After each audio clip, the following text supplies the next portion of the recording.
sir. Whatever you gotta do. How are you? Good. Okay. Good evening. It's Tuesday, March 17th, 2026 at 6:30 PM. This is the City of Franklin Common Council meeting. Madam Clerk, will you please take the roll? Mayor Nelson. Here. Alderman Peccarelli. Here. Alderwoman Eichman. Here. Alderman Hassan. Here. Alderwoman Day. Here. Alderman Salus. Here. Alderman Craig. Here. Please rise for the Pledge of Allegiance. I pledge allegiance to the flag of the United States of America and to the republic for which it stands, one nation, under God, indivisible, with liberty and justice for all.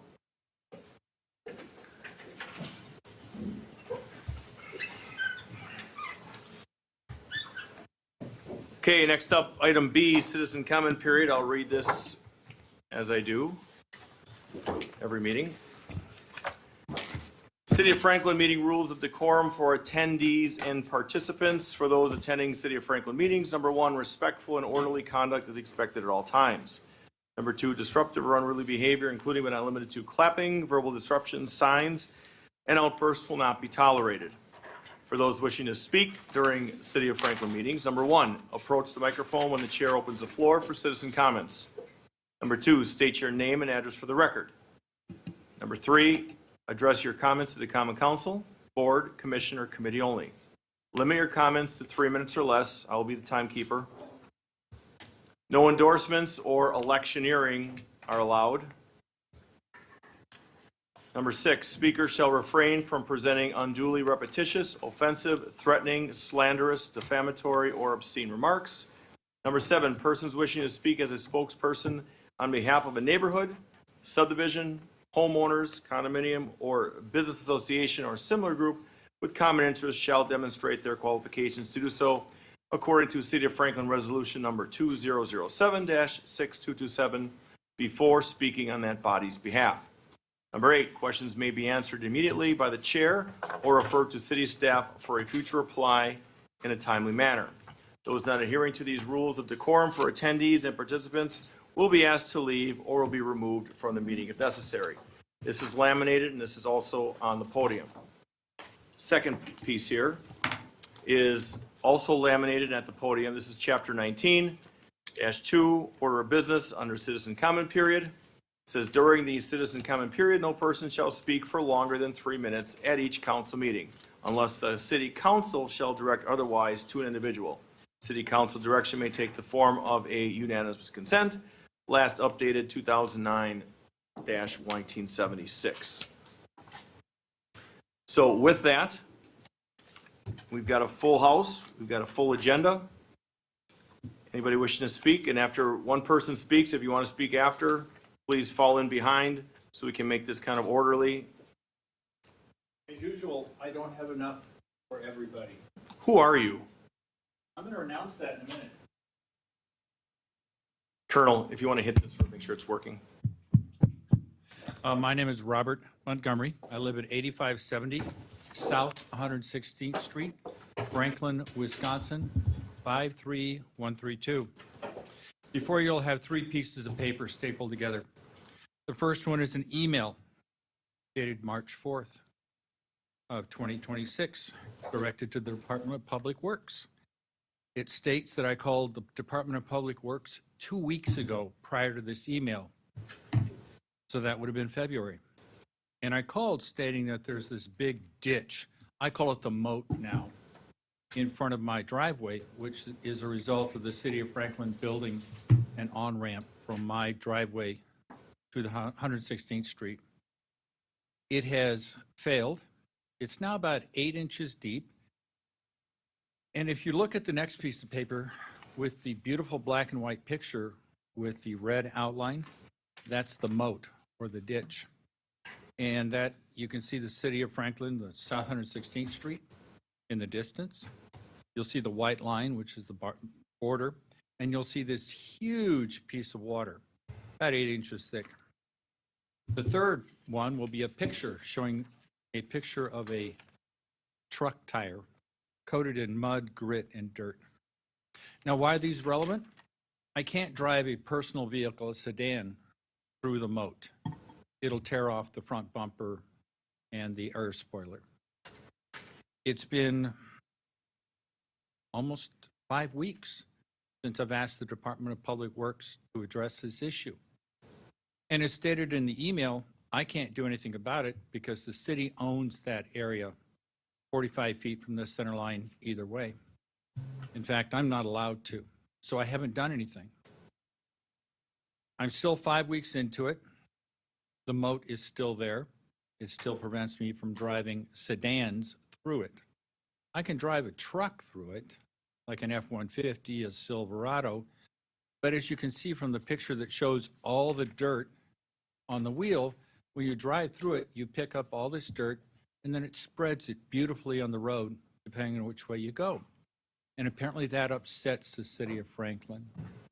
I would only ask that the Department of Public Works address the issue in a timely manner so that we can stop spreading dirt unnecessarily on the road. And in addition, allow me to actually drive a sedan through the ditch. That's about it. Any questions? No, we'll reach out. I'll make sure. I believe it's an engineering thing. Did you talk with talked to- Superintendent Schluter? I've talked to engineering and Department of Public Works, All right. and I was told it was the Department of Public Works. Okay. I'll talk to Superintendent Schluter for you. Well, I appreciate your time. Thank you very much. He'll get back with you. He'll call you tomorrow. Hello, my name is Hello. Andrew Pelkey. I live at 9320 West Grandview Court. I'd like to provide some comments about the noise at the Rock and the item you're considering today for reissuing permits over and over again. Franklin property owners have a fundamental right to quiet enjoyment of their property. Greendale property owners have the same right. For years, activities at the Rock have repeatedly projected noise, including profanity, beyond the property boundary and into surrounding neighborhoods. In so doing, they have infringed on the rights not just of Franklin residents, but of Greendale residents as well. The impact has been formally recognized beyond this community. The city has received a letter from the Village of Greendale raising these same concerns.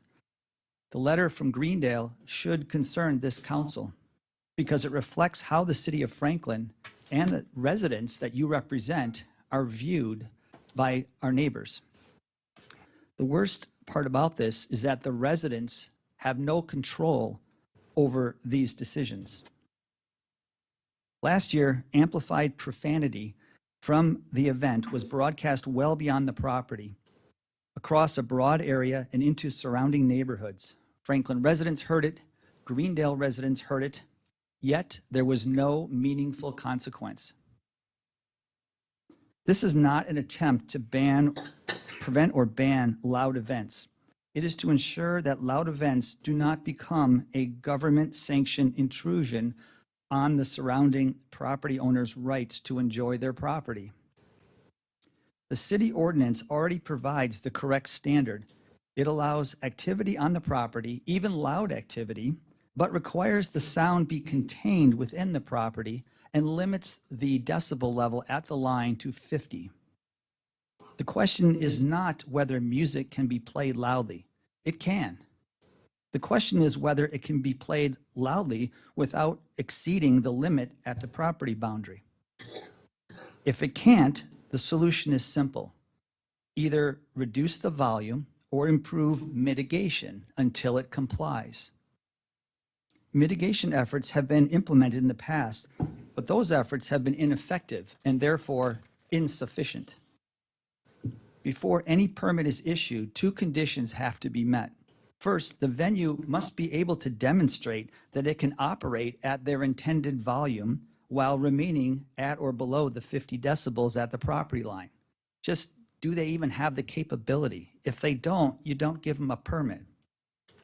Secondly, meaningful and automatic consequences must be imposed if the limit is exceeded. Just sort of nodding your head and moving on, it's not working. At this point, this has become a repeated government-sanctioned intrusion upon private property rights. the burden has been shifted into the surrounding property owners who have no control over this activity. 3 minutes, Mr. This is Trepelke. not an equitable outcome. The standard must be enforced as written, contain the sound, or reduce the volume. Thank you. Thank you, Mr. Pelkey. Mr. Leon. Good evening, Mayor, Council, and staff. Patrick Leon, 7836 West Winston Way. I am a member of the Plan Commission as well as the Board of Zoning and Building Appeals, but I am here to speak as a private citizen for myself. I was unavailable to attend the last Plan Commission meeting, so wanted to take this opportunity to speak directly to Council. While I am here to speak about Agenda Item G3, Poth's General, understanding Agenda Items 1 and 2, I am supportive of those, and I encourage the Council, after the discussion tonight, to vote to support Tacos and Tequila Night. I believe the benefits of this event outweigh some of the challenges that I believe we have a good partner in The Rock. Imperfect, but a good partner who will continue to work through things over the course of time to get them better and better. I believe that our citizens and our businesses especially benefit from this event and will continue to over the years. But more to the point of why I'm here tonight, although I was not at the last meeting, I have been at several meetings about Poth's General over the past approximately 2 years. Maybe it's a little bit less than that. I believe we have one of the best partners that we have in the city for this project. I was able to listen to Plan Commission at the last meeting and believe that, or 2 meetings ago, I suppose, I believe that that partner, although the plan has changed due to the need for the area, we have that good partner. So this has been an area, Orchard View, that has been in its current condition for the better part of 2 decades, maybe longer than I've lived in Franklin. It's an area where it's recognized that something is needed. And to my knowledge, and I'm sure there are those who would look to correct me, but to my knowledge, there has been no real item, no real application that met the requirements of that area and that were viable for that area. So I do believe that this will be something that's very good for our area. And the concerns that have been raised by neighbors and others over the process that Poth's General have led to changes in the project. Other changes have been made due to the needs, the conditions in the area, and that's just a reality that we all have to live with. And it's something that, with this partner, I believe will benefit our community. There will be continued challenges that come up that will be addressed. So I absolutely ask each member of the council to support this item, or at a minimum, vote in favor or against. To my knowledge, there's no one here with a conflicted interest, so vote for or against. Thank you for your time. I do need to leave. I hope that you support this and let it move forward. Take care.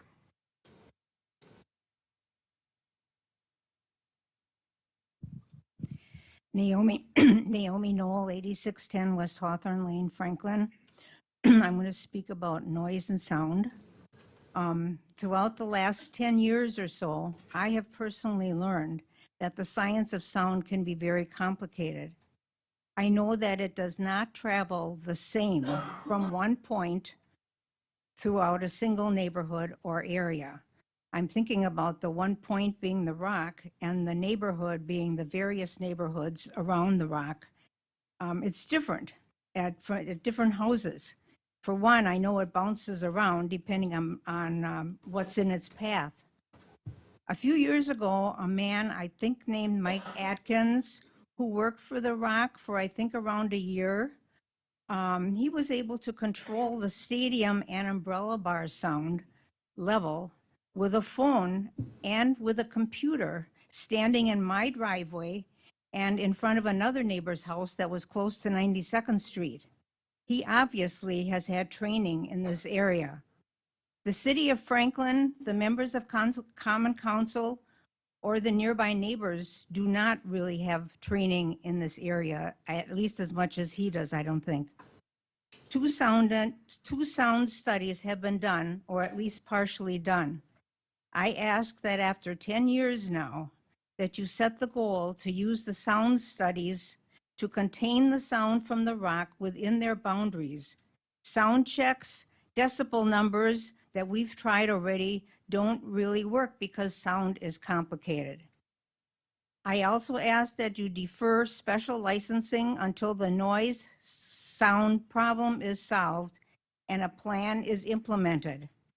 I also ask that you strongly enforce all Franklin ordinances that are applicable, not just using a monitor or a decibel level. Thank you. Thank you, Mrs. Nolan.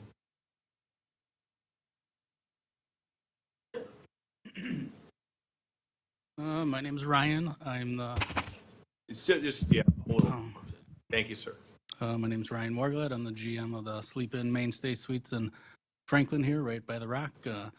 I just wanted to come and say I support the event. It's good for the community, tourism, all the businesses, and all the people that come and enjoy the event, and tell everybody they had a great time in Franklin. And then it brings travelers to the hotel and local businesses, and then they support the places they eat, the gas stations, the hotel tax, and basically the whole entire community. So I just say I am here to support and approve it. Thank you. Thank you, sir. Good evening, everyone. My name is Mohammed Kalik. I live at 4218 West Buttes Road. I currently live about 2 blocks from the high school. And every time there's a game or event, it's loud. It's in my backyard. But I understand that comes with living near a community asset. To me, the question isn't whether there'll be a noise. There will be. The question whether is being managed responsibility. What I've seen, this is a professionally run operation that is working with the city, implementing sound controls. And I really think that you guys should approve this. Thank you. Thank you, sir. Hey, Jeff Kalimlim, General Manager over at the Hampton Inn and Suites in Franklin, here to support, for the tacos and tequila and for the Country Rising event. The Rock has done a lot of business for the area and has provided a lot of tourism for it and business for the hotels around the Franklin area. So I meant to, I'm completely in support of that, and also in support of also Potts General as well. I meant that's going to provide a lot of housing and also development for the and business for our hotels. I meant so it's good all around. I meant if we could put more restaurants, I meant that would be great, so we don't have to be pushing it around to other cities. I meant so instead of having the nursing homes and banks that are around in the Franklin area. But I'm in full support of the Tacos and Tequila event, as well as the Country Rising and with Potts General as well. Thank you. Thank you, sir. Good evening. Good evening. Danella McAdams, 8735 West Hawthorne Court. I would like to thank the majority of you who voted to put a hold on approving the Country Rising concert and Taco and Tequila until the JPM acoustics report has been reviewed. For the past 3 years, it has become very evident that this event is in direct violation of the City of Franklin's Public Nuisance Code 178-2. During the Common Council meeting on October 21st, 2025, during the citizen comment period, a former mayor was discussing the ordinance regarding the citizen comment period and the code of conduct that is read before each meeting. As Mayor Nelson was replying to the gentleman, Alderwoman Eichman asked if she could add to Mayor Nelson's comments. Following is Alderwoman Eichman's comment, quote, "The reason that is being read is because none of us up here deserve to be sworn at, profanity to be used or treated poorly. Nor do our residents that we cherish that come to the meetings, and those listening at home deserve to hear that. We often have children in our audience that we welcome. They don't deserve to hear profanity when somebody comes up to the microphone and yells at us. We don't want that type of environment, end quote. Alderwoman Eichmann, I am completely confused as to why residents of Franklin and their children do not deserve to hear profanity in this setting here, but the past 3 years, and again this year, you voted to approve hours of profanity to be clearly broadcast into our homes and neighborhoods where your cherished residents and their children reside. Many times at these meetings, I have stated that I want the Rock to succeed. I have also attended years of meetings and spoke regarding the intrusive noise and nuisance brought into my neighborhood as a result of the Rock. I understand with JPM Acoustics input, the Common Council and Mr. Zimmerman will work towards hopefully a final solution to the intrusive noise and nuisance issues that we have dealt with for the past 10 years. However, here we are again, year 4, with Mr. Zimmerman requesting a special permit for 2 May events with a decibel increase to 79. There have been sound checks in the past to prevent the noise and profanity, but they have proven to be a complete failure. For the past 3 years during Taco and Tequila, you have all personally witnessed and received numerous complaints regarding the intrusive sound level and the use of profanity that is heard for miles. If a noise solution cannot be put in place to prevent the profanity to stop at the property line before the May 29th and 30th events, 3 minutes, ma'am. it's long overdue you extend the same courtesy and respect that you demand at these meetings to your residents of Franklin. We too do not deserve to have our neighborhoods, our homes, and our children subject to an environment filled with intrusive noise and vulgar profanity. Thank you.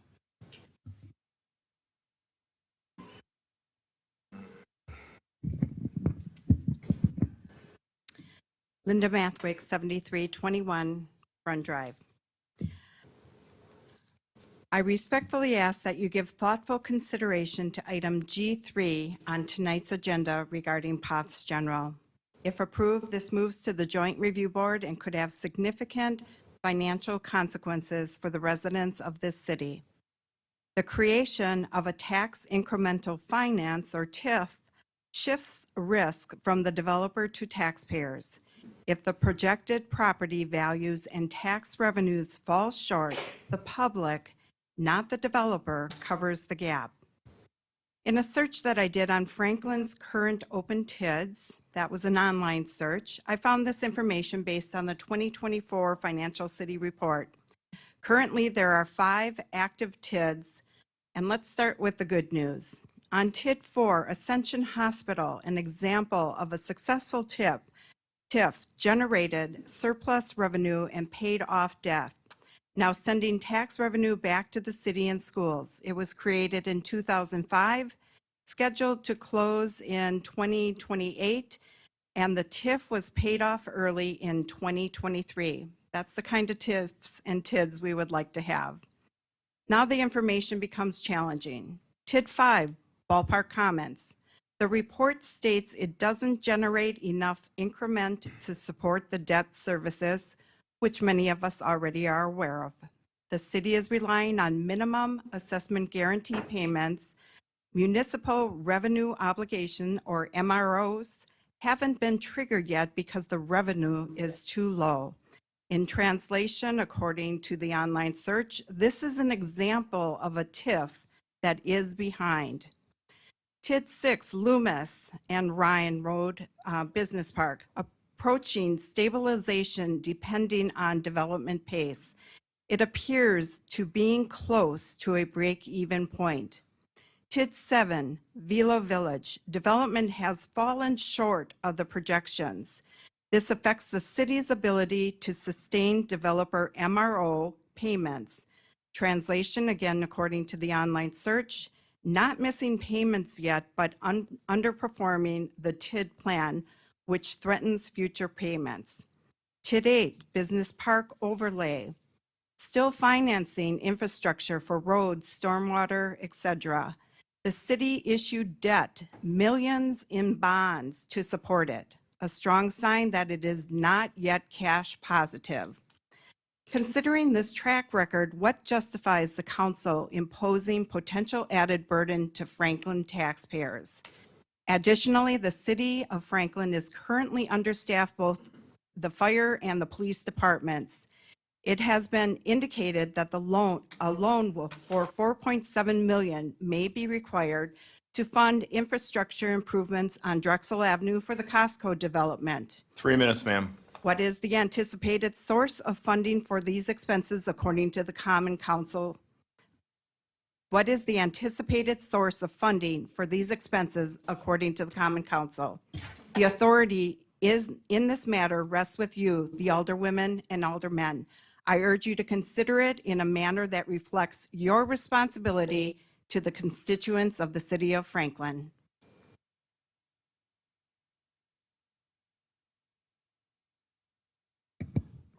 Joy Draginas-Zingales, 7573 Highview Drive, Greendale. I would like to address the ROC's approval request for tacos and tequila in the Country Festival, May 30th and 31st. After a few years under our belts, I would have hoped we would have been farther along in addressing the vulgar language and volume pertaining to these festivals. This is not an event with a few oh hells and damn it's from one artist.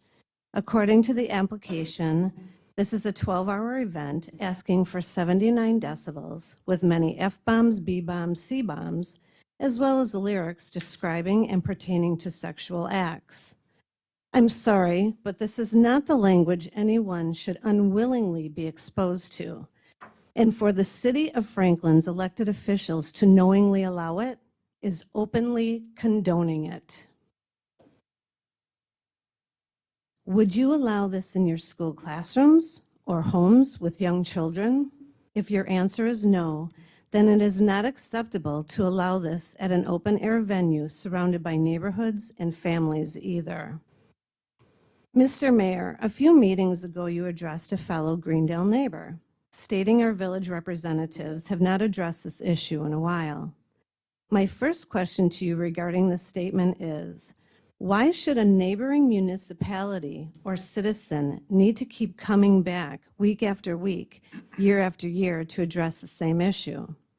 In January 2018, the village board unanimously approved a resolution objecting to development of the stadium, aligning former Crystal Ridge Road with Highview Drive, and then planned commercial and residential development at the Rock premises.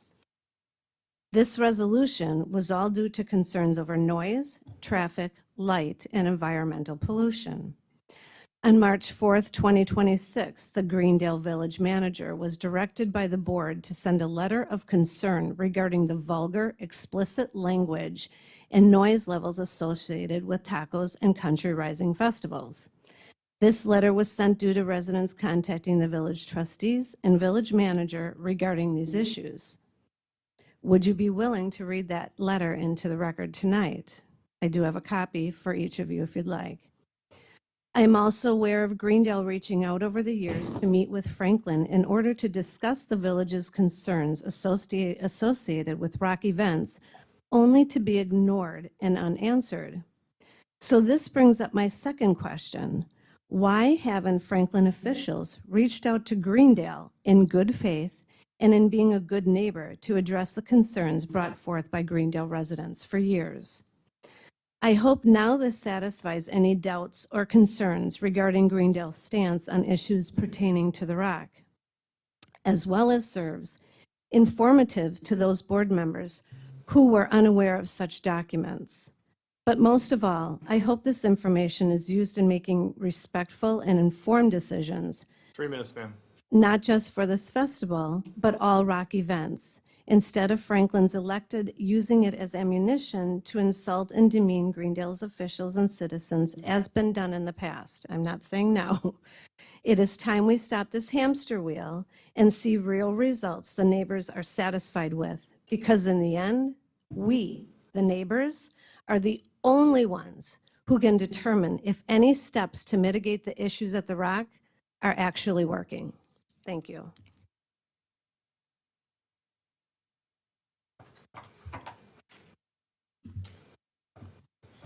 Show you mask.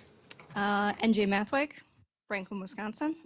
Could I actually get an extra minute to my time? That would be up to the council. I'll make the motion to extend. I second. So we've got a first and a second. All those in favor? Aye. Any opposed? Go ahead, ma'am. Okay, so I actually submitted a memo to the alderpersons this Monday. Also, there was a first draft on Friday. Given the importance of item G3, I really wanted to talk about this area. Yep, that's the memo I wrote. So this actually has a personal connection to me. I've been living in Franklin for about 20 years. And when I was a kid, I actually used to play in that vacant lot. I used to take friends, and this was a time where we didn't have cell phones. We actually had to go to somebody's house and ring their doorbell and ask if they can go outside. Or if we wanted to get a movie, we had to go to Blockbuster. We didn't have Netflix at the time. The point is that was 25 years ago. And we're requesting for a TID for 27 years. So I guess one thing that I want to leave you with tonight is that a change that is going to last this long, where things are actually going to change so dramatically, should only come when it's a real, honest, and justified reason for it. This is why it's important to understand your role tonight, because your actions will shape the district for the next 27 years. So the memo that I submitted really kind of highlights three main concerns. The first concern is I'm not sure if the council actually understands their job and their role tonight. That being the first thing on page 2. So tonight, you are going to be making a determination on if a district is considered blighted. In my arguments of the memo, I challenge whether or not there's actually enough evidence on the record to support that. So I want to make it crystal clear. The council's responsibility is to decide whether the land legally qualifies as blight and whether the proposed district meets the required 50% blight threshold. The council should know that while the Ellers and the SB Friedman consultation memos, that just gives you information. That's not them telling you that they determined blight. At the end of the day, you are going to be the ones who are determining it. My second concern is I'm not sure if the council has access to the full Wisconsin statute on what blight is. So on page 3 of the memo, I've included the whole statute, what it lists, and I've also listed how the Wisconsin Supreme Court also noted it. It said that there's 2 main paths for blight. It's either an abandoned highway corridor or it's land with demolished structures on it. If what's being proposed tonight does not fit one of those 2 structures, the question is, do you think your interpretation is better than the Supreme Court's? The third concern I have is the narrative that's provided by Land by Label. So the most important thing is you have to have enough information on the record to support your decision that it's legally justified. So while there is a narrative that makes strong claims and expresses how difficult it will be in this area, that doesn't necessarily mean that it constitutes as blight. So I did request documents from the Wisconsin DNR, and some of those documents I do make reference in those memos because I was going into it completely, I just want the absolute truth. Is there something here, is there not? I didn't find much evidence to support it besides the narrative. And one thing to actually point out is in the records provided by Post General, on October 2025, they actually claimed the area as woodlands, wetlands, artificial wetlands, but then just a few months later, they start calling it unregulated dump area, artificial wetlands. So what changed in 3 months? That's the big question. So the general recap of the 3 concerns I have. Do you understand what your role and responsibility is tonight? Do you understand what the law requires you to do and if you are interpreting it correctly? And do you have enough on the record to justify that claim? So I will close with this. Change that will affect this community for the next 27 years should not rest on assumptions, presumptions, and a thin record. Your reasons should be clear, real, and matter. Because once this decision is made, its effects will last longer than tonight's meeting. And the responsibility for these decisions will rest with each of you for 27 years. Who knows how much will change at that time? Maybe Netflix will be replaced by something else. Thank you for your time.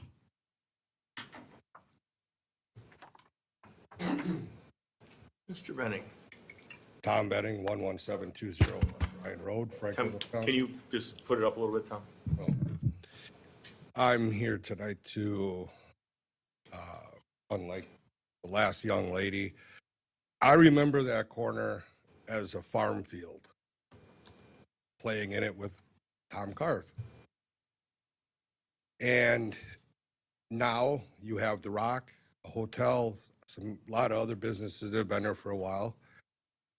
And this has been, I've been stewing on this, that you guys would even consider giving a private for-profit project money at the citizen's risk, and I don't care what this says, there is risk. They're gonna build this, I build these things, that's my line of work. They're, in my mind, way overpriced per month, but they do build things for a reason, they make money on them. And we are funding their business.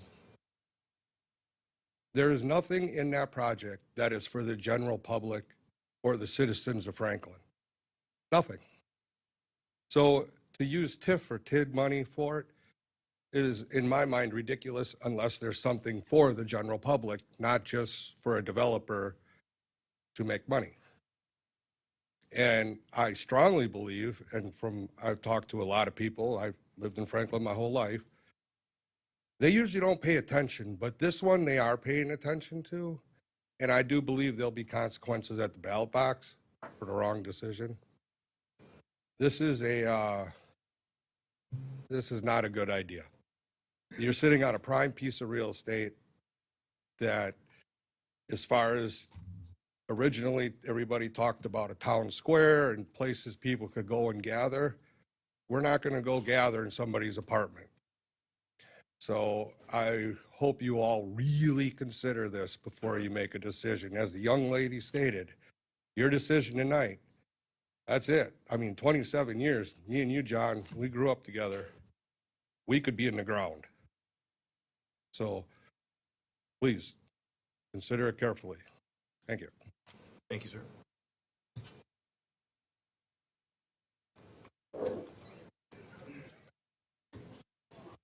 Jim Morrow, 7256 South Foxcroft Court. I agree with all the people about the noise from the rock. And Sir, could I just ask you to speak a little closer? I agree with the people Thank you. that have talked about the noise and the vulgarity and everything that's going to be coming from the rock. My concern deeply is somebody is going to get injured by a weapon. And how do you prevent it? If he's going to prevent it, he has to have metal detectors at every gate. And as far as I'm concerned, policemen at every gate with the metal detectors.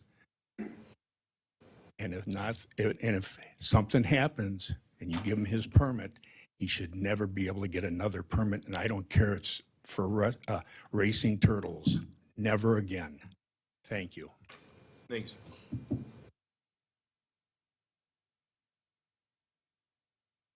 Hello, Bernard Carrion, 6928 South 90th Street.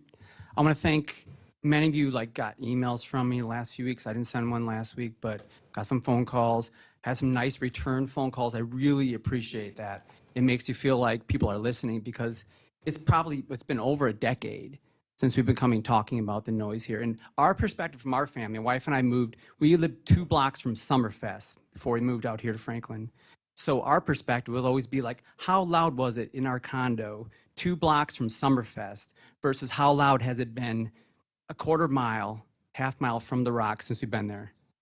And I'm telling you right away, it was instantly something's wrong. And it's really one of design. And unfortunately for the city, people of the city, you've had that information since 2019. Your city of engineer in 2019 came to a report. It was never brought before this common council. And many of you know the report I'm talking about that said it's one of design. The sound mitigation at that stadium is a chain link fence. That's a big problem. If you want to have loud events at a place like this, you have to have sound mitigation. I know that costs money and that money wasn't there. But then you should then carefully choose the types of events you have in a neighborhood like ours. And I think if you look carefully, you will not find another concert of this type, with this type of language, in a residential area anywhere else in the United States. I couldn't find it. You can find a tacos festival, but not a concert like this with that many young children exposed to those things without their choice in their bedrooms, as my kids have been. And when I think back, it's been 2020, I was checking my emails, there was a movie played at the drive-in with like hundreds of uses of F words. And as some of you that were around remember that, and then you banned the drive-in afterwards. Like, it's gone year after year after year. When are you gonna put a stop to it and say, like, why don't we have like something more appropriate for a residential neighborhood? I'm all for this music. I'll listen to it in my car. I don't play it for my kids, and I should have a choice to have my kids not be exposed to it. And that's all I ask. So thanks a lot, I appreciate it. Thank you, Bernie. Dana Gant, 901 West Hawthorne Lane. I am the representative of the Hawthorne neighborhood. The hypocrisy from the mayor and the city is impossible to ignore. Before every meeting, the mayor reads a statement requiring respectful behavior and prohibiting offensive or obscene remarks. Yet for 3 years now, families miles from the Rock Sports Complex have been forced to listen to hours of profanity, explicit language, and excessive noise broadcasting directly into our homes. And tonight, after being tabled twice, the city is considering another 2-day event featuring artists whose lyrics are openly profane and explicit. There is no detail in the public packet regarding how this profanity is going to be prohibited and how the noise is going to be contained within the property. The website indicates this is a 21 and over event, but families who will hear that will continue to have no guarantees of protections from this noise. Residents are expected to follow rules of decorum and respect inside this chamber, while the city refuses to enforce those exact same standards outside of it for the Rock Sports Complex. Chapter 178, Public Nuisances, prohibits conduct that substantially annoys, endangers comfort, interferes in property use, or offends public morals or decency. This event at the Rock is a confirmed nuisance meeting each and every one of these criteria. This is not for the first time that profanity has been broadcast for miles. The Milky Way broadcasts R-rated movies with inappropriate content into the night for over 100 days in 2020. The Rock promised that the movies would be utilizing through AM and FM and mobile app. People were complaining from Menards and Crossroads Pizza regarding the profanity. Please do not allow misrepresentations without specific written guarantees that noise will be contained on the property for this event or any other. For years, the mayor has made public promises that never materialize. He was recently quoted in the newspaper that communication is key to unite the community. Yet the longstanding issue continues to divide this community. Nearly 1,000 noise complaints were filed when he was an alderman, and another 300 have been filed since he's been a mayor. During an interview with the Mayor Nelson by local media in 2023, the mayor stated, "The neighbors have been heard. Now it is time for action." And at that meeting, he said the noise issues were simple and easy fixes and promised a very aggressive timeline. That was over 900 days ago. There is still no executed comprehensive mitigation plan, no agreed upon timeline, and most importantly, who is going to pay for the abatement of this nuisance? Since 2014, the Rock has claimed that a superior sound system would eliminate noise into surrounding neighborhoods. In 2008, they said the sound system would be engineered to meet Franklin's regulations. Yet time and time again, the city approves decibel levels that violate multiple Franklin regulations instead of making the Rock comply with the Franklin requirements. At the first 2023 Taco Tequila meeting, the Rock said the noise would not leave the stadium. As usual, the Rock says anything it needs to get approvals while the neighbors know the truth. The cost of quality of life is the price for these approvals time and time again. Do not continue to allow this pattern. Comprehensive mitigation is not optional. A signed, detailed, comprehensive mitigation plan with a specific timeline and a designated funding must be executed before any events are approved. The impacted neighbors need to be part of this evaluation of acceptable mitigation strategies. This ongoing nuisance is not accidental. It is the result of deliberate choices by both the Rock and the city. The Rock holds near constant noisy operations throughout the warmer months that are intrusive and disruptive far beyond the property line. Based on my research, there are plexiglass panels along highways in different areas of the United States adjacent to residential areas that can reduce noise by up to 30 decibels, which don't block views and they mitigate noise substantially. All these issues at the Rock are self-inflicted issues that the city continues to allow. The city should be embarrassed by how it treats its own residents and those of neighboring communities. The noise is a nuisance. The sound study and mitigation have been required since 2016. Yet nothing comprehensive and meaningful for all these events has been implemented. The mayor's own statements show a pattern of broken promises. September 2023, mayor stated, "The solutions are easy and simple. We're going to address the noise. I will get this done. The neighbors have been heard. Now it's time for action." 2024, the mayor stated, "This has to be fixed." This was after the other taco event. "This has to be fixed. I will not tolerate this type of language. Next year, this issue will be addressed 100%. March 3rd, 2026. There are things that we will absolutely deal with. We do not want projected profanity. We hear you loud and clear. We have a plan. Yet no comprehensive mitigation has occurred. The mayor stated at the last meeting, things won't happen overnight. Despite claiming in 2023 that the solutions were simple and easy, that was 900 days ago. The impacted neighbors need to review and be part of any mitigation. It is a quality of life issue for the past 10 years. Under Ordinance 121-9, the Common Council has full authority to modify or deny special events when the conduct would violate any law, including noise regulations. The profanity and excessive noise are part of the event activity and have proven to be a nuisance for miles. The neighborhoods around the Rock were established in 1970s. This is completely different than someone moving next to a high school or a quarry or an airport. This is a different situation. Even the planning manager in 2020 indicated that the noise issues were not addressed during the design of this development, that it's simply a design issue. Another note of misinformation and misunderstanding, Mayor Nelson repeatedly indicates that the ambient noise level for the Hawthorne neighborhood is 55 decibels. In fact, the ambient noise is lower than 40, as measured in real time with several reporters in this room today. $160,000 is part of the TID budget plan for TID 5, specifically for sound and light modification. Only $42,000 has been spent on light modifications. That remains $127,000 can be spent on sound mitigation. I implore you to create a meaningful mitigation plan. If the mayor refuses to enforce the law, residents are harmed. And the Common Council is held liable also. This is and continues to be a city-sponsored public nuisance. And I do have copies of all the ordinances that are being violated constantly by the Rock. Anyone else wishing to speak at this time? You want to go right behind him up so everything's... Good evening, Robert Barthel, 8295 South 47th Street. I moved to Franklin in 1994. Century was a busy place. It was a place to go for ham and rolls on Sunday. The parking lot was smooth. The parking lines were easy to see. We had a Chinese restaurant. We had a Cousins. We had a hot dog shop.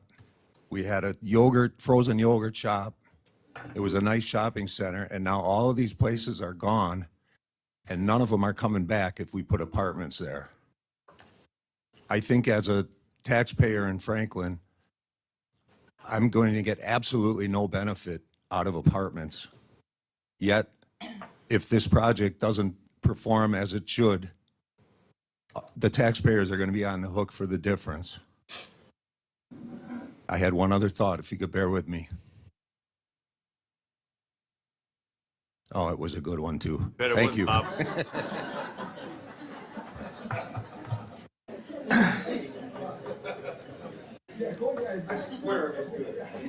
I wasn't expecting to speak. I was wondering if I can get a couple extra minutes, since there's two topics here that I think I can shed some light on. If you state your name and address for the record, I will then ask the council if they wish to suspend the rules. Michael Sweeney, and I live at 9610 West Elm Leaf Lane. I'll make the motion to suspend the rules. I'll second. First and second, all those in favor? Aye. Any opposed? Well, thank you guys very much. First, I truly love the passion of our Franklin residents. They come here with passion, heart, and history. So with that being said, our family has been here since 1946, and everything from Gary Rendo's Century and Kiefer's Yamaha. My uncle, who passed away a few years ago, he was part of Kiefer's Yamaha along with my cousins as well. So I got to see this city develop in many different ways, and I also got to play, near the dump, believe it or not. So we're worried about health and wellness, and we used to play by the dump or on the dump, right? So I think we're still doing just fine in that aspect. But we were able to take a dump and turn it into what we like to call a destination: live, eat, sleep, and play. And that, to me, is great. When you look at the entertainment aspect of what The Rock brings for these tacos and tequilas and censorship, man, I remember the Beastie Boys. I remember the Kiss album. I remember that I have 4 boys. And just like it was my parents, it's my parents' job was to censor and teach and to help us understand the difference between right and wrong or certain types of lyrics. And I passed that down to my 4 boys as well. So I'm not going to ask you guys to raise my children for me. I think I got it just fine. So with the noise violation, there's going to be no perfect solution. So I commend you guys. And I also understand, the resident side of things where, I can understand where if you've been living here for a while and all of a sudden it went from quiet to noisy, you have to understand when you guys were a child back in the day and you got to enjoy the Grendel, the Kiefer's Yamaha, or even your dumpster runs of, hiding or chasing and doing riding your bikes, whatever you do, that era is gone. That era doesn't exist anymore. That era, along with Grendel Century, is gone. Now we have a property that is dilapidated, and people are looking at the TIFs and the apartments. So it all ties in together. So you got the hotels, you got the restaurants. People always want to have better restaurants here in the city of Franklin, but what I don't know that they understand that the density of Franklin is so spread out. And to truly get those blue chip, those high end, those really nice places, we need to condense and get more residents in a more of a condensed area. So let's talk about people wanting to rent. Let's turn back the clock. The clock of, I grew up knowing that my grandfather and my parents wanted to own a house. That's what you did. That was the American dream. Get your family, get your car, get your house. Then as that generation, including my parents' generation and my grandparents, then they thought, I don't want all that responsibility. So then we went to a condo. Why do you go to a condo? Because they still had in their mindset that a condo was theirs, but they wanted less responsibility. So now let's fast forward over to Economics 101 in today's era. Our younger youth wants to rent. They don't want the responsibility of owning. They don't want the hassles of banks. And a statistic fact is our younger generation grew up in split households. What does that mean? That means they want an easy exit. So not only do they not want the same responsibility, they also want the ability to move if they need to, because that's how they were trained. So I think what I'm hearing from residents, and I see it on social media pages, oh my God, the apartments. Older people, no disrespect, as I'm older, and I love my grandparents and all my older friends as well, but we have different mindsets and different eras. So if you're 60 and up, you're thinking, apartments? That's junk. I don't want apartments. But that's the new direction, that's the new wave. And I hate to say it, but it was that era of my parents and others that got divorced, including me. I've been divorced. Kids have split households. And it's the renting is what is the wave. Look at the city of Oak Creek. They have apartments, they have condos, they have all this stuff right there. And it thrives because you need the density there. I was actually disappointed to see that Land by Label took away a certain number of apartments because you need more density in one specific area. Those people make those businesses go on a day-to-day business. So you're looking at a Monday through Thursday, those residents are shopping, stopping right there. The value to us is that we are growing our downtown. Boutiques, potential restaurants. I say potential because when you scale down a project, the big companies that want to bring in, again, Franklin residents, they want to bring in steakhouses, that's great, but the numbers aren't there. That's why we don't have it. We don't have it because of the council. We don't have it for any other reason that Franklin is very spaced out. And then the TIFs. People don't understand the TIFs. I get it. If you're not in the industry or you don't understand it, I do. I happen to get it. I sit on an economic committee for the city of Milwaukee, and I've been diving into things like this for many, many years. I actually used to sit on a board called Forward Franklin. That was the economic committee of the city of Franklin. So I have a unique perspective. And also, I used to run entertainment venues. So I understand what people are mentioning too about noise and about vulgarity. However, again, you can't expect a city or anyone else to raise your children for you. So when it comes to the noise and the growth of a city, I understand there's going to be some casualties, but in all due respect, if the city doesn't grow, the city dies.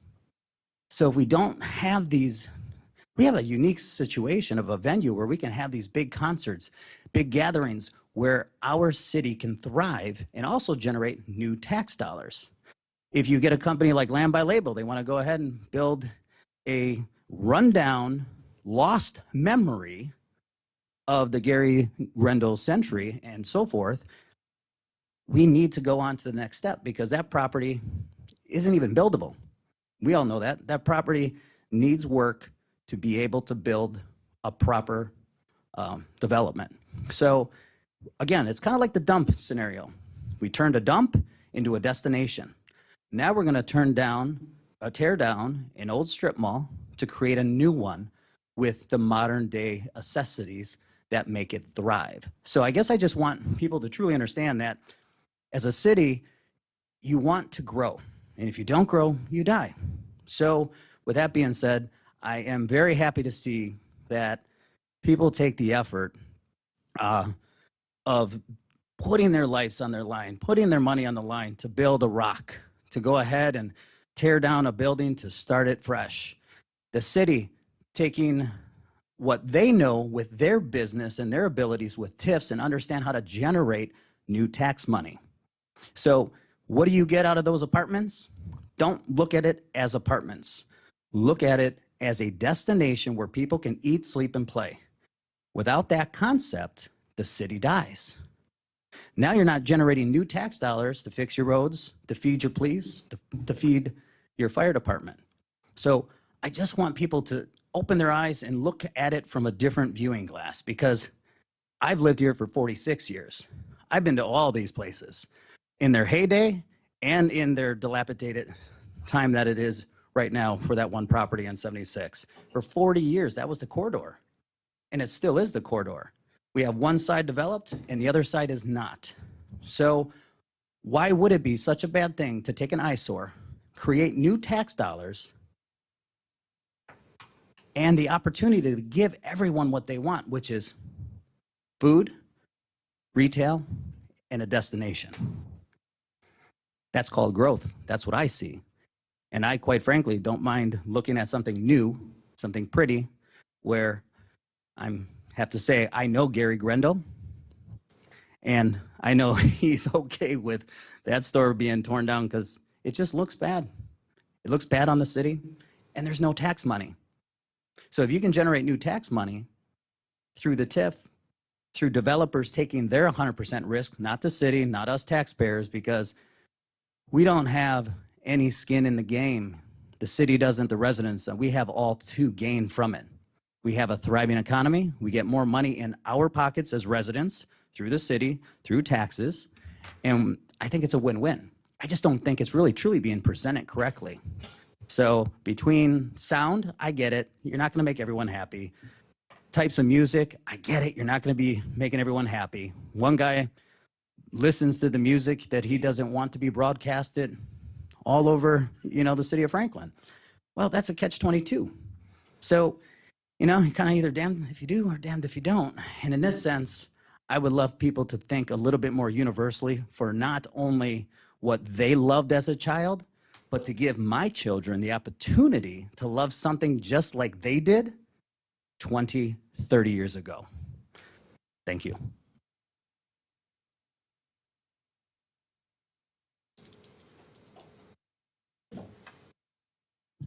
My name's Katie Kropp, and I live off of 73rd Street in Franklin. I had absolutely no plan or intention to speak tonight whatsoever. But I do just want to say that I bought my house 12 years ago, and for the first time in 12 years, last summer, I was actually planning and thinking about, okay, I might just want to sell, next year or sell or, what have you. And it's 100% because of the noise from the rock. Like, I know that sounds silly to some people, but it's the truth. But also it doesn't help that I have this is random, but I have a dog that has severe anxiety. And so it's one thing to have to try to work with her and, deal with, of course, the 4th of July, and there's other noises and things like that. But last summer was the first summer where there were several days that, she was in a corner, having a full-blown just panic attack. And again, I know that's just random, but I say that also because that was the first time, even in 12 years I've been here, that I've even experienced something like that. And that's also mainly why I'm like, okay, well, I love my dog. And with how bad it was even last summer, if nothing does change, and if there are even apartments that go up, which I'm not even necessarily against, but then there's hundreds more people that, again, that's great even for the Rock. But then that means even more people are attending, any different show or, fun opportunity at the Rock. It's just, I feel like it's only going to keep progressively getting worse. And so, it's just something truly, if nothing were to change, and if it only were to get worse in terms of nothing will be done for the volume, then I 100% will be selling, just to get out of Franklin, which unfortunately, I never thought that would be the case. But thank you very much. Yeah, thank you.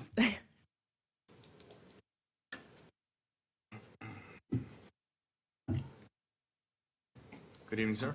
Howdy, Brody Bus. Just give your business address, please. Yeah, I'm the owner of Franklin Village on 76th and Rawson, across from the Poth's General Project.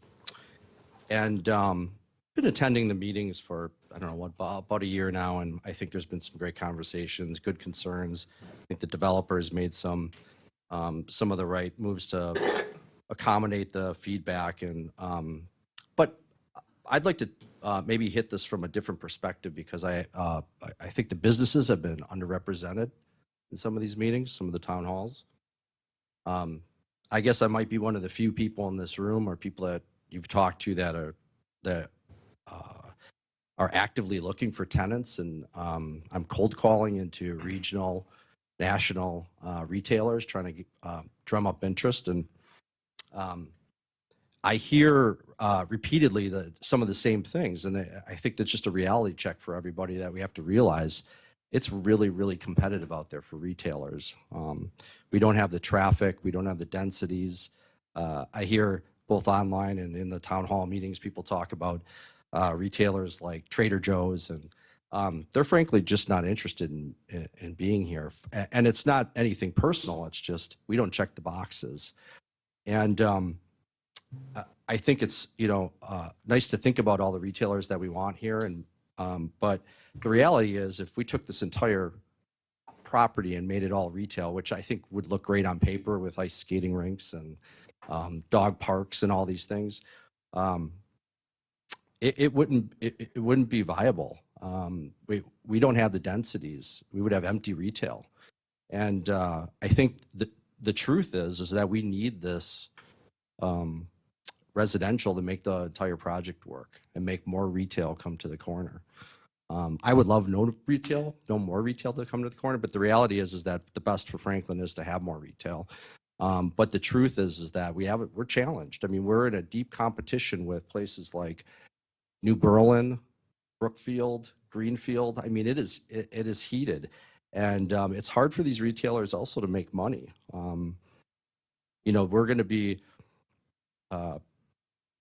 building new retail for $250 a square foot, $300 a square foot. I don't think people realize how difficult it is to actually get a tenant that's going to make that viable. I mean, you're talking about $30 a square foot, and I could tell you what the market rate is right now on 76 in Rawson. It's 50% less than that, if not more. We have a real challenge here to get the people what they want, but also make it work for everybody involved. Lastly, I would just say that I don't think there's enough appreciation for the developer that's going to be bringing in, what is it, $85 million of development here or more. And those are dollars that are hard to get.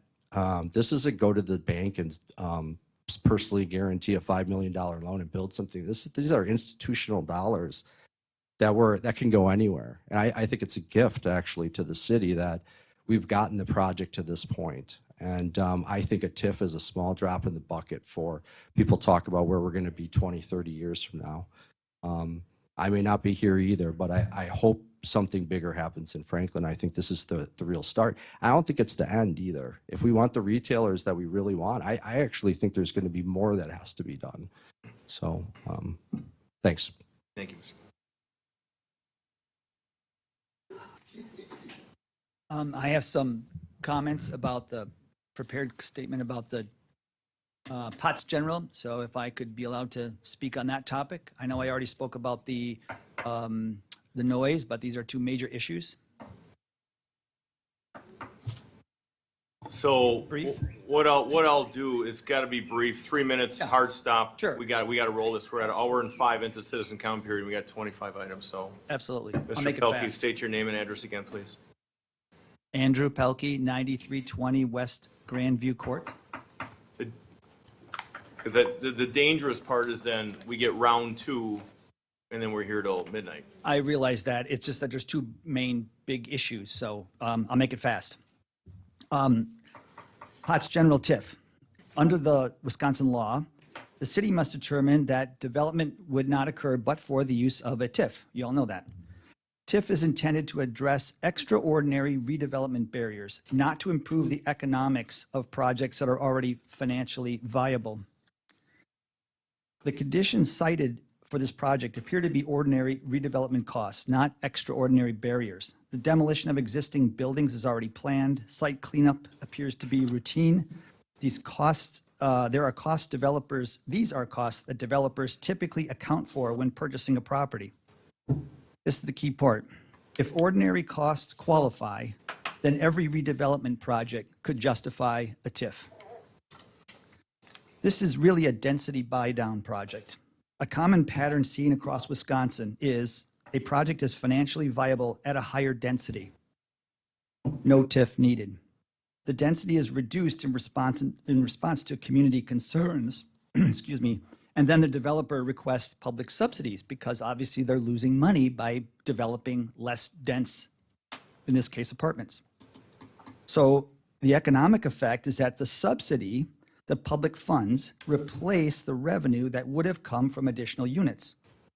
Taxpayers are effectively paying the developer to build less density.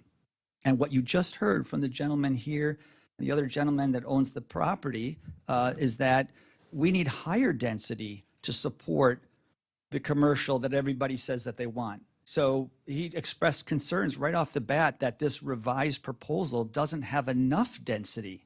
So now we're subsidizing a project which they're already raising red flags saying, hey guys, you need more density. So that really concerns me. The higher density project is already viable, then the redevelopment of the site can occur without a TIF. This is the problem with the but-for. When redevelopment is already feasible without a subsidy, the use of TIF shifts from overcoming a barrier to improving project economics, which is not the purpose of a TIF in the statutes. The public infrastructure versus public costs. A portion of the proposed public funding appears to be for new roads and related infrastructure. Infrastructure can be an appropriate use of TIF. However, when infrastructure is required because of the new 3 minutes, development Andy. itself, thank you, it represents a normal cost of development, not an extraordinary redevelopment barrier.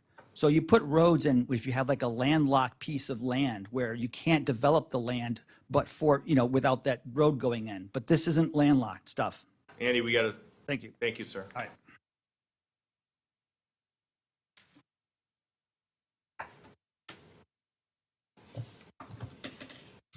Basil Ryan, candidate for mayor. I have to disclose that. I'm alarmed, and I want to take full responsibility. I don't want anyone else to be penalized or crucified. The letter that was handed out to you shortly was a result of me. I question why the mayor gets a communications sent to his house addressed to him and the Common Council. And it's from another community. And he has sat on that letter till I brought it out yesterday. I was patient. I thought to myself, maybe there's a mistake. Maybe he's getting old, senile. He forgot it on the couch or something like that. But I couldn't believe that he wasn't. Part of our problem in our community right now is mistrust. You have 3 important issues, and it all says the same thing. We're not communicating with the residents that you represent.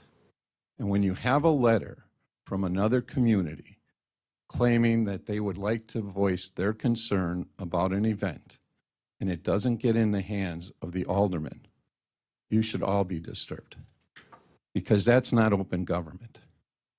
And there should be a question to say, let's put a stop to that.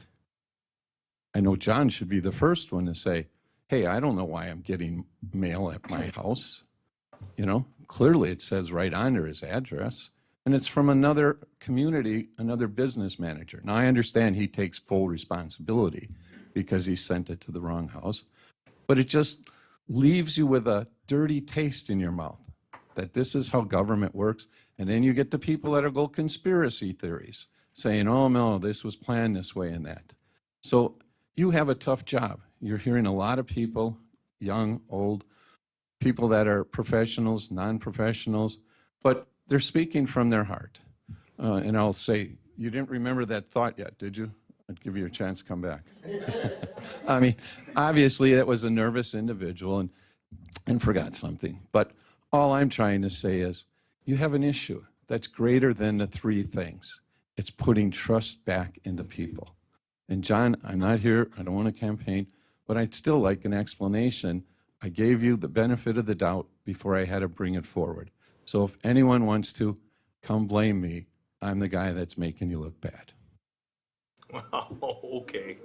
Yeah, nice try. Anyone else wishing to speak at this time? Seeing no one, close citizen comment period. I know there's probably some rebuttal. Alderman Eichman, do you have anything on this? That you want to respond? If not, I do. Several things. Go ahead, you've got the floor. First of all, as far as the resident feeling that the village of Greendale should be contacted, I feel that should be the job of the alderman of the Rock. That's not up to all of us up here. That's that territory, that District 6 that abuts Greendale, that should be who should handle it. That's not the job of all of us. We all have our own districts to take care of. As far as the comment with the metal detectors, those are in place. And there is security at these events. There have been no issues at all as far as any danger and so forth. There are metal detectors there. I would feel safe going there considering that, so the person who spoke on that may not be aware of that. As far as the plexiglass comment, that it would lower the noise by 30 decibels or so forth. That's great, but that also came from the same resident who's very concerned about the nature and the well-being of wildlife and animals. That same resident used to sit up at the microphone long before I was an alder, attending meetings for over a decade, and blame the noise on the reason why the coyote farm, or the werewolf farm coyotes shut down. Werewolf coyotes. Yes, I thought everyone could use a good laugh. There go the property values. So, I mean, wouldn't birds fly into these plexiglass panels? Or you're so worried about wildlife, but then we're going to be put these big barriers up? I mean, in a perfect world, if that would work, I feel the developer would have done that by now. We're also looking at 1 to 2 nights a year for this event. Not saying I'm for or against it at the moment, but it's not like this is repeated day in and day out. It's 1 to 2 nights out of 365 days a year. I've got more, but I'll yield and give someone else a chance for now. Thank you. Okay, so just a few things here of note, and I want to move this along because this is going to be a long night. So just, we hear some of the same things, and I'll go right to Ms. Gint. I understand you keep very good records of things that I say, and I appreciate that. And I am saying those things because that is true to what we want to do, is fix those things. And as you can see, the council has made the decision to spend $78,000 to have JPM do their sound mitigation, sound study, sound, you name it, that's how this went. That wasn't going to happen until this council did that, number one. Number two, there's never been a mayor that's gone out and done sound checks. Not one, till me. And that's been done for the last 3 years. Because when you're making these statements, you're being very disingenuous on what the goals are here and what the efforts are here, and how Mr. Zimmerman has done things with the speakers, with, bringing in, listening to the people. Ms. Knoll talked about Mike Atkins. He's wonderful. He was out there with his laptop at their property. Is anything perfect? Like last meeting I said it. Nothing is ever going to be perfect for anybody. But these efforts that have been made have made it better. I think they've made it a lot better in the last 3 years. And they absolutely have. And the fact that there's out there and we're trying to make things better, whether it's the Milkman games, whether it's the Umbrella Bar, whether it's this annual concert, as far as the drive-in's still going, but now you have to listen to it inside your vehicle with that made a huge change. So there's been a lot of changes. To say that there hasn't been, and with these 900 days or whatever you're counting every day, that's great. But it's not, well, it's just not a good look. You're trying to paint a bad picture. And I think that as we move forward to tonight, you're going to see some things, that we've got some documents here from Mr. Zimmerman that have made very strong efforts that listen to the neighbors, listen to the concerns. And that's where we're at. So that's just one thing. One point of note with when there was a comment about Oak Creek and Drexel Town Square, they're adding 400 more apartments. They're adding 400 more apartments so those businesses can succeed and exist. It's not just about, hey, they're making, no, they're not. That's why they're adding 400 more apartments. Greendale, since we're referencing Greendale, they have a $7 million grant to put a residential component at Southridge, just to make sure that survives. There's a lot of moving parts to these new developments and redevelopments that all have a residential component. That's the fact. And Mr. Buss was up here. He's talking about the West End. That's his strip mall. When you talk from the gas station, just like last meeting, it's kind of like Groundhog Day. When I was mentioning from the gas station, 76 in Rawson, south all the way around Pick and Save. These are businesses that are screaming for these apartments. They want that density. And this is high-end density. From what I understand, was $1,880 a month, $1,880 a month for the low end, $3,500 for the high end. These are people that have disposable income. These are people that have money, that want to come to our community, live in our community, and want the amenities. And those amenities cost money. Those amenities cost commitment. And that's what this commitment's about. I kind of transitioned away from the noise part of it because we're going to learn a lot more in a little bit. And I want to talk about, a little bit with the POS responses. And, that's kind of where we're at with this. And in the essence of time, I want to move forward. Alderwoman, you got the floor. Mayor, I just wanted to mention one more thing. As far as the letter that came from a surrounding community, Village of Greendale, that I believe the mayor candidate was referencing, it should be noted to everyone that the date on this is March 4th. So US mail is taking a bit longer these days, as we all know. My goodness, I'm thinking I mailed my St. Patrick's Day cards out to family and friends in Franklin last Wednesday, Thursday, and some of them are just getting them today. So this was dated March 4th, add some days onto this. I don't think there was that much of a delay in us receiving this letter by any means. So I just wanted to make everyone aware that this is a recent letter. So thank you. It's electioneering. Who cares? Alderwoman Day. Thank you. I actually have a point of order question for the city attorney, and this might be my just misunderstanding of public comment, but I was under the impression that public comment was just that, public comment, and it was not meant for rebuttals from the dais up here, because how I see that being perceived potentially by the citizens that were brave enough to get up and speak is that you're refuting everything they said. And you know what, and some of the things that they said may have been inaccurate. Some of the things we may not agree with. Some of the things may have been directed at some of us individually. But my understanding of public comment is it's public comment. And if there are things that that are on the items that are for discussion later, that's where we could bring them up. But I'm not certain that it's appropriate for us to continue to have this discussion at this point. So I'm just asking for clarification. Number 8. It can be done, but to a very limited point, because technically the subject matter is not on the agenda, even though most of what was discussed here and being mentioned is on the agenda with other items.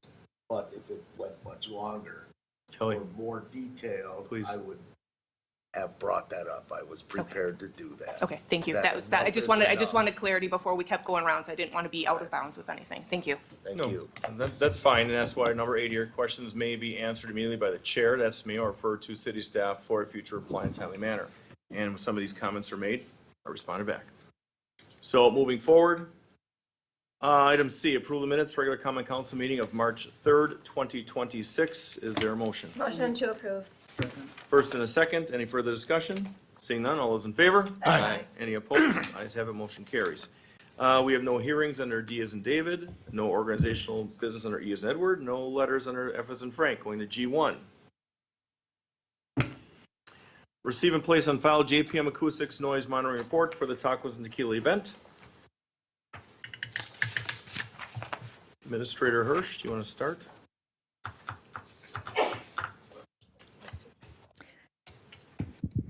So we had received this from JPM after the Tacos and Tequila event in last year.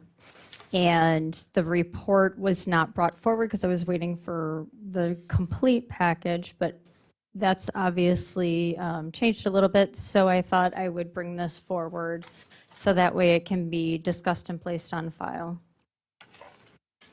It's informational. Okay, before Alderwoman Day we get there, let me ask you this. So we've got 2 documents in front of us here from the ROC. We're going to incorporate those with this, which I think are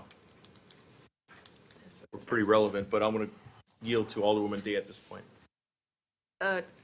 Again, this is a point of order question, hopefully without treading too far into things that I can't say. Items G1 and G2 are directly related to item G23, and there's things in G23 that I feel are relevant to the discussion for 1 and 2, and I'm not quite sure how to reconcile that to actually have a discussion about 1 and 2 without 23, but 23 is in closed session. So I'm just looking for a little bit of guidance from the city attorney on how we should proceed with that.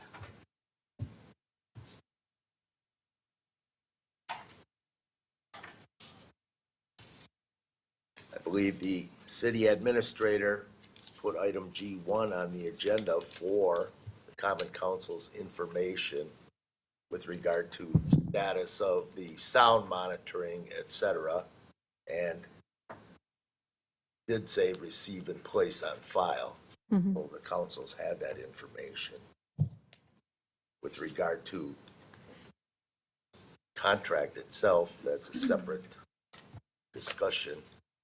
as But I think where some, things go from here. I think some of the pages that are in 1 are also in 23. It's the same document, so that's, or parts of it are the same, so. Right.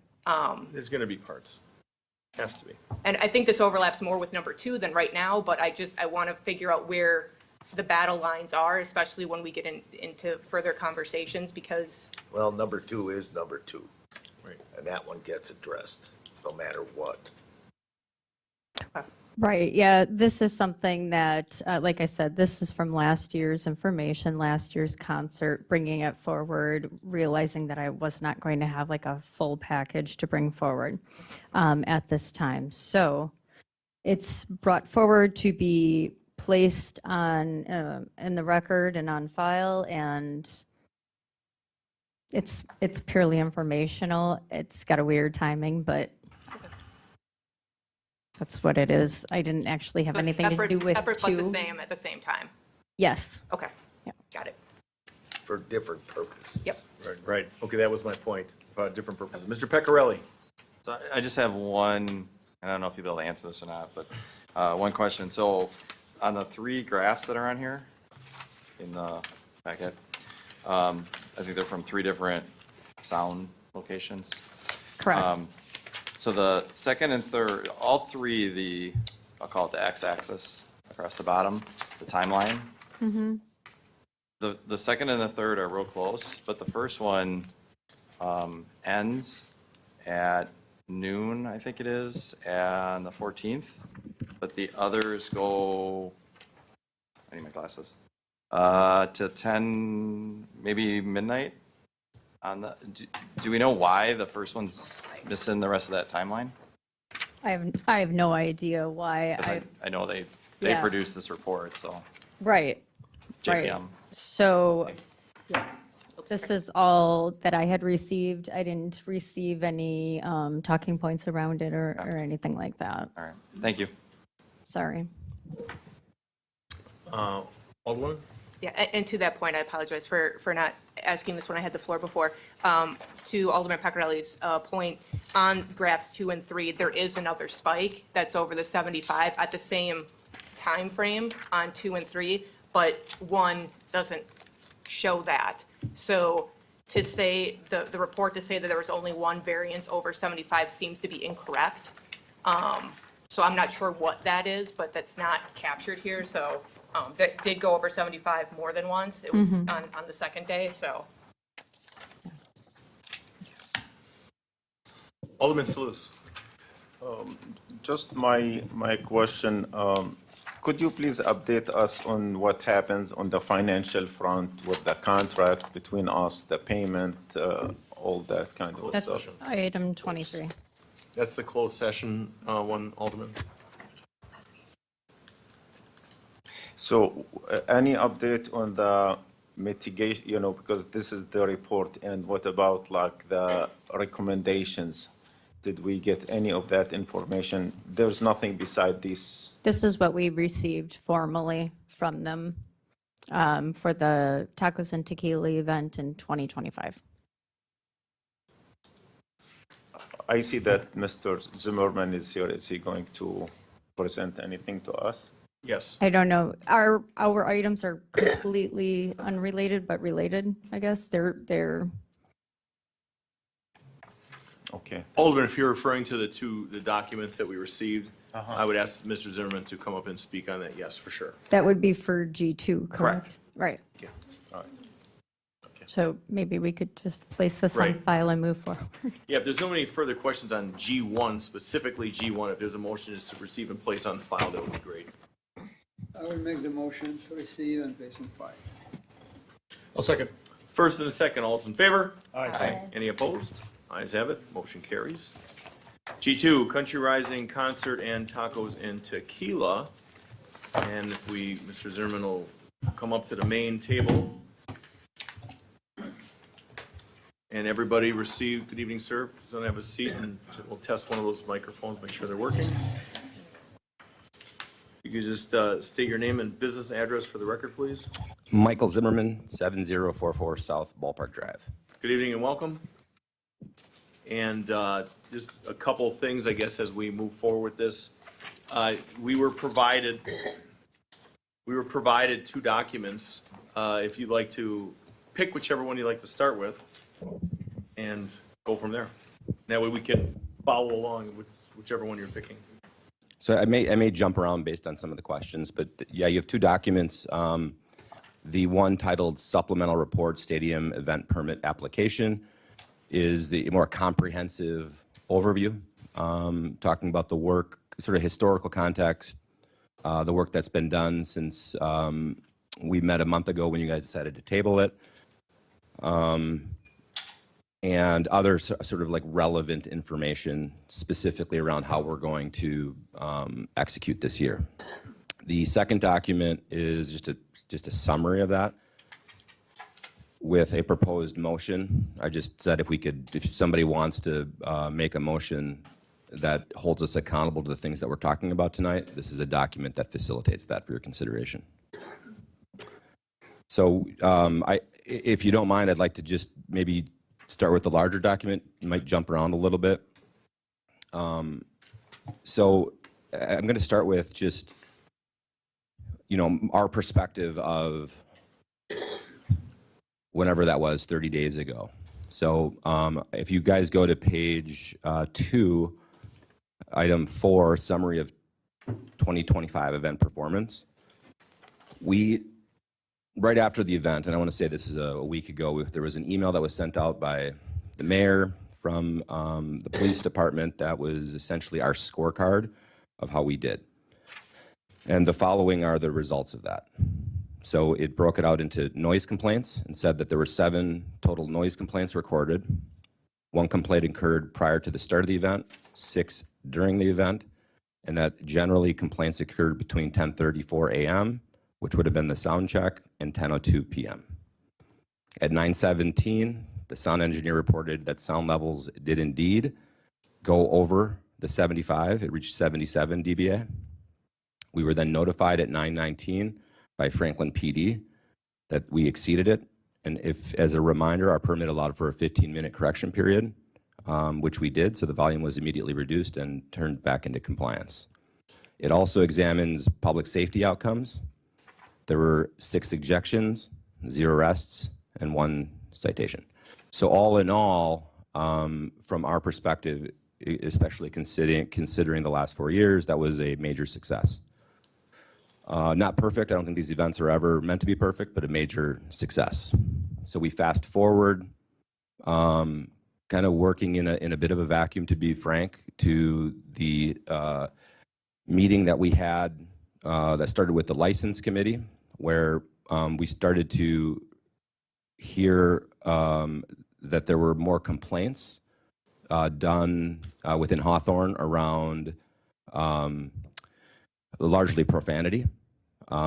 There were some suggestions made around trying to mitigate that, one of which was to put the artists on a 7-second delay, which just is not possible because this isn't live TV, it's a live concert. And then we rolled into the meeting, and it was very evident that there were a lot more concerns around profanity than we were aware of. And I share this only because, in partnership with the city, if older people are getting phone calls or emails, we only know what we know. And it's really hard for us to address that. So it was pretty evident after speaking with a lot of the Common Council members that it was a bigger issue than what we understood based upon the report card that was given to us, which is fine. But I had 0 conversation with our alderman, who's engaged with us 0 times one-on-one since we've actually been, since he's been in that seat. So I welcome it. So go forward. I really encourage the existing older people, even the new ones that are coming in, let's just have open dialogue so we can correct it. So we then acted Well, one more, I think, important comment that we were unaware of is that the sound study done with JPM would be, a roadblock into getting the permit. We didn't realize because it's not our contract. We were unaware that there was a contract dispute between the city and JPM. So we took that information, we heard it, and went to work. So I want to address, and I want to do it respectfully because I know you guys are going into closed door, but I also want to be transparent with it. But we tried ourselves many times to get a copy of this report because our business, we can't move forward unless we know what the report recommendations are, et cetera, et cetera. There's a very antagonistic approach to JPM in the city from my point of view that is causing it's kind of we're not giving you a report, there's a dispute going on. So what we ended up doing, because we know we had this meeting, we ended up financially backstopping the city. So we did a separate contract with JPM. And you didn't say this is how you said you put the report into, because you just got it, but you got it because we had to backstop the city by 60 grand. And that's both the current fees that are owed and then this additional added scope. So we'll let you guys dispute that, but we couldn't wait. So he then submitted that after we executed the contract, I think Thursday, and it had 8 very specific recommendations. I agree the data, there's some, I don't know if there's flaws but it's, there are some pretty solid recommendations. So we did that. We talked to the production company, we talked to the booking artist and came up with a number of recommendations. So I also just, on point 3 here on the second page, just want to talk about, the importance of these events. You heard a lot of it. I think there's a letter in there from Engage Franklin. You heard about it from the businesses. But when we started this development over a decade ago, it was never just about baseball. It was about building a venue platform. And as a matter of fact, in the PDD, it allows us to do concerts and all sorts of events. So it is absolutely critical that our business is able to put on events, whether it be the Christmas show, whether it be Taco Tequila. Having said all of that, we understand we need to continue to work with neighbors, work with the city common council to continue to improve. But it's a very important piece of this. So I'm going to go to the next page, page 5, the sound study status. I think we talked about that already, right? Which is we've got at least the executive summary for Taco Tequila. The other piece of it, I believe, that's between you guys at this point. I have a financial interest in making sure that you guys get the full report, that it's exactly what you want. It serves our interests. So we, too, are very anxious and would encourage whatever the reason is, whatever the dispute is, let's work through it because we have a business to run. So we are kind of in the fight with you guys. But in the end, if you guys can continue to argue, right now I'm backstopping it, so there should be no reason why that report in full isn't released right away. So let's talk about the sound management plan. So there's 8 recommendations roughly, I think, in that report. And we started a dialogue, I started a dialogue with JPM about, he was at the concert last year, about the how we did it last year and how we're doing it this year. And some of those recommendations are based on last year's speaker setup that we've already modified.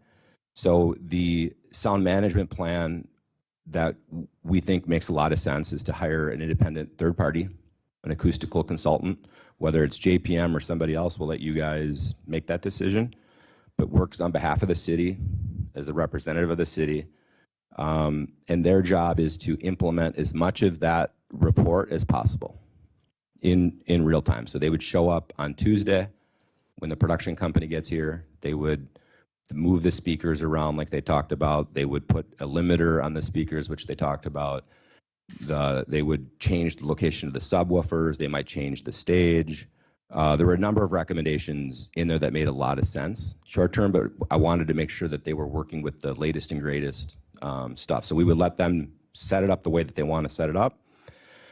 They'll also do the calibration prior to the event and establish the operating sound levels. They'll also conduct the sound study. So if you remember, the modification to the permit is also to do a sound check the day before each event. So for both Country Rising and then to do it again for Taco Tequila. And that would be, again, run by this third party. The residents are welcome. Obviously, we would want common council there. PD was there, much like what we did yesterday. And Courtney, to your point, we'd play the music that needs to be played, and believe that that will set in a process that they will then also manage while in event. So they'll have the limiter on, but they can also adjust, while the event's going on. And then at the end, they'll wrap it up, send a report to everybody, make recommendations on how we can even do it better next year. So if you flip to the next page, we also went to work on artist performance standards. And it turns out we were able to add one more annex to the contract with artists. So essentially what we did is we're requesting a PG limit or PG performance, limiting explicit language during performances. So while that will be contract language, we'll also belt and suspender it with making sure that the artist, before they go on stage, is reminded of the contractual obligation. May not be perfect, but it's a lot better than what it was last year. The next bullet is resident mitigation measures. We realize that it's still a bit agile and it may not be perfect, and whether it be sound, which I also want to address because Andy said that we need to stick to 50 decibels in his public comment, or 50, which I don't believe is our ordinance. But moreover, we're applying for an extraordinary event permit, which I believe allows us up to 79. We're not asking for 79. We're saying that actually we'll let you guys set the decibel at the property line. But the other resident mitigation measures is we thought it would be a nice offer to offer a resident staycation program. So for those families with little kids or younger families, we're going to offer with our partnership with Jellystone Campground and Bear Paw Water Park. We've got 5 cabins and access to the water park for 2 nights stay on us. If they're just like, I don't know that I trust this or I don't feel safe, they are welcome to take us up on that voucher. Same thing on the adult side. We have relationships with Potawatomi, so we would offer the same thing. So it's a total of 10 vouchers. We're offered to who wants to take it. And then I also had, it's very clear both in almost all of the reports and the studies that there has to be some work around creating a landscape buffering, whether it be plexiglass or trees or something. We've gone down this road before where we said we're in on it. We'll let the residents pick it. That really hasn't moved the needle. Got caught up with Glenn when he was here. But we want to commit. So we want to, take this very serious. We do commit to creating some sort of long-term landscape buffering. We think trees are great. We were in on that 2 years ago. We're in on it again. Had a nice conversation with an alderman about maybe there's an opportunity to take some of the trees with the high school project and replace them there. So we're all ears. We're ready to do it. I don't know that we can get that done by May, but I'll add it to this and I put it in the motion if somebody wants to add that piece of it. I just don't know that we can get it done before May. So that was item 9. Mayor, you talked about operational improvements that we've made in the past. And there is this narrative that we don't care and we don't change and we don't work. I maybe have a personality disorder, but I don't, our results around mitigation and listening and trying to improve are pretty significant. We talked about the drive-in. It used to be about the lights. Joy was all over me for the lights. We put shields in. There's no more light issues. We spent a lot of money on installing LEDs on the new baseball stadium over at Lux. We took an old landfill with an old methane system that had a lot of risks. Millions of dollars, we rebuilt that. We also have that tested by a third party. We have all of their water then was an issue with Dana. We have their water wells tested. Again, like I said, we talked about other things. We changed operations. We went from 22 nights for Hill Has Eyes down to 11. Courtney, the work that we did around COVID. We've you know, we've changed. We used to do concerts till midnight. Now they end at 10:30. We continue to, you know, this. I don't have to read all this to you, but it was, you know, for me, it was just kind of, I don't know, made me a little more sane. Sort of saying this narrative around Mike doesn't care, Rock doesn't care, we do what we want. It's not true. It's, I mean, we've done a lot, and we want to continue to say we're open to tweaking it. So this document then talks a little bit about, you know, some of the economic impact of Franklin. I think you can, you know, when it comes to this event, there's a letter, I believe, I sent it to Shirley, I think it might be in your packet, from Engage Franklin, which is our tourism arm. So with all of that, that was all done in 30 days. And I would also add that I believe Supervisor Kathy Vincent sent a letter to you folks and said that she was asking for no votes. I had a very nice conversation. She has changed her tone. And I said, as long as there's a balance, she supports this. So that's a representative of Greendale. So we're here to continue to work with everybody. It's important to the city. It's important to our venue. This is our kind of best shot at taking what we heard. I would have loved to hear it earlier, but we can work on that for next year.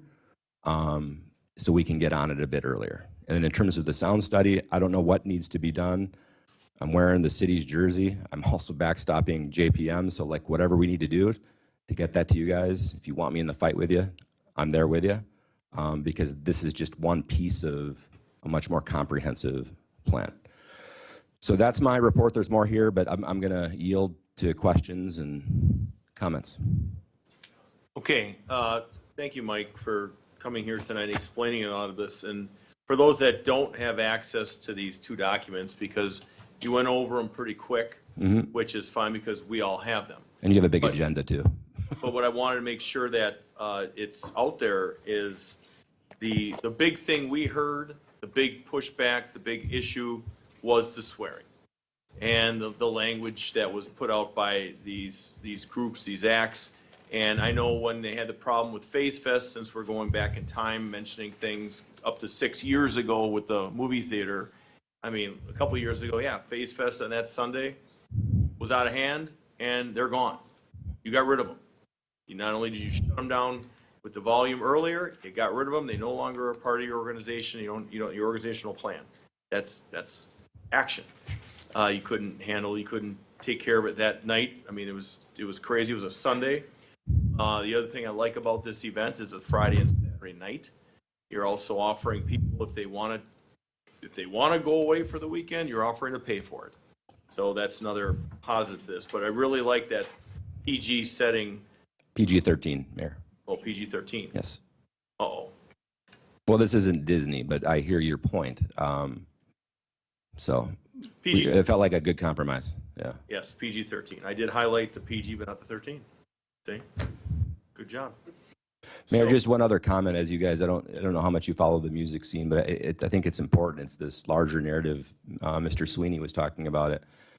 So Country Rising as a product is to try to catch acts that are on their way up. And if we do that, it becomes pretty meaningful, both for the concert, but also, I think for the city. So our act this year, Big X the Plug. So he, interestingly, is the cover boy of Rolling Stone in April. And why do I share that? Because some of this is not marketing. It's cool. And I think this, Franklin as a destination, the people that are on the cover of Rolling Stone magazine are, it's serious. And it's a neat thing for the city of Franklin to be put on the map. So that we're proud of that. And that's another piece of this, is that the work that we do is also to, everybody talks about how long they've lived here. I've lived here forever. I'm 48 years old. I live 4 blocks away. I grew up on Rawson with the baseball field. So I'm not an outsider. I'm not a developer, but I did this because I live here. I believe in this city. I question that some days, but I'm also a resident. So, for what that's worth. Okay, questions, Ms. Alderman Salus? Start us off. Mike, just could you please clarify to me, because I do recognize that the city has a contract with the JPM for the information, and you mentioned that you had another contract with them. Could you please clarify to us the scope of your agreement with them? What are they going to provide to you, and did you get any of that material yet? I only received, to answer your second question, the piece that now has been submitted to your packet, which I asked him to carve out just the taco tequila component focused on the recommendations. So we could start to show, to your point, Nabil, when you brought it up, that we're starting to move on those recommendations. So because I wanted to be like, okay, what are they? Can we implement them? And we are going to implement the bulk of those this year. So the contract to your first question is just me saying, you guys can fight over whatever dispute it is you have, but I will backstop the $25,000. I think the first dispute you folks have is that last 35%, whether he sends the report or later. You no longer have to argue about that because I'm financially backstopping that. Then the other piece is there was additional scope, whether it was approved or not, I think is going to be the fun debate for you guys to figure out. I'm also backstopping that because in the end, he was out there.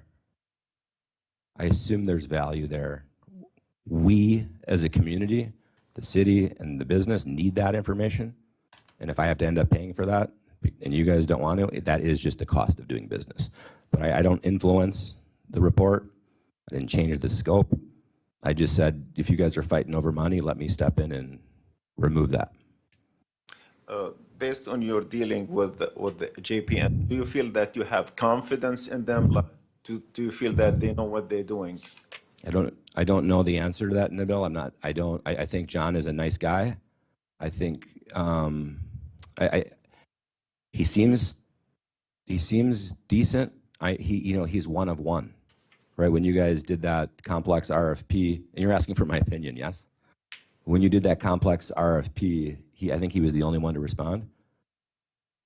I mean, he seems to know what he's talking about. Now, can he articulate that in a report?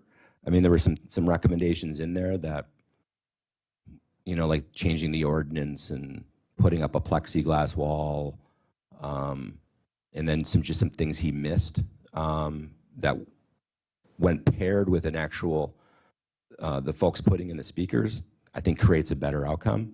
So I'm very optimistic that him plus, the production company or our sound guys can come up with meaningful solutions. And he's the horse we have right now. So I hope. The reason I'm asking about the confidence level, because if he come up with certain recommendations, I just want to see how committed you are to implementing those recommendations. I think it doesn't. These recommendations have to work, and I have to execute. This is the city's decision to hire this company. I then will do what I have to do to execute that, and if that technical component ends in the same result, that would be unfortunate, but I don't know. I mean, sound is a bit of a mystery, and up at the Rock, it's interesting because of sits a little higher, and the environment creates a bit of an issue. So I'm happy implementing some of the easy stuff. Do I think putting up plexiglass walls all over that berm is a good idea? I'm not convinced of that yet. So it depends on the recommendation. And since you have that kind of financial agreement with them, what is stopping them from releasing all these recommendations to all of us? I just got it Thursday and I was so focused on preparing for this meeting. I don't know that I know the answer. I think Kelly can probably speak to that. My understanding is it's either done or almost done. Okay. I think in the meeting we had last time, he was hoping for like early mid-March for the entire report. So there's nothing from a dispute standpoint that would be holding that report up. It would just be, is he fully done with it? But I think Kelly's had more conversation with him on the other aspects of it. Because, the last couple meetings, the issue has been tabled because pending receiving those, Understood. Yeah. receiving the study and hopefully getting the recommendations. And ultimately, we're looking for a commitment from you to implement those recommendations. And we should be prepared to very much approve your events and move forward, And Nabil, to be simple, I helped you get the report. I stepped in to make sure you got the report. Not because I'm a nice guy, because as a business owner, I need it too. And you have my full commitment to execute the recommendations that make sense. And we're also going to, if you guys think JPM is the right solution to be that third party, I'll offer that as well. But that he will report into you guys on that. Is that what I don't want is a conflict of interest or a perceived conflict of interest that Mike's telling him what to do and playing games. The last comment, I strongly recommend that we put an effort together to improve the relation between the Rock and the neighbors as well. I agree. It should not be confrontational. You guys are neighbors, and sometimes the shortest solution to any problem, communication, and hopefully we'll improve on that a little bit. So hopefully we'll have a nice, having a good relation with your neighbors could take you miles. So please make an effort to reach out to them and I appreciate try that. to communicate. Thank you. I would also hope that the alderman would take a more active role with the business too. If you can help facilitate that, Sure. Just pick up the phone, call me. Let's get after it. We've never done that for whatever reason, so let's all work together. Yeah, I yield. Alderwoman Day. Thank you. And before I start with my comments on the documents, what's at our desks tonight was the letter from the Village of Greendale, the email from Laura Nelson from Engage Franklin, and then the two documents that Mr. Zimmerman referenced. So I would just ask that if the packet could be amended to have those included for the public to be able to see them. And amend the packet, put them in with the packet in our drive, but packet, then we have to. I mean, we put them in there and we say this item was given out for G5, so if someone calls and says, I want that item. Yeah, can you turn on the mic so she can speak to the mic, please? So there's no way that these are just going to be forward-faced online? Somebody has to call and ask for them? Well, that's how the documents that are always handed out, that's how they're always done. If someone requests them, then, we just email them. Okay. I'll come back to that. That's a conversation outside of this with staff. Thank you. So, Mike, thanks for coming in. I appreciate these two documents, both very comprehensive and without sounding patronizing, more than I expected to see as far as a plan within the last couple of weeks. I just have a couple of questions, and I'm going to ask for help from the city attorney and the city administrator. If I start dancing too close to something I'm not allowed to talk about right now, just give me the high sign or kick me or something so that I don't venture too far. But this kind of alludes to things, and so I'm going to try to talk abstractly without going into too many details. So in your plan for this upcoming year, the one caution that I would have in it out of the gate is kind of the long-term strategy. I feel like we should pull that out of this for right now, only because we don't have the full report yet from them, and I don't want this to be something that anybody is tied to if, when we get the full report, there's a better idea or a better solution. So while I appreciate this, and I think that this is potentially a strategy that we could use, I don't want it to be tied in black and white until we have an actual full report that we're looking at for mitigation measures, if that makes sense. Because it's not, like you said, it's not going to be put in place before this event anyway. So it's, I like that it's there and that you're thinking forward on it, but I don't want you or the city to be tied to it if there's something else that comes along that's a better. I'm comfortable with that. If Nabil's comfortable with it, I committed to him that I'm open to it. So as long as he's he's comfortable with taking that out of the motion. Yeah, Uh, I mean, I'm it's in this other document, which I think is fine, but if we're going to use this as kind of the Sure. time point to Yep. the actual event coming up, I think it's great for long-term strategy, but since that's not going to be implemented in, 6 weeks, Yeah, that's fair. so then going back to the actual plan itself, so I like the idea of having an independent third-party person that knows what they're doing, come in and look at the setup, help with the sound check. The one point that gave me a little bit of pause is that I'm not sure who pays that person. And because I'm not sure that you're willing to do that, and I'm not sure. I am willing to do it. Are you? I am. And then what sort of timeline would you need them to be, So we talked about high level because I wanted to get a sense before I committed to paying for it. When he shows and when he leaves, if it was going to be JPM. So he could either come in that Thursday or when they roll in on Tuesday. It doesn't matter that much to me because getting it right is what's important. So I would leave that up to, I think having him come in Tuesday would be better just because if he's coming in Thursday and we're going live Friday, I'd hate for us to miss an opportunity. Yeah, and I'm just because if we're hedging our bets on the setup of the stage Right. and the speakers and whatnot, having them there, as soon as the production company comes in is probably the most prudent. Yep. But this is not my field of expertise. I don't know, but Well, they've already started talking, realizing the new equipment that we're bringing in. My hope is that a lot of this can be sorted out with the planning and the dot plans up front and the stage layout. But I just, it's important that he feels like if something isn't done right, that he has the time to make that change. So I would think Tuesday would probably be best. my next point, and this is where I'm going to dance right on top of the line. In the independent sound monitoring, you talk about that person will install and manage the sound monitoring equipment and system limiters where appropriate. I would ask if you're comfortable amending your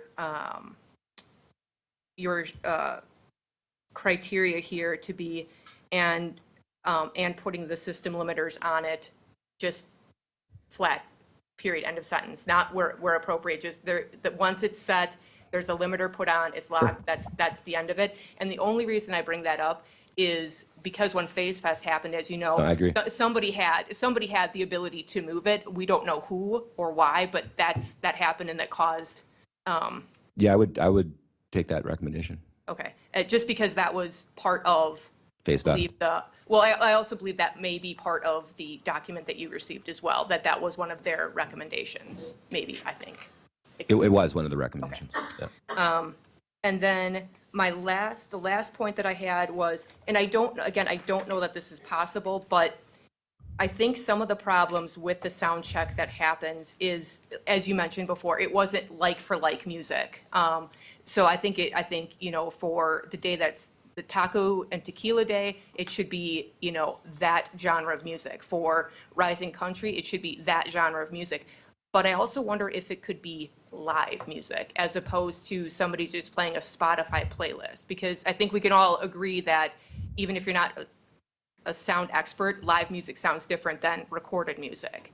So I don't know if there's a way that, whoever the first act is of that day, if that's when they're out doing their sound check, if that's when you can do the sound check with the neighborhood, or if that's too close to actual showtime or whatnot, but just some way to make it be as apples to apples Yeah. as possible so that everybody knows what the sound is going to sound like. What I can't do, unfortunately, just because of routing, I can't get the artist to come the day before. Right. But I probably could get a live artist. Or do the sound check in the morning of before the. Well, yeah, maybe. I just would hate if it. I mean, maybe. I don't know. I'm trying to Yeah. make it as equal as uniform as possible so that everybody knows what they're going to hear, so that it's not so dramatically different once the show starts based on what Yeah. they heard. Well, it should. Yeah, I don't. I mean, each artist is going to be a little different. I think the limiter will be there to protect it, but with these artists, it's just not in their contract. So to get these big acts to even show up on time sometimes is, we're out there, entertaining them until Nelly comes, as an example, or Ludacris. And like I said, this might not be a realistic ask. I just, in my brain, I'm thinking, when I've I don't been think to it's concerts, it sounds different than when I'm listening to my radio. Even if I crank my radio up really loud, it still sounds different. I think what we can do, though, I think it's unrealistic to have the artists do it, but I think what we can do during the sound check is do some form of live, right? And we can test that up against the actual tracks that we're listening to. So I think that's doable. Something just to make it a little bit more realistic. Yeah, I think that's doable. Okay. That's all I have for now. But thank you for this. This is You're welcome. well done. So, Madam Clerk, Kelly, if you could turn, she's got a comment on this. Yeah, Courtney. Just wait for a second. There you go. I can have Lisa put these on as a separate document on the web, but I can't incorporate it into, because the packet is the packet already. Yeah. Okay, does that Yeah, make no, sense? that I understand. I just feel like as soon as you said people could call you and ask for it, you're going to get, 100 phone calls tomorrow. yeah, So if there's a way that you can, upload it somewhere that we can say they'll be here if people want to see them or print them for themselves, they can Just go and these do that. two, the documents that Yeah. Mr. Zimmerman Yes. handed out? Okay. Yeah, I can have her put a tab. I just was trying to say I can't put Yeah. it in the Yeah. packet because the packet is. Yeah, I just want it to be accessible to Yep. people in some manner, because Yep. otherwise you guys are going to get bombarded tomorrow. Yeah, I do anyway. You good? Yeah. Thank you. Alderman Craig. Thank you. I echo Alderwoman Day's sentiments regarding all of the comprehensive work that you've put into the proposal and looking to make things work for yourself, for the city, for the residents. I think that you have shown a great deal of flexibility and willingness to adapt. With that said, the only thing that I have, at what point do we cross the line from PG-13 to rated R? And that's my biggest concern, because what is the kind of the guardrails for those artists? I know you can say, hey, guys, can we just kind of tone it down a little bit? Whether or not they listen to you, that's not in your control, but how can we kind of make sure that we get that outcome in the end?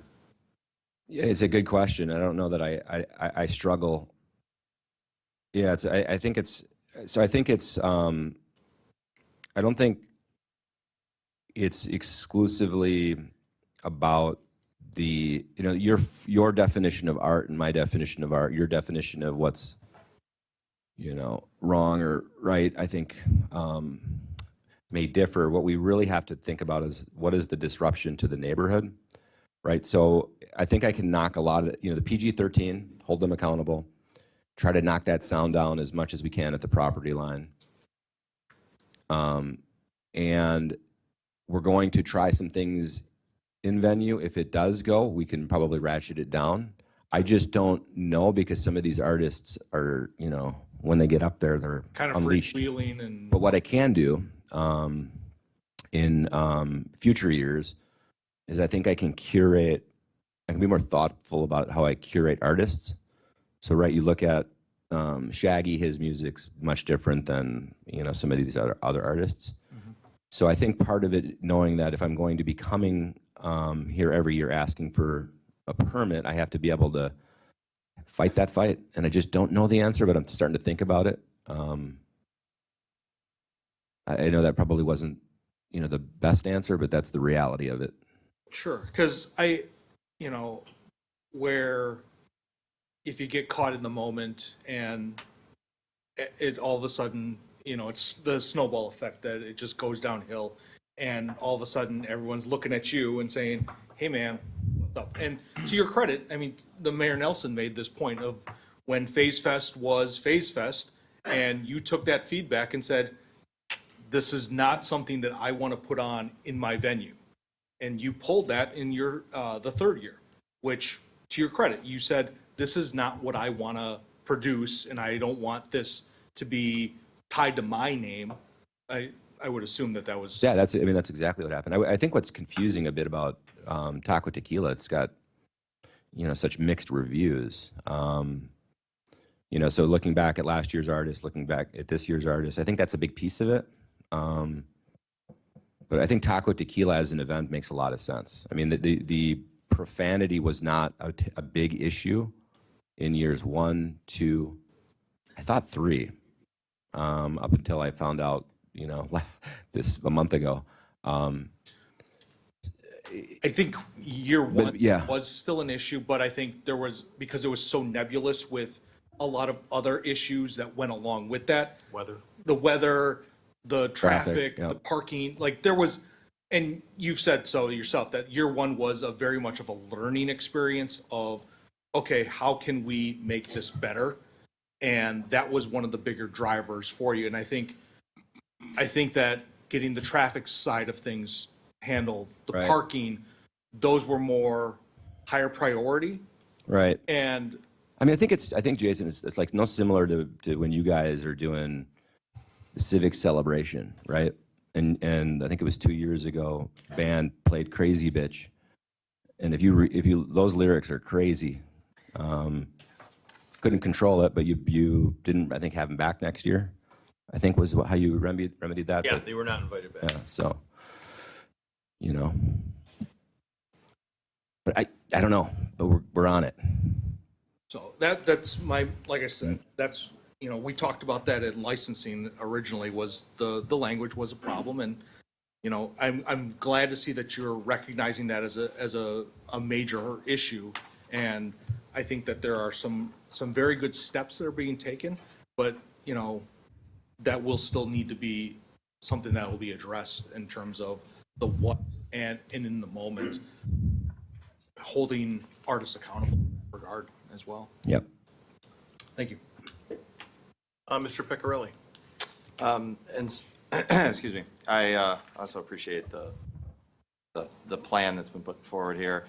So 2 items I had. So one was, I do like the idea of having some sort of long-term in here. I do agree that having specifics in here kind of may lock us in the things we don't want to do. So I'd be more inclined to leave some of the long-term piece in here, but just get rid of the how we're going to do it and let that be figured out by what comes out of the mitigation. JPM. Is that amenable? Yeah, for sure. Okay. And then the second, and you've talked to this and referenced it, kind of reducing the sound at the lines. So right now, I think the way the permit is, it's like 79, but it gets set based on the sound check and everything like that. I would prefer to see something that's closer to the 65 mark, because we're doing a lot to try to mitigate this. So can we get something that's closer to 65 and still do the sound check and kind of lock it in where that ends up? I think it was set at, what was it set at last year, 74, 75? 75. I don't know. I mean, like, I think that I appreciate that. I just don't know that any of us really know what that day is going to bring and how much changing of the speakers and all that other fun stuff does. I'm more inclined to, turn it more down just because I, want to keep doing this event. I think it's premature to set the decibel right now, but if we can pull it off at 65, even 60, we're in on that. That would be a terrific outcome. Yeah. So I'd just like to see something where we try to get something closer to that mark. Because if I look at those charts out of the first one, right, and you go off of what was at the lot line one, Right. and then you go off of the 2 other properties, if you could get it, if we can get it down a little more, it really would. Yeah, but the way we get that, yeah, I agree. But if we don't get it down by turning the volume down. You get it down by speaker placements. Correct. Not going so high. So, I mean, I think that's the Absorption goal. material, stuff like that, yeah. Yeah. So I would just like to try to get something a little lower than what we had previously set, because I think that helps. You still have the floor. So that would be my recommendation, is just try to get a little bit lower than what we had in the past, to also help mitigate all the other things that kind of go along in here. So with that, I yield. So one of the things that I participated in were all the sound checks at the Knoll residence that they left us there. And then last year we were there, and it just seemed that every time when they referred to Mike Atkins, it was like, once the bass was down, people were accepting of it, even though the decibel limits were higher. But it was all the bass, it was all the shaking of the house, it was all the neighbors saying that this is what they were experiencing. It just appeared that once the base was lowered, that seemed to, even though the decibel limit wasn't, but the base was lowered, and that seemed to be more accepting to the neighbors, and that was a fact. So I think that it's not out of the ordinary to make that change. It wasn't too crazy, and it seemed like everybody was shaking their head yes, and I know you had representatives there as well, and once them and the neighbors put it together. So that's kind of my 2 cents was that base thing, but I guess my number one is the language part and how that's enforced. So with that, I'm going to yield to Alderman Salus. Just a quick note. Could you please, Mike, address the issue of safety and security? Because one of the citizens raised this issue in a serious manner. And it is serious, God forbid if we have an incident and there, it'll be disastrous for your business and the city as well. So I just want to make sure that this events run safe and secure, and no crazy guy can sneak, a weapon or anything into the event. Could you please address the issue? Yeah, I mean, we have crazy people coming into common council sometimes. But I guess the results on this, we take it serious. If there is a crazy incident, we know that event is probably forever gone, right? Our track record, we have had no, I won't say issue, but any major issue. So, I mean, depends what event we're talking about, but like 30,000 people at Hill Has Eyes is different than a Taco Tequila event. Our security, we work with police department to, we wand at the door. We work with the PD to see how many officers will supplement our security. We use a group called the Haven Group, which manages all of it on our side, which are like ex-military guys. And the whole goal is to try to catch it before it becomes an incident. I mean, frankly, there was one year that Franklin PD had, pretty significant presence. I won't talk about the specifics about what they did, but you'd be surprised how robust it is. I would encourage you guys to talk to Chief, talk about their point of view, how it's done. I think it's pretty well done. We can't guarantee that a crazy person isn't going to show, but we can't guarantee that anywhere. I mean, we do 2.5 million visitors a year, and we take safety very, very serious. And we have no incidents to report from it. So do we have like any kind of metal detectors or anything? Yeah, we do wanding. Yep, we do wanding for the Taco Tequila and Country Rising. Okay, thank you. Alderman Yusuf. Thank you. I really want to thank you, Mike, for being here tonight and giving all these commitments and all this information. And I really hope that Alderman Jason can follow up on making the bridges between the Rock and the neighbors so that this issue can be put at rest once and for all. We're really looking for a permanent solution. And it seems like this is an opportunity since there's this, flexibility to really build the bridges that are needed and put back the trust that is like missing at this point, maybe, so that the people can appreciate the Rock being in Franklin. And the Rock will do good, and the people will have all the peace that they are looking for, because they are looking for having some peace so they can be living in their homes comfortably as they're supposed to, and the Rock can do the business that they're looking for as well. So it will be, fixing this issue. Looks like it will be really a win-win for everybody. So I'm hoping for that. Thank you. Yes, thank you. So with that said, I know there's a motion here, but to address Alderman Peccarelli's concern, Alderman, what would you like to see added to this? Because like I said, you talked about decibel limits, I'm talking about bass. That's, the sound check is what's going to determine how it's acceptable. Correct, and that's where I'm trying to figure out is with the sound check, how do we, if we're gonna do a sound check and we're gonna need all the people there at the sound check to make sure that we can get Oh, they'll be there. that, right? And so, yeah, then I'm okay if we do the sound check to get to a value. I think we got to target that it's obviously a lot lower, and it also will help with, the way I also look at it is less sounds leaving the property. If there is somebody that says something, it hopefully doesn't leave the property, right, from a sound standpoint. So if you can keep it inside the property, then you have a little more control there too. Just to be clear though, there's no solution on earth that you won't hear something coming out of the rock with a major festival. So just so we're clear on expectations, again, Civic Celebration is a great example of that.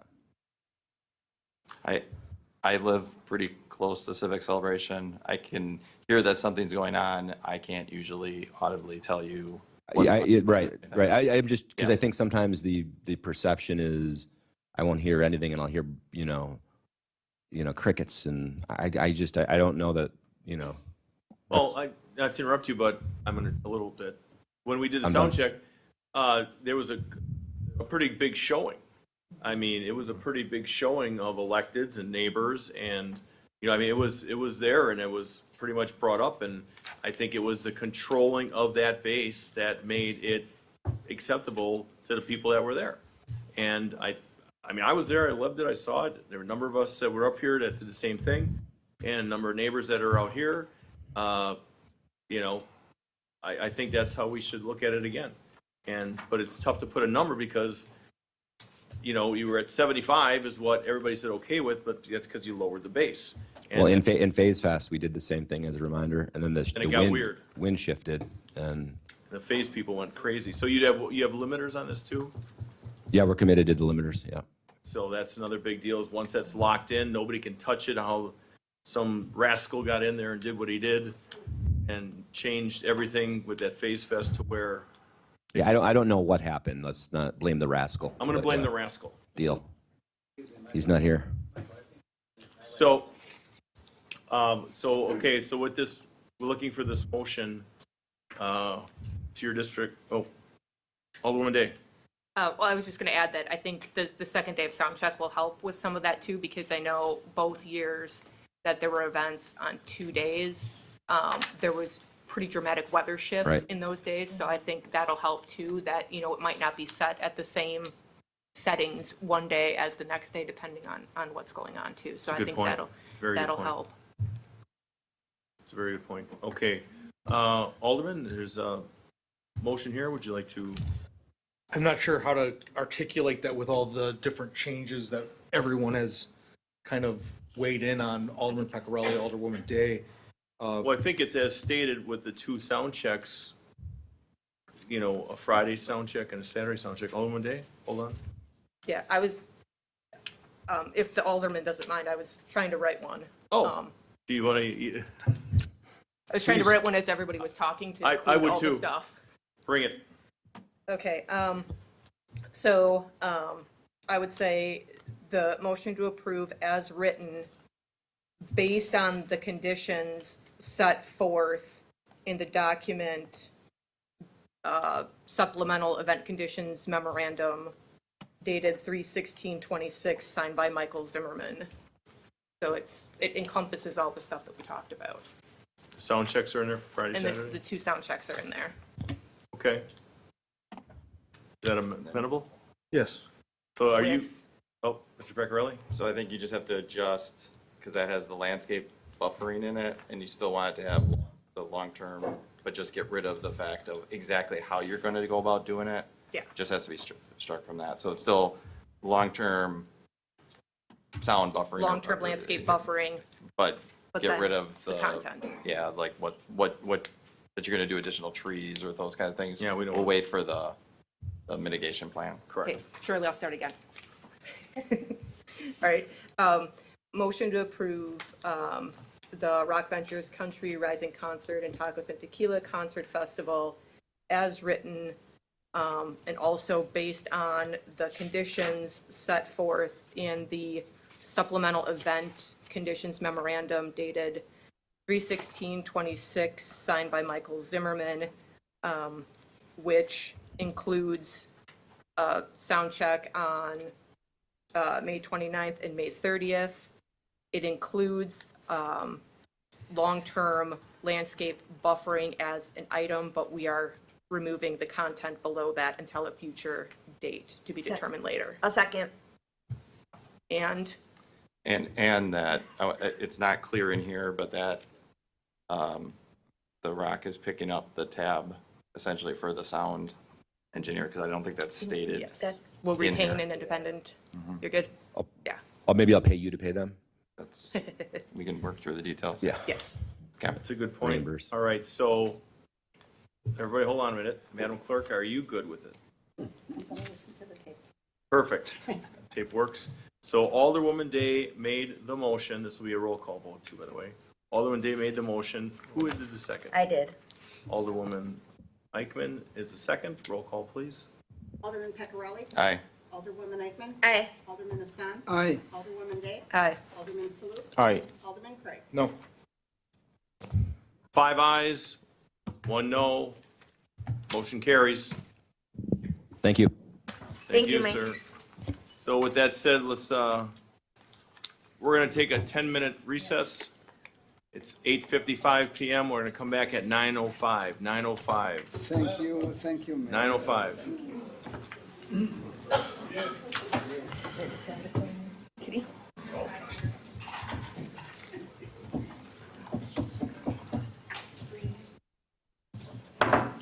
It's 9:08 PM. We are back in session. City of Franklin Common Council meeting, item G3. A resolution creating tax incremental district number 10, approving its project plan and establishing its boundaries for the city of Franklin. Mr. Regitz, you're going to start with the ship. Sure, thank you, Mayor. Are you on? Your mic? Do I need to push a button? Nope, There you go. I'm good now. All right. Thank you, Alderman, for entertaining the tax incremental district number 10 approval tonight, of approval of its boundaries and of its project plan. The project is in compliance with the Unified Development Ordinance and the Comprehensive Master Plan. It will provide housing which is needed, elimination of blight across the subject properties, and a developable new commercial area with a head start. The council has been wise in hiring the finest tax increment finance expertise in the northern Midwest, and also the best the best economic development incentive consultation available also in the Midwest. And so with us tonight, we have Todd Taves, who is Senior Municipal Advisor, and Ariana Smith, who is an Associate Municipal Advisor with Ellers Incorporated Public Finance Advisors. And also with us virtually is from SB Friedman, Lance Doran, who is the partner there, and Joe Kravicci, a project manager. And they will answer questions regarding their development, underwriting analysis, and opinion on the TID 10 but-for test. Also with us tonight is the developer, who can answer questions if needed for the council. And so I will yield to Todd Taves and Ariana Schmidt. And so, Mayor, our plan would be to run briefly through the slide Briefly, deck. If please. that All right, good evening, everyone. So to keep this brief, would you like me to skip over the fundamentals of what tax increment financing is? Because, and I'm just saying this because I know we've seen this before, this has been presented before, that anyone's paying attention, even the ones that have been here at these meetings, not in support of it, have seen this. And then there's been a FAQ put out. I'm sorry, I'm trying to speak with you over Joy, who's in the hallway holding court. It's really hard. Yeah, it is difficult to hear. So Mira's gonna, try to, so that, please continue. Okay, so I'm going to jump into the specifics of this TIF, but if there are questions about TIF as a whole, please feel free to ask. So the TIF proposed before you tonight is proposed as a blighted TID. It's at just over 30 acres. Wetland acreage is excluded, right-of-way is included, and you see the map before you as well tonight. All TIDs are subject to what we call the 12% test. Basically, you can only have TIDs within your community up to 12% of the total equalized value. With your existing TIDs, along with this potential district, you would be at just over 5% of that acreage, so meeting the compliance necessary. There is also a test required to meet the blighted conditions, in which at least 50% of the land area in the district must be classified as blight. You, as the Common Council, have that authority to make that determination. However, in the project plan, we do have appendices B and C, which provide those detailed analyses of the parcels before you, identified in the map as parcel 1, 6, and 7. As blighted, and there is that finding attached from Land by Label that explains that a little bit more in detail. The development associated with this TID, Poths General, is identified within map parcel reference number 1. So Poths General development would be proposed as 292 residential unit apartment buildings to be constructed this year and next. So you see this build out here as to potential value that this could add to the city. Potential value would be roughly $23 million a year for a total of $46 million. There is also potential for some commercial development in the TID. That potential value is not depicted here. However, it would be commercial development and relocation of the existing Dollar Tree in the TID currently. This is the map of the proposed site plan from Land by Label. Are we able to, hold on a second. Yeah. Are we able to shift Gentleman's Friedman a little bit somewhere? Is that okay Or- for now? Or did you still want him on screen? Let's see. Sorry, I'm using my left hand and I'm right-handed, so let's Nope, make this we'll easier. go with your right hand. You steer the ship. All right. Because I know this drawing right there was also a point of contention as far as this drawing here was also a point of contention, going exactly what the boundaries are and what the boundaries aren't. So that's, I'm just saying, talking with some neighbors and citizens about what it is and what it isn't. Right, and so the proposed plan that you just saw is within this parcel right here, map parcel 1, And to the east. as well as to the east of that. So this is where the potential commercial could be. So does this project go east of the current footprint? Of the current proposed boundary? No, Well, this we've entire got, boundary. Yeah, go to that site plan map. Yeah. so it does, Mr. Martin, extend east of the current footprint of the shopping center, which currently exists today. Yes. Thank you.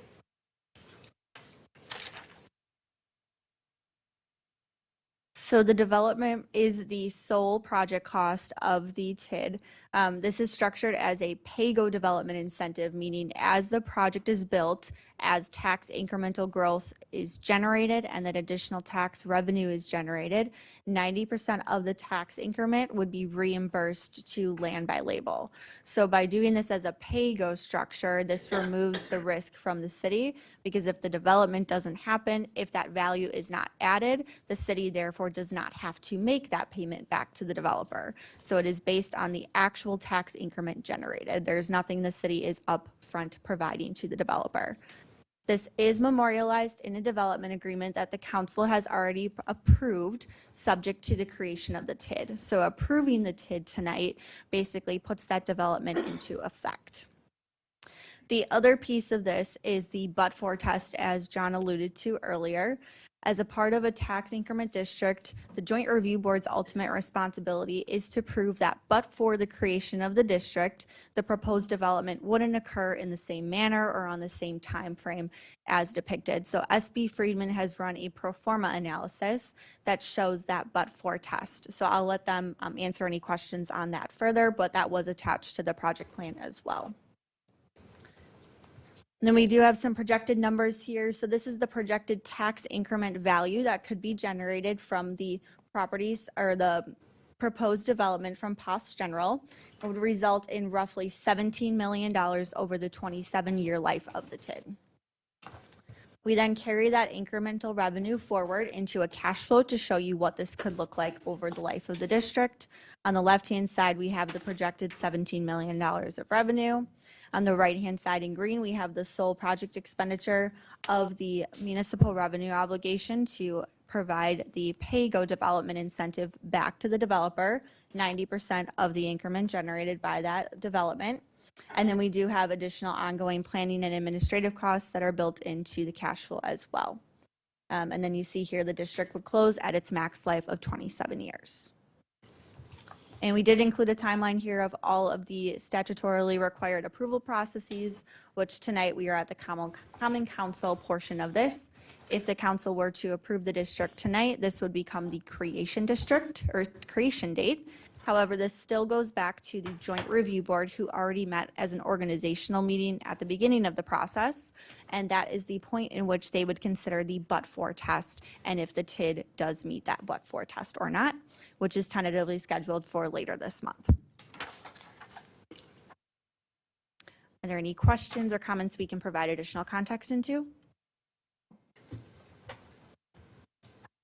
Questions, anybody, up here at this point? So Mr. Peccarelli. I'll start.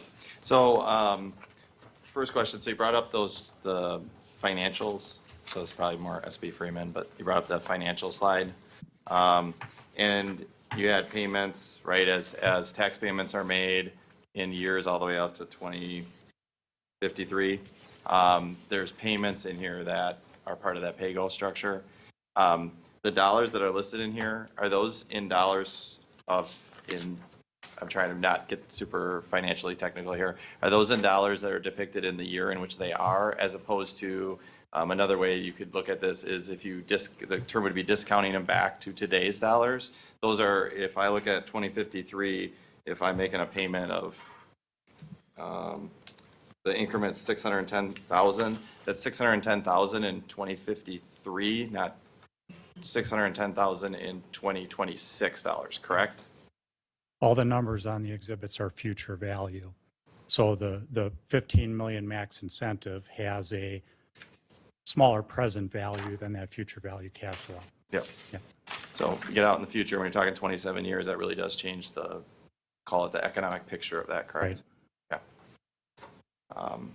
That was my main question at the moment. So. Mr. Davis, can you state that again a little louder in here?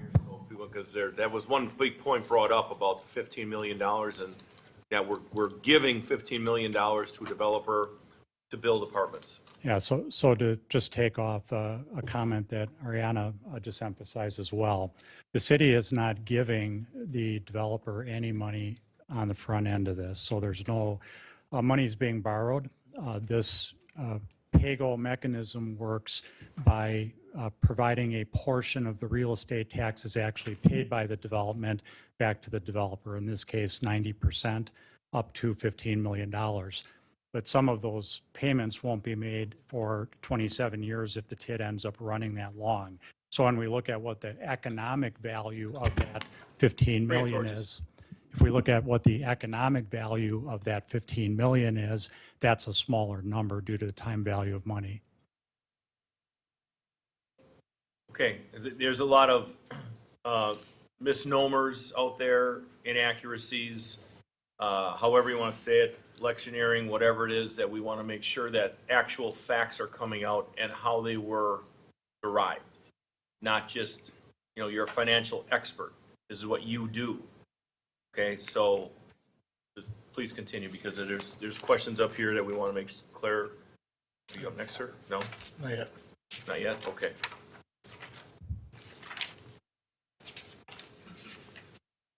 Maybe more at this point? Okay, John? So I guess the question is before the council now. If there's no further questions, Mr. Attorney. City Attorney?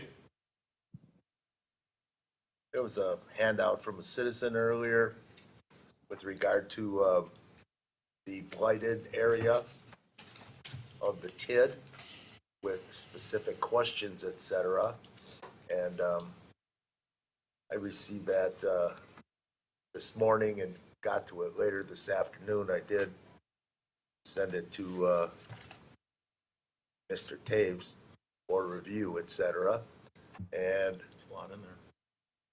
being full-time, living and working in the tax incremental district realm, what are your thoughts with regard to determination of the blighted area and whether this particular proposed development does meet that blighted area Sure. So I received. requirements under the statute? Sure, I received that document about an hour before the meeting, so I had a chance to take a quick breeze through it. So, the one thing I would say is, first of all, we agree this is a decision that the council makes. So if you reviewed the form of resolution in your packet that would approve the TID, there's a number of findings in there, but one of those findings is that you find at least 50% of the area is blighted. So the Eau Claire case was referenced throughout that document. And one of the things that's important to understand is that the Supreme Court, or the Wisconsin Supreme Court, ultimately decided in favor of the city. And there were a variety of different elements in that case. But one of the takeaways from that is the court confirmed that this is a legislative decision. So you take the definitions which were provided to you in the project plan, and you look at the totality of the area. When I looked at the document that was provided, I think there was a sense that it was trying to do it on a parcel by parcel basis. But what the statute says is you look at the area. So if we would go back to that site plan we had up a few minutes ago, what you're looking at is that entire area where the building is, the area to the east where the development would occur, and you're applying that standard in totality to all of the territory that would be within that footprint. So from my perspective, when we look at the documents that were included in the project plan as supporting evidence, what you want to avoid doing is being arbitrary, where you have no basis for concluding that you meet that standard. From the documentation that we've been provided and that is included within the project plan, in my mind, there is a reasonable basis to make that conclusion. Mr. City Attorney, so the And floor. with regard to the blighted area, it does include essentially the entire existing shopping center as developed, which includes the dilapidated, deteriorated buildings thereon, correct? It includes that parcel as well as the parcels to the east, so the entire development site. Thank you. Alderwoman Day, then Alderman Sluse. Thank you. Staying on the topic of blight for a moment, and recognizing that I'm not the expert in the room, so I'm going to ask the experts in the room about that. So on, this is section 4, page 46 of our packet. It shows the calculations for blight, and as was just mentioned, it's section 1, which is the footprint of the current shopping center, and then sections 6 and 7. And all 3 of those are considered 100% blighted. Mm-hmm. Is that normal, or is that unusual for portions to be considered 100%? So the statute doesn't specify how to make the determination. Customarily, it's done on whole parcel basis because that's got the acreage associated with it. So, in other words, even though it's broken down into 7 sections here, it's not really 7 sections, it's one big section? So the 7 sections are parcels.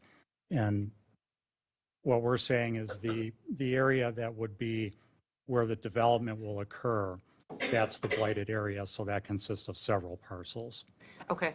And then, so for 6 and 7, which is more of the undeveloped land that was, I guess, previously just field or farmed area, in the information from Land by Label, they talk about it was used as an unregulated dump area for non-structured soil fill. And later on in here, they discuss some of the mitigation strategies that they have done on that land. But we don't have any of those reports to actually show what the soil borings were.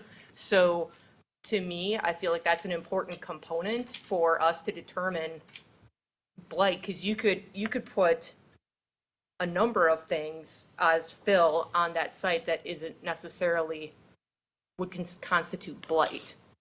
So just saying that it's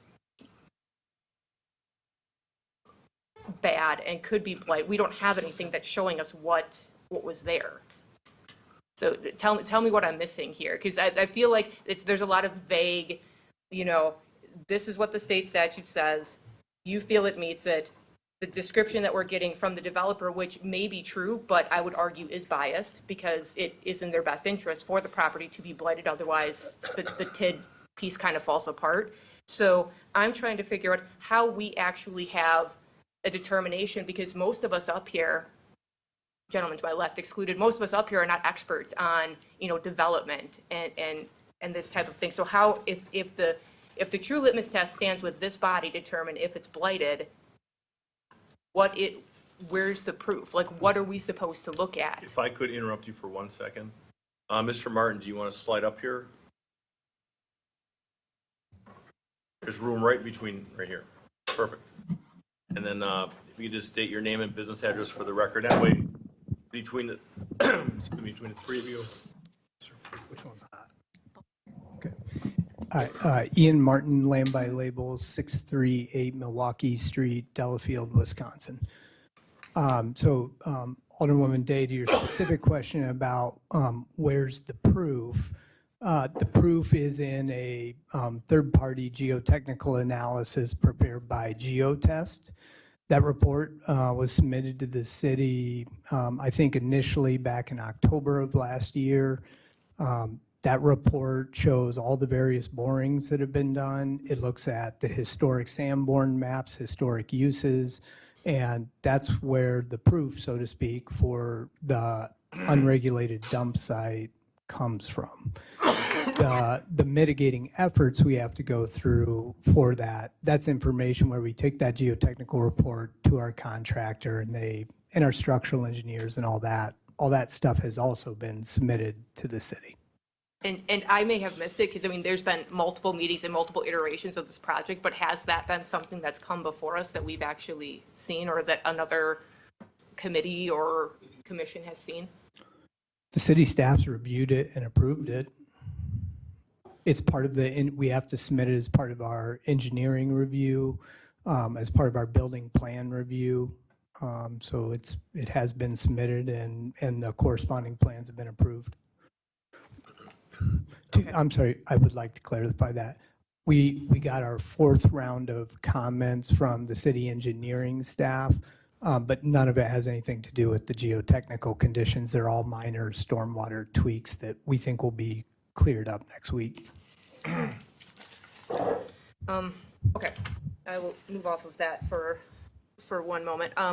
Going back to one of the comments that was made during public comment about sort of like the differences in generational housing, and right now the push towards a lot of people looking for rental versus actually owning their property, and I don't disagree with that. We see that all the time.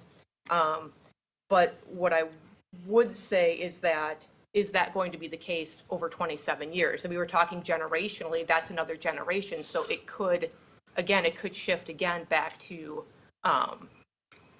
single family homes. We don't know that. So it is a big risk. I understand the way the trending data is going now, but that's not to say generationally it won't flip again. I think the part that is tripping up a lot of residents, and myself to some degree, is that it doesn't seem like that there's a potential for this not to really be the fruition that we think that it's going to be, because it's a long time and it's primarily apartments. So we're counting on the increment being what we're projecting now for us to see kind of the golden parachute at the end. But I think because the housing market and trends have been generational, a little bit in flux, it makes it hard to kind of pull the trigger on this, knowing that the main piece of the increment is coming from apartments, and that may not be, 10, 15, 20 years from now, something that people are going to be striving for or wanting to have. So that's when it's primarily that as kind of the biggest part of the TID, that's where I'm sort of struggling, because I'm trying to figure out if, the end game, trying to think out 27 years right now, it's great. It's great to think about all the things that could bring, but 27 years is a long time. And some of our TIDs are not performing the way we thought that they were. And they looked really good on paper when we started, and, life happens. So, and we just struggled to balance a budget where we were, $1 million in the hole, and we struggled really hard to balance that. And we have underperforming TIDs, and it's a hard pill to swallow when this one seems a little bit uncertain to go in again for another TID that might not perform as well. Because right now the trending data for our TIDs is not great. So if I could respond to that, directionally, I agree with the changing preferences of housing in this country. Certainly, there's times where home ownership is high, and there's other times where it's low. We currently find ourselves in a trend line where home ownership is low. Hasn't always been that way, probably won't always be that way. What is true, regardless of when you want to take the snapshot in history, is that there's always rentals and there's always single-family homes. In the same way that I don't predetermine how well somebody takes care of a home that's 27 years, it's fair for you to say, I don't know if I can predetermine how well an apartment will be taken care of. But that's true, of course, of every asset class, including shopping centers. So directionally, I agree with it, but there's always room for all different types of housing types. Any housing study you look at says the real trick is you need a little bit of everything. So then I think the next question becomes, well, what's the risk, right? So you talk about performing TIFs, non-performing TIFs, and I know that came up before. The risk is all mine in this case. If this TIF doesn't perform, what do we mean by that? Does that mean that the tax value is not as high as it may show up in the current underwriting models at Ellers, SB Fried, and myself? If that happens, I get less money. There's no turn of events that if it gets taxed at a lower value, that the city somehow has to bear that burden. One of the other, so in other words, is it possible that the tax value is less than we're projecting? The answer is yes. Who bears that risk? It's all land by label and our capital partners on it. I think Ariana and Todd had a slide on it that we skipped over, but there was another comment that was made that this project produces no taxes for the city. That's not true. It does. We get the taxes that are there now, and then we get 10% of the increment. Right. Yeah. And that's a several $1 million surplus over what's payable in the MRO. I'm good for now. Thank you. Alderman Salus. My question is to the best of my understanding, if there is an area to be called blighted, that the city staff has to document and come up with this recognition that this is a blighted area. So just basically I'm looking here at the report has been to a large degree produced by the developer and put in front of us as if it's factual. I fully understand there might be few loads dumped here and there. I walk the site. Aside from the condition of the shopping center, I was looking at the virgin land. I looking for a land prime and ready for development. And I go and record, and the mayor knows that I had a buyer trying to buy 7 acres of that land and willing to pay $2 million for it.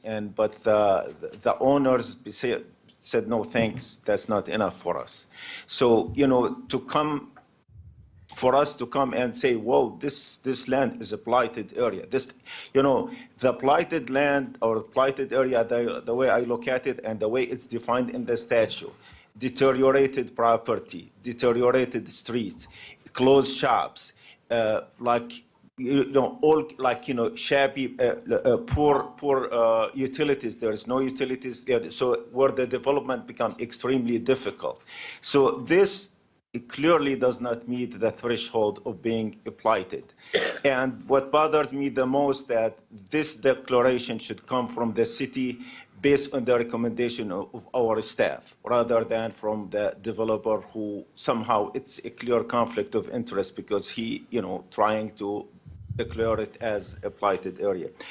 One other thing I like to present here, I'm just wondering if anyone managed to or can give us an idea. When you add the 300 units to the area, there is services needed, required for all these units. There is students will be going to schools. There is calls will be going to the police department. There is calls will be going to the fire department. All kinds of services, just like every one of us who live in the city and we pay taxes, we have services associated with our presence as citizens of this city. So I'm just wondering if anyone managed to can put a figure to us. What is having a 300 units added to our city? What impact would that have on the current taxpayers in terms of additional services that we have to pay for? Assuming only 30 students is gonna go to school, that's $600,000, aside from the police and fire.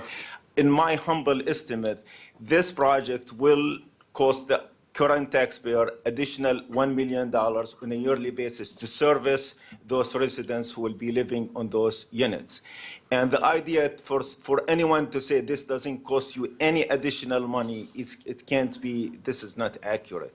There is cost available. Otherwise, what's wrong with me? I live in a house, I don't cause the city any problem, why I'm paying taxes. If we run this analysis or this analogy for everyone who live in the city, I say, well, I'm not costing the city anything. So why I am costing the city a lot of money and I have to pay a lot of taxes, and the TIF resident suddenly doesn't cost the city anything?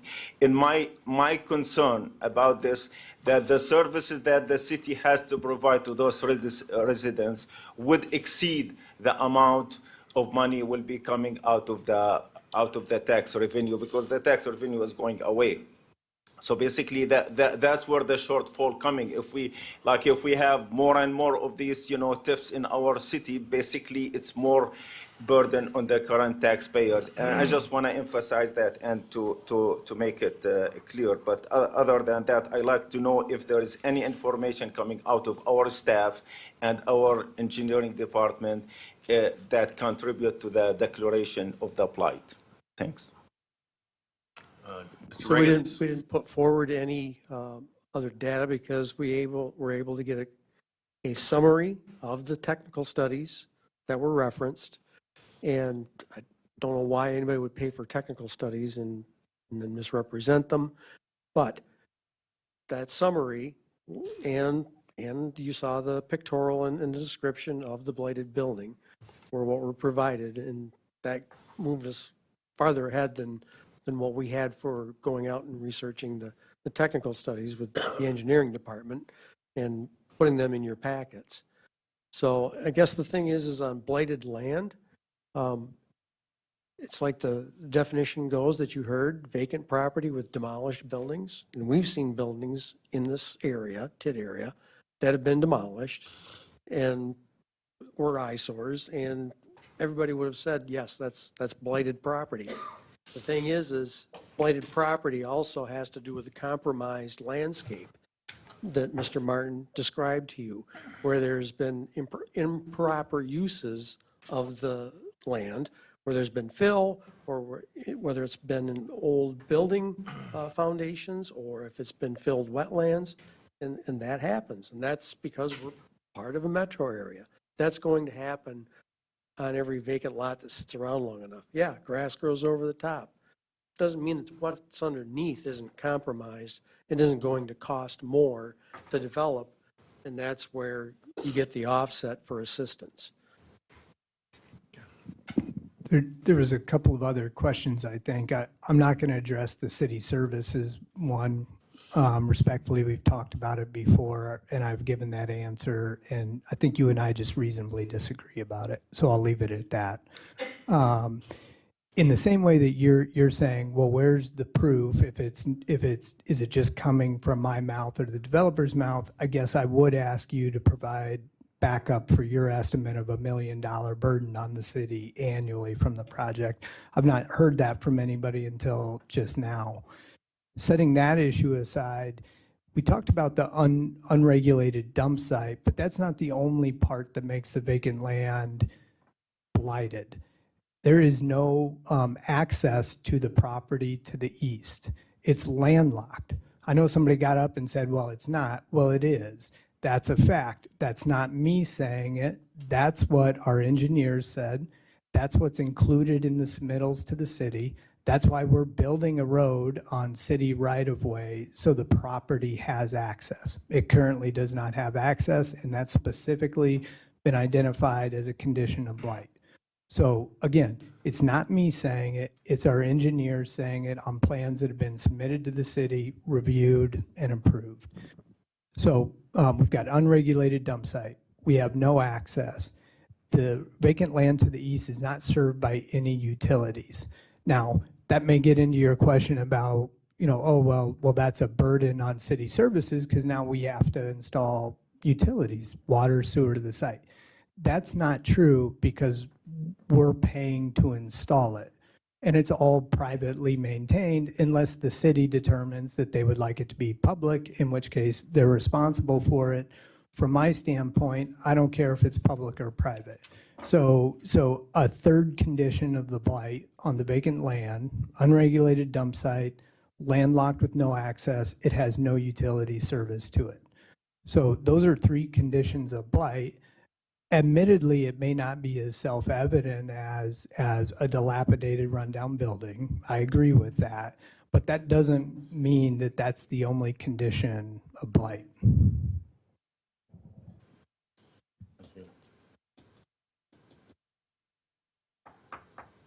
Okay.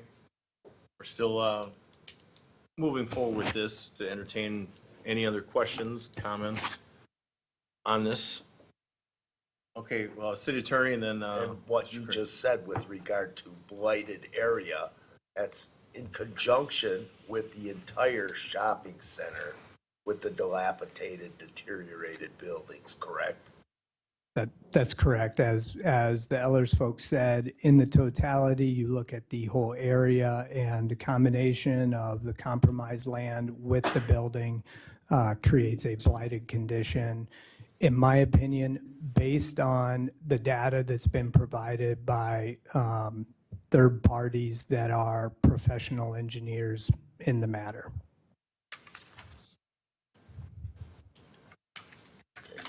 Mr. Craig. Thank you. We met about 3 years ago when this project was just getting off the ground. And I think most of us up here have seen this project kind of evolve, change, kind of be a lot like what was originally proposed to what it is today. My thoughts is that I'm a big believer in the free market, and if you have something that is of great value, you will see that return come back, regardless of whether or not you need public assistance with it or not. So, with that being said, I struggle with the PAYGO system at the 90%. I struggle with the timeline of 27 years. as referenced up here and with public comment, that is it's longer than an entire generation. Generations typically defined by 25 years, not 27. So I would like to see that if it was something where, if we had to put public funds into anything that may or may not have true value, we would still have blacksmiths on every corner in this city, just to shoe all the horses, but the value's not there. So I don't know if, I am not that convinced that it's necessary for the public investment in this. And if that is the case, that it's needed to make up the gaps in the profit margin, I don't know if that truly gives the city a return on that. And, where within the borders of the district, all of that increment is locked. As Alderwoman Day mentioned, we had $1 million, gap in our budget from this year.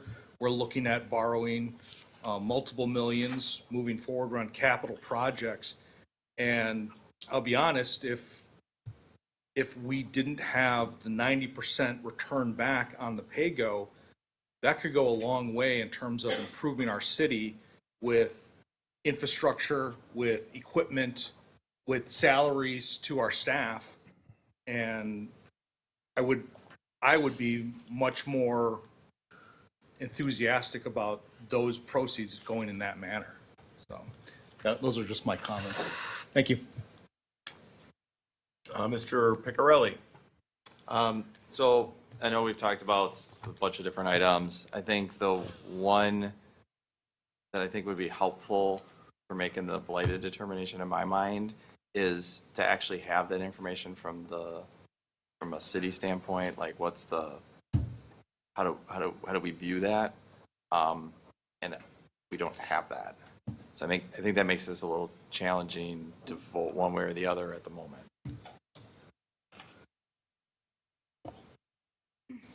I think we have some information missing, I guess is the way to say it. So, Mr. Martin, you alluded or you stated earlier that this was something that had already been provided to staff here at City Hall. Mr. Regitz, did that go to planning, engineering, both, all the above? Bulk of the studies would have gone to engineering. Can you please have your microphone there and then make sure it's. Bulk of the studies would have gone to engineering. I have a link to the geotechnical report. I had the summary, so I didn't delve into it because it's quite lengthy. Right. And the summary will work better. But the other studies, from the sounds of it, are at the engineering department and maybe the planning department. Okay. And probably would have come up at a plan commission meeting. I don't know if they were presented for a plan commission meeting or not, but. Yeah, so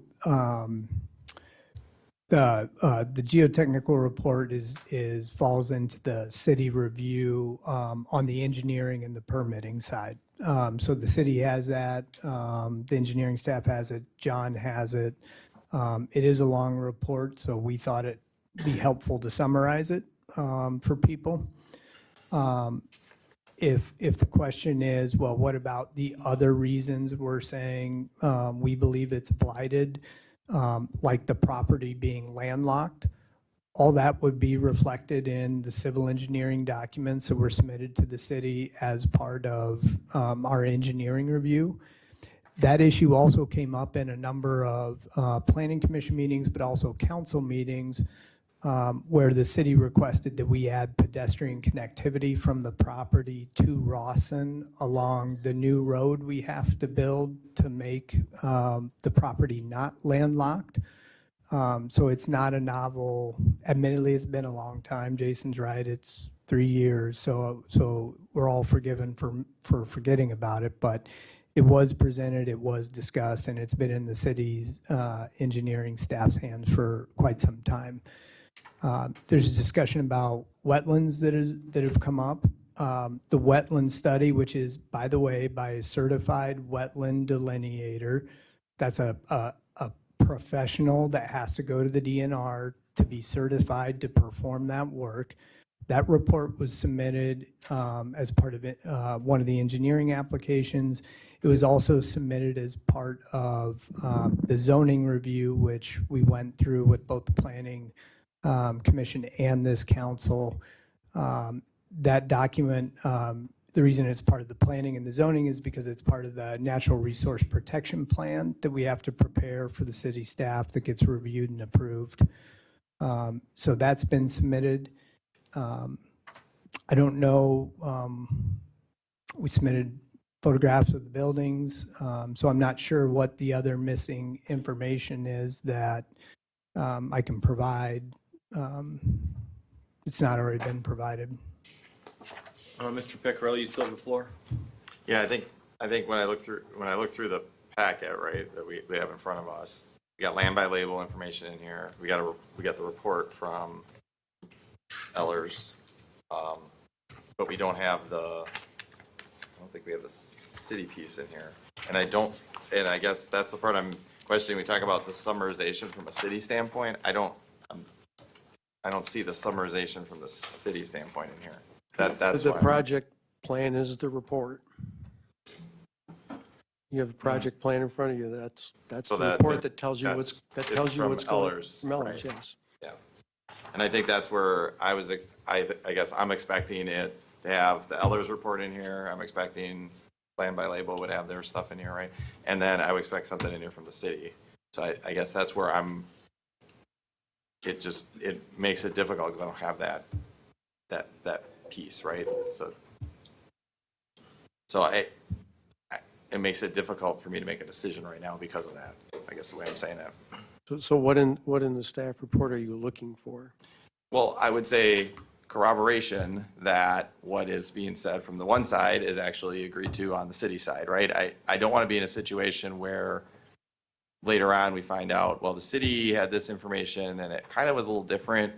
And I'm not saying anybody is misleading or anything. I just wanted to have what the city's position is on this from engineering and all those kind of things, and then the other pieces. It makes it a lot easier to be up here making decisions. Right now, it's very difficult because I feel like we got a little bit of a gap.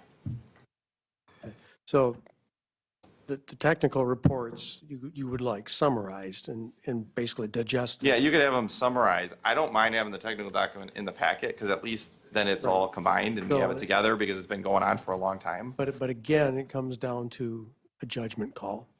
I agree, but And so here's the thing, to summarize it, you had a summary of what the technical issues are. And moreover, you've got the costs involved. And that's where the TIF comes in, is there are costs involved with addressing those issues. And so that's the financial impact. And so, really, digesting all of those would lead you to a similar summary. And so whether, having the staff's name on it wouldn't give you any different data or any different information. You still would have to make that judgment call.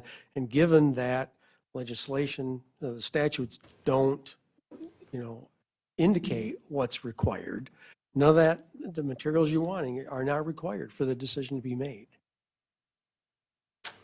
And so that's why we haven't gone and summarized it ourselves, because we have people involved that are far more knowledgeable.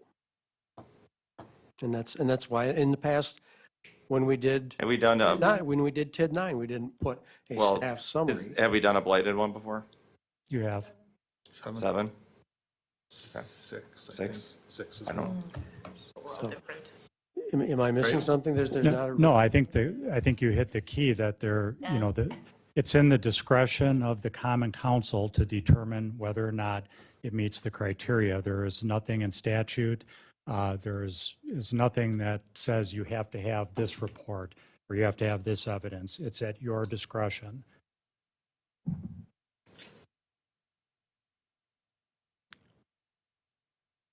Yeah, I guess from my standpoint, I would like to have what the city staff recommendation or whatever is as well, because we're trying to make a decision up here, and I'll be honest, it makes it really challenging when we have I'll term it as pieces of information, right? And I don't mean that in a negative standpoint. It's just, this has been going on a long time. It predates, me being up here. So I know it's been going on for a while.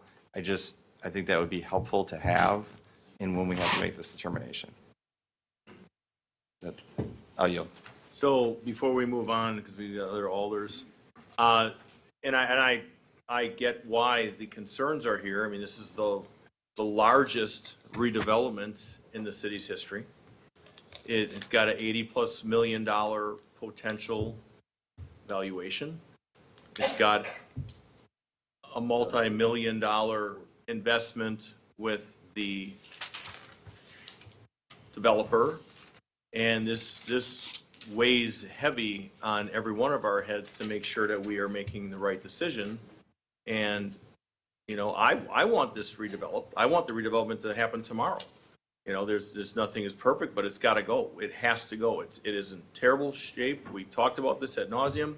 It's got to go. It's got to get done because nothing else is going to spar. Nothing's going to come from anything else until this development is started from pad ready. So that's my view. I understand it's sometimes not popular with some residents.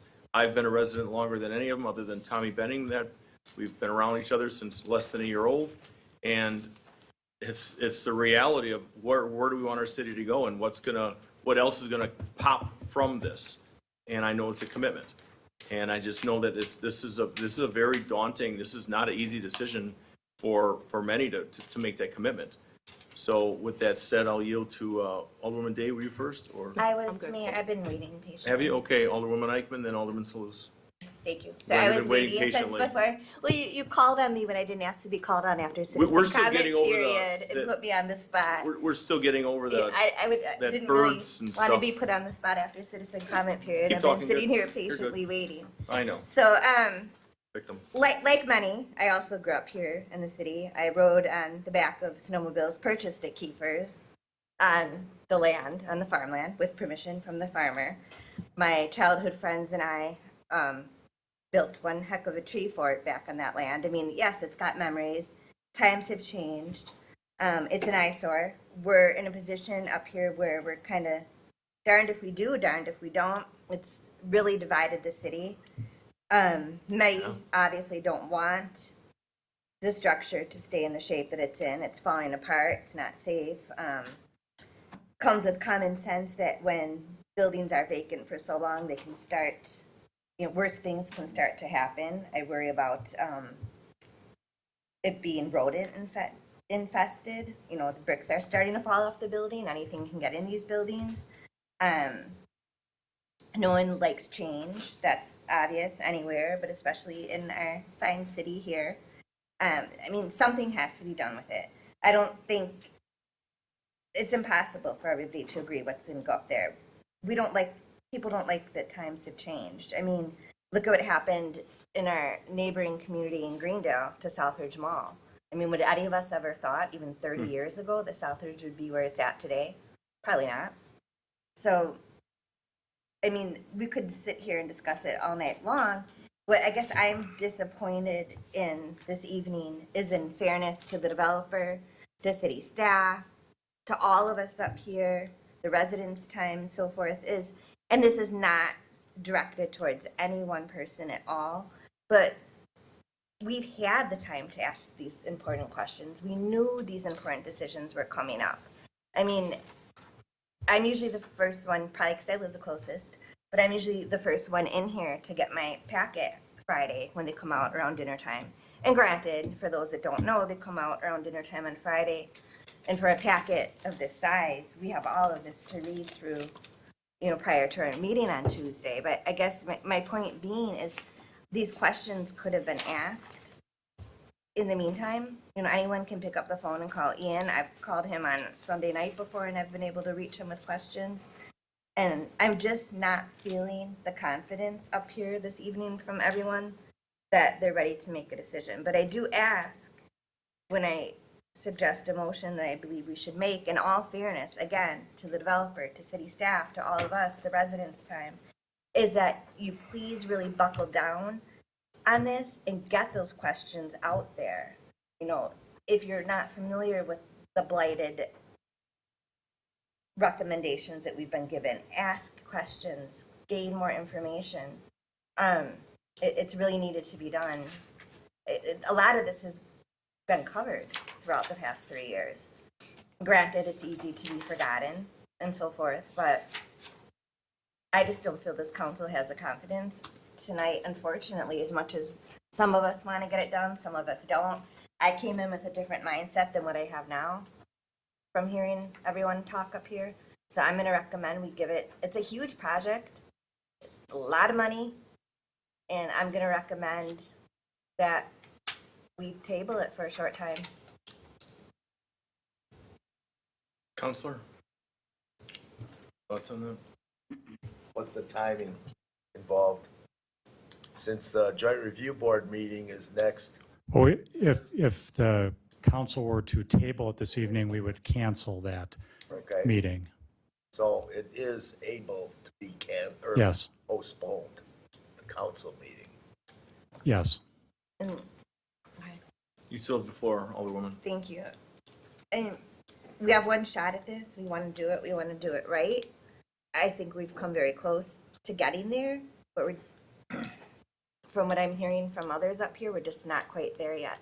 And if this were to fail in my discussions with the developer, and Ian, please feel free to chime in if I'm wrong.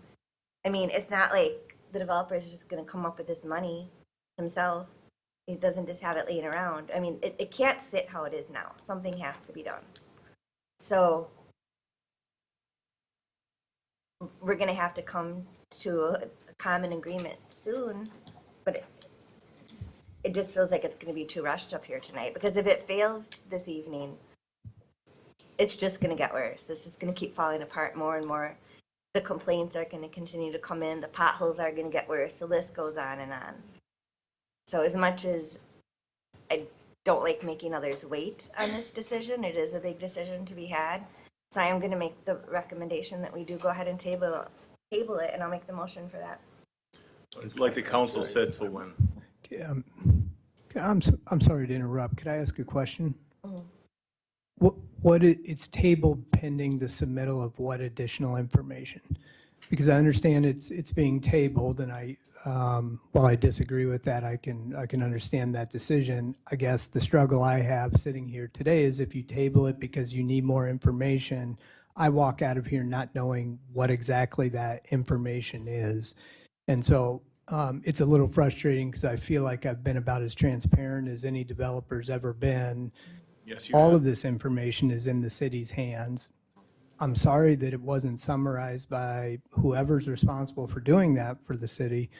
But by the same token, I guess I would, if you're going to table it, I'd like some certainty around what additional information I need to provide.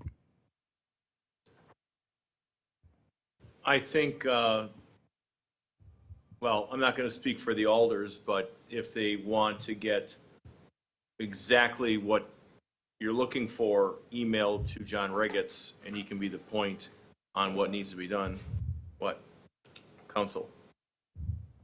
I think it should be stated at the meeting.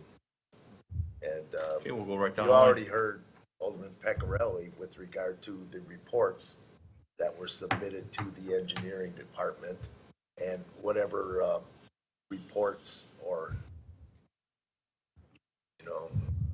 memorandums that were submitted to the planning department also, and review by planning and engineering with regard to the subject matter, or a report to the council at the next meeting.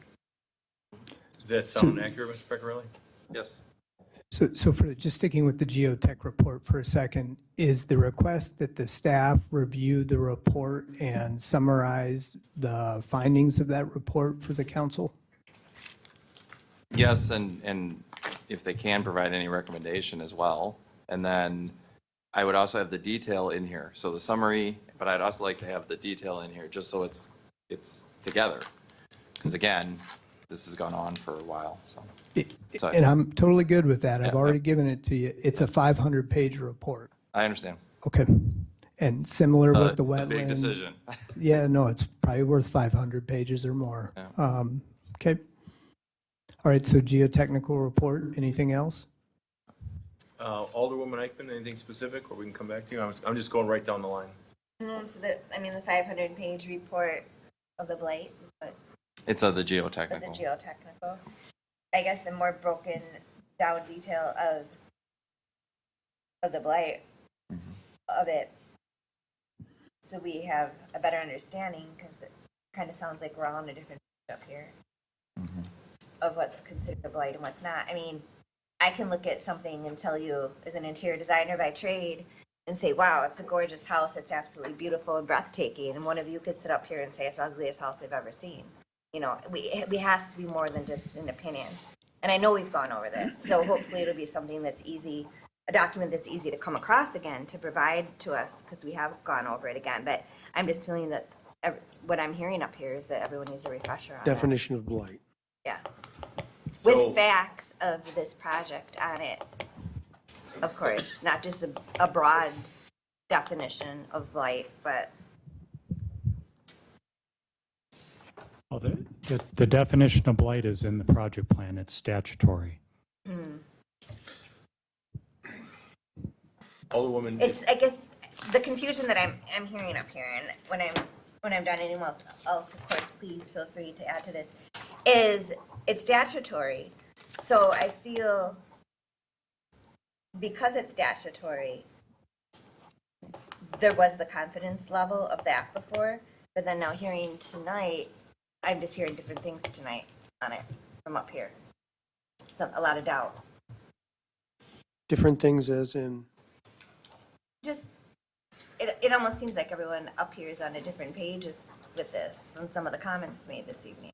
right, and that's why we always go back to what's the statute say. We try to conduct this Right. in accordance with And state you statute. know, and I mean, that's what I you need. personally, I keep files of all this at home. I have all this with me tonight. I keep everything all together. I refer to it. I looked at it prior to tonight's meeting. I have a whole filing cabinet at home with all the documents related to this project, the best I can. There's been a lot on it, but maybe the others need some of that again, is what I'm hearing. I don't know. And it's nothing with anyone up here. This is a huge, huge project. And the amount of, I don't want to use the word stress, but pressure, there's a lot of feedback from residents. Of course, this is taxpayers' money. So if the information's given to us once, twice, 3 times, 4 times, in order to come to a resolution to do something with this land, then so be it. We just need the confidence of this council up here in order to make a decision one way or the other. And I don't have the confidence this evening that this would pass. And then No, I'm our just trying to phones would all clarify. be ringing probably still even tonight and all day tomorrow of, no, we have to look at this eyesore forever. We have to drive through these potholes. I mean, so just, I would like to see this done like yesterday, believe me. I'm the one that keeps bringing up, I do my high school class reunions. I've got another one potentially coming up, and I'm embarrassed every time people fly home to Franklin and they see how embarrassing that looks. But this is just something that we can't be rushed through. And I'm knowing each alder up here personally, I don't have the confidence tonight that everyone's ready to make this decision. I'm just trying to identify what it is you're looking for, and if it's a Yeah. definition of blight, And I'll share You it got together, one. and I'll let whoever. Well, hold on, before we move Jeff is the forward. chair. Before we move forward, we've got Caitlin standing there patiently. Thank you. She is on our engineering department with Grafe that represents the city of Franklin. Yep. Kayla McCoviak here. I just wanted to address your comment about the geotech report and just getting the engineering review on it. And I wanted to let everyone know kind of what engineering department reviews on the geotech report so that you aren't either disappointed or your expectations aren't, different than what you get. So from the engineering standpoint, when we get the engineering or the geotech report for these private developments, we have our stormwater engineer review the borings taken at the proposed ponds so that we can see what soil types are there. For example, if it's clay, and then just for the penetration for the water. We, for these private developments, don't look at them as far as for the building goes. We're not a structural engineer. So if you're looking to get any information on that and how they're remediating it for a building load, that's going to be different than what we look at. We'll look at city improvements. If it was a public roadway, we'd want to know what's underneath that public roadway. But as far as private developments go, that's the gist of what you'll see in an engineering review. Thank you. Yeah. Questions for Caitlin while she's right there? If not, we're going to move on to Alderman Hassan. Is that, you want to say something, sir? Mr. City Attorney? Building inspection department may be appropriate with regard to any questions regarding status of existing buildings. Yes. Not engineering. Yep. So involve building inspection. That would be correct. I just would ask, could you speak up a little bit? I didn't hear. Yeah, that would be correct. Sorry, this Thank is hard you. to hold. Yes. All right, Alderman Hassan, we're going to go right down the line. Yeah, just the information to prove it's a blight is good. Okay. Alderman Day? Thank you. And these are honestly the same questions that I've had the entire time. So it's not new. I've been asking these questions. Ian can attest to that these are the similar questions I've asked the entire time. And I will say that in general, being on Plan Commission and here, I don't remember ever really seeing a Franklin kind of staff report with some of this information. We've gotten the Ehlers report several times, SB Friedman report several times, and if what you're saying, Mr. Riggins, is true, that the staff report is the Ehlers report, and that's why there isn't a separate one, that was not conveyed in any of the information that we have here. So when, at least from my perspective, when it was said repeatedly at the Plan Commission meeting that council had to determine the blight, and there was no new information besides what was in the Plan Commission to go over that, I was a little bit confused. So, but if you're saying that the staff report would be the Ehlers report, then I'm fine and I can vote tonight. If you're saying that it's gonna match, fine, then I can vote tonight. But what I will also say is that because the site is not pretty, is not a reason to vote something through. There has to be other reasons. So I understand that if for some reason this didn't have enough votes to pass, that it is not something that people want to look at. That is true, but that should not be the defining reason why you would vote yes. And to the comments about, the building will continue to deteriorate, the potholes will get bigger. Well, they could. However, the person that owns the property there are codes that they have to follow to keep that up. So yes, they could let that happen, but again, I feel like that would not be in their best interest to let that happen. So with all that being said, yes, if I would love to see a staff report that echoes what's in here. But if you're going to tell me that that's a waste of time for everybody, if the intent was that staff report is the Ehlers report, then I'm fine not tabling it. We're following the statute in this procedure. This is not at the, it's not in the format of what the city would do necessarily.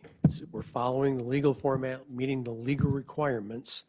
And so if a staff report is something extra the council wants, that's how it is. But I'm telling you that this is the process, this is what's required, and the definition as well. And so that's what we've brought forward. Now, if more is required, then that's fine. And what's been described as conditions go beyond just the appearances. We're talking about real site compromises and real property impacts that have been just outlined. And if you've been asking the developer these questions and he gives you the answer, then you're telling me that now you're doubting what he told you, what he's telling us. So again, we'll try to slice it a different way, but I So I Oh, no. don't want it to be misconstrued that we are somehow ill-prepared to vote this evening. I think that's not accurate. I think that the questions are legitimate questions. It's a large project. It's a long time. And we haven't typically dealt with conditions like this for some of the TIDs. And you said, yes, 7 had some of these similar characteristics, but outside of the mayor, none of the rest of us were up here for that. So this is something that we are all going through for the first time. And given the public feedback, both for and against, I think having all of the information, whether it's duplicative or not, is, I think, a fair safeguard. So if you're yielding, if we could go to Madam Director of Administration.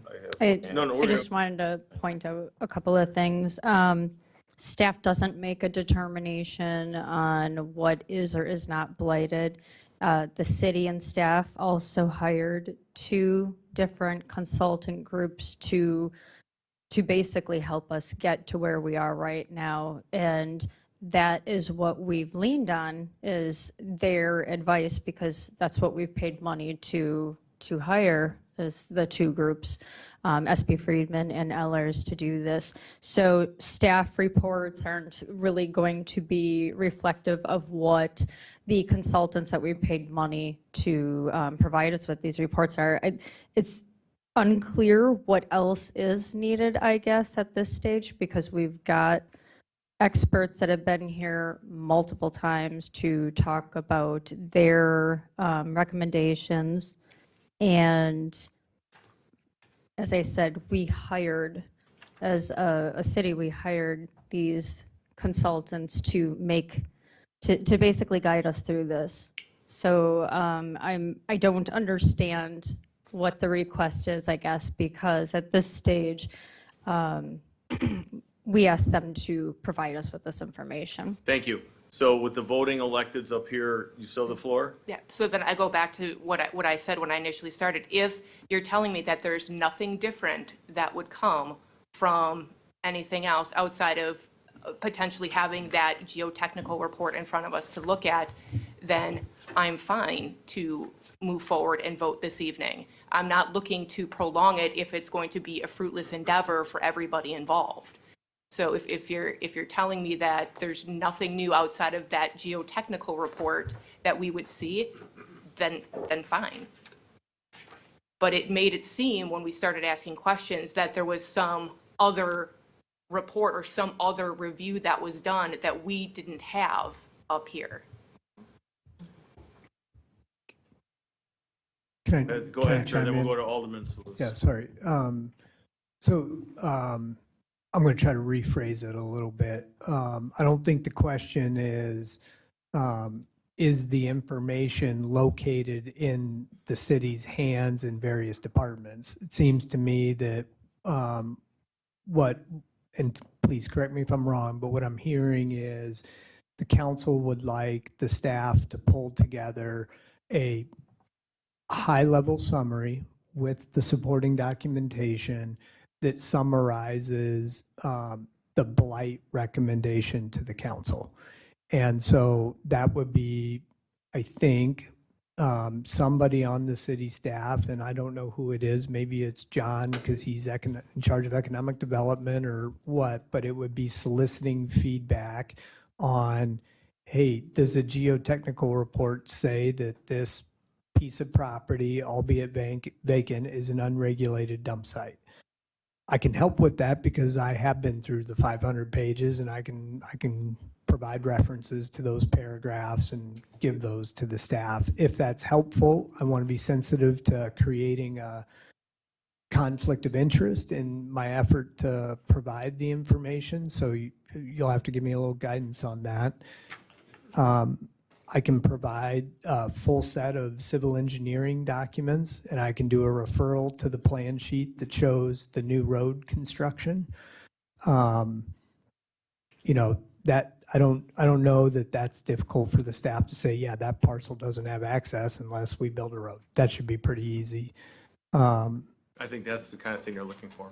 And so to land the plane here, is it a summary written by the city staff on city letterhead that's a roll-up of all the issues that contribute to the blight determination with the supporting backup, all 500 pages of it? You still have the floor?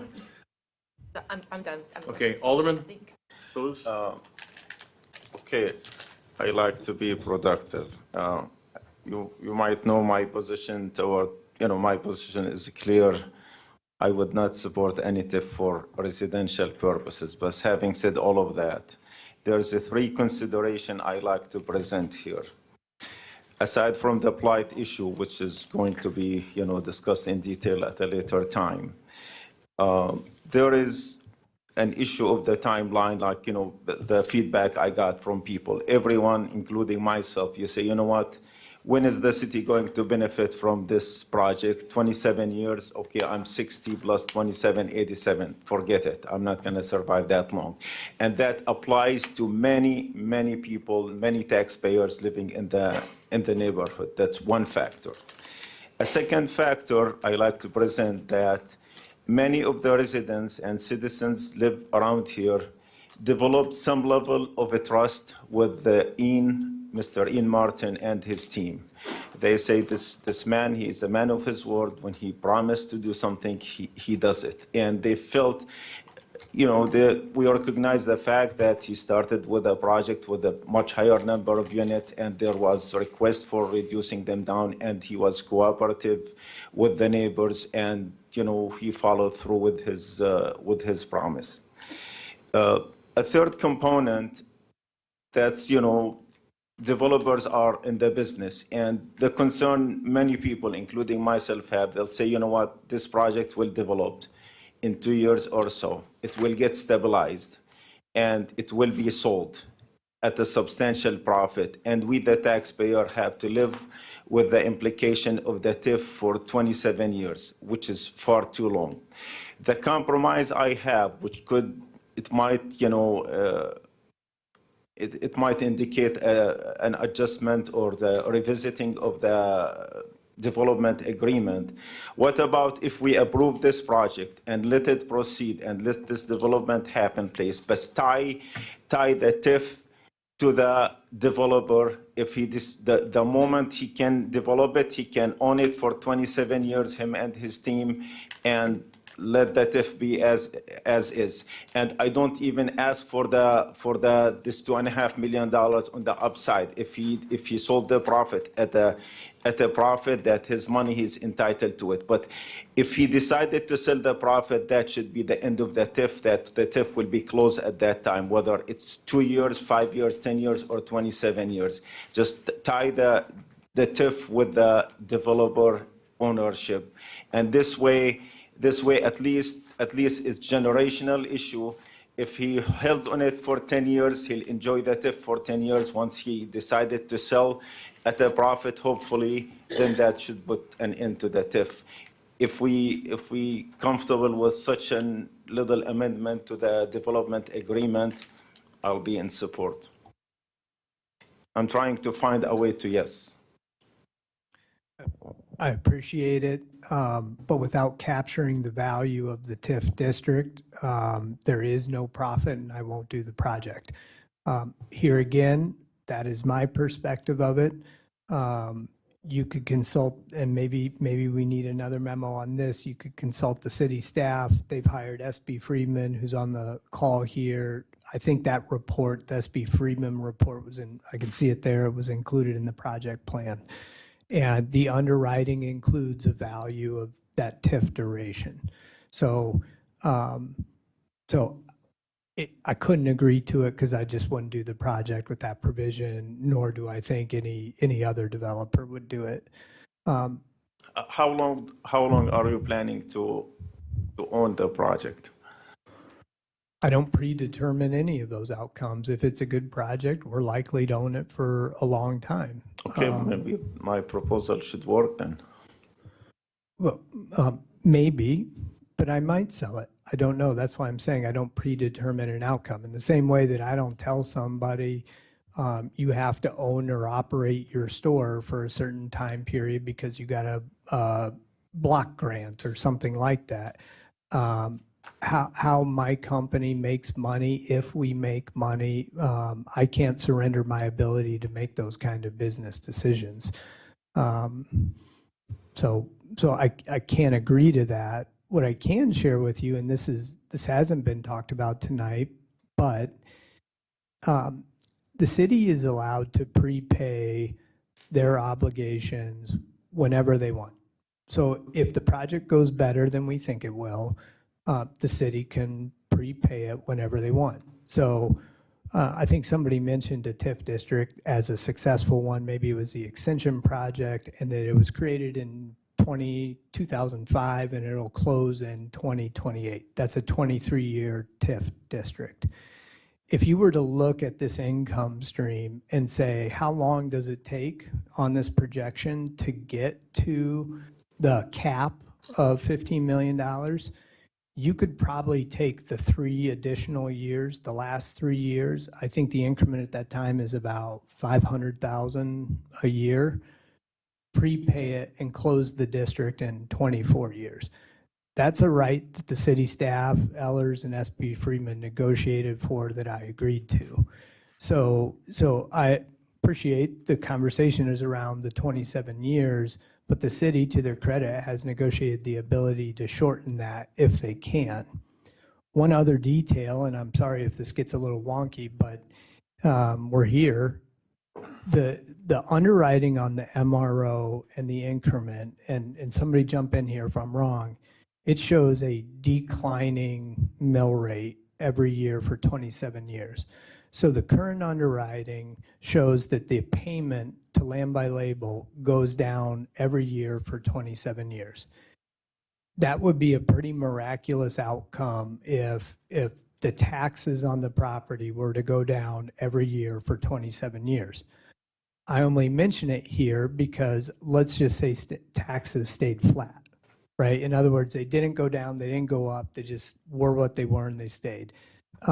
That creates a significant amount of surplus money in the TIF district that the city, if it wanted, could use to prepay the TIF. So again, that's the city's decision. It's not my decision. I've agreed to the right that the city can do it if they want. Ariana, I think in her presentation, mentioned that within this district, there's commercial area that I'm going to develop. We've talked about that. If I fail, the city can buy it for $1. None of that increment is reflected in any of the underwriting. So depending on, and look, I'm highly incentivized to build as much commercial square footage as I can here and create as much tax value as I can. Theoretically, that additional, not theoretically, as a practical matter, that additional tax increment would become money in the district that the city could use to pay the MRO and close the district sooner. There's vacant land that I don't have anything to do with that's also included in the district that, if and when developed, would contribute money. Again, it's surplus money in the district that I don't control, but the city could decide to prepay it if they want. So, and it's capped. I only get so much. And so if we get to that cap in year 15, because taxes go up, if we get to that point in year 20, that's it.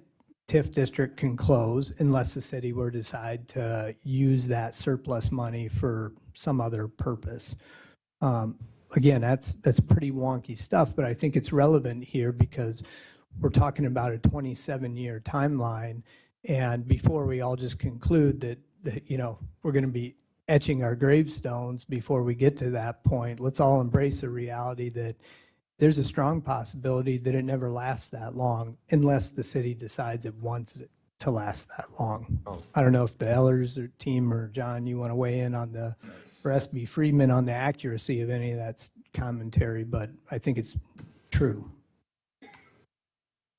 Okay. You've got a history, you've closed 1 through 4 already. No, I We get close it. them.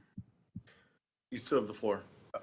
Yeah, if that's not an option, then basically we have no option, but either you guys want to vote on it, go ahead. If you want to table it, we'll table it, but I'm done. All right. Alderman Craig. I have just some procedural question then. You mentioned that the determination of blight for this area is a legislative item, and that it is something that this body will determine, correct? Correct. Defined. And by legislation. and even if the boxes are all checked, we can decide and say, you know what, no. Am I correct in that statement? It's the council's responsibility to assess the conditions of the property and determine whether or not it meets that definition. Is that what you're asking? Yes. So if that's the case, if the council decides that it is not blighted, it votes and says, nope, not a blighted area, what happens then? Does the timeline get altered to something else? Does it remain what it is? Like, Well, what are the district would not be created.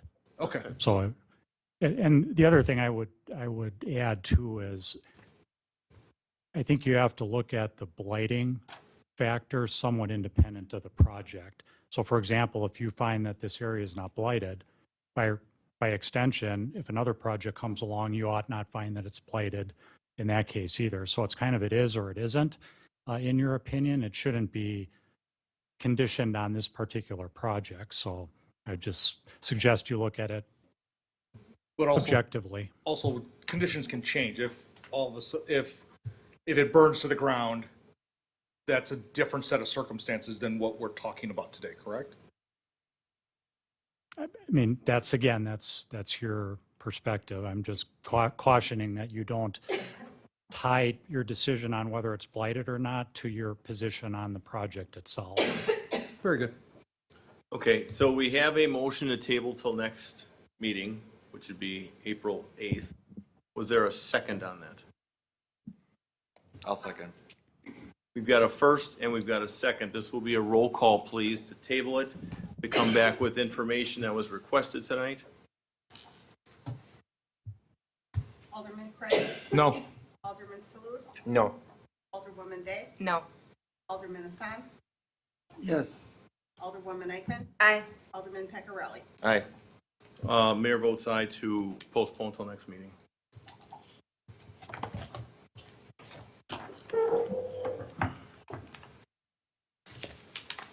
So going through, Madam Clerk here, G4. We talked about this earlier. Right. So it's G4 through G4F.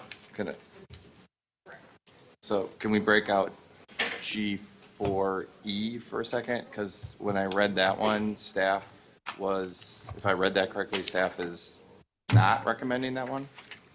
So I'm okay with doing the others as a group, but I think we should talk about that one separately. Okay, so why don't we do everything but G4E as in Edward? Is there a motion to approve those? I'll make that motion.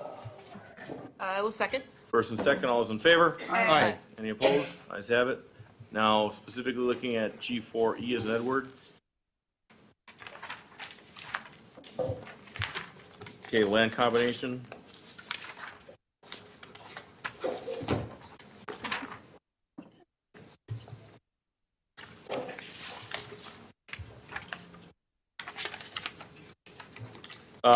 Mr. Peccarelli, if you want to start the discussion about what's your questions on this? Yeah, so my question on it is, it says staff recommends denial of the land combination.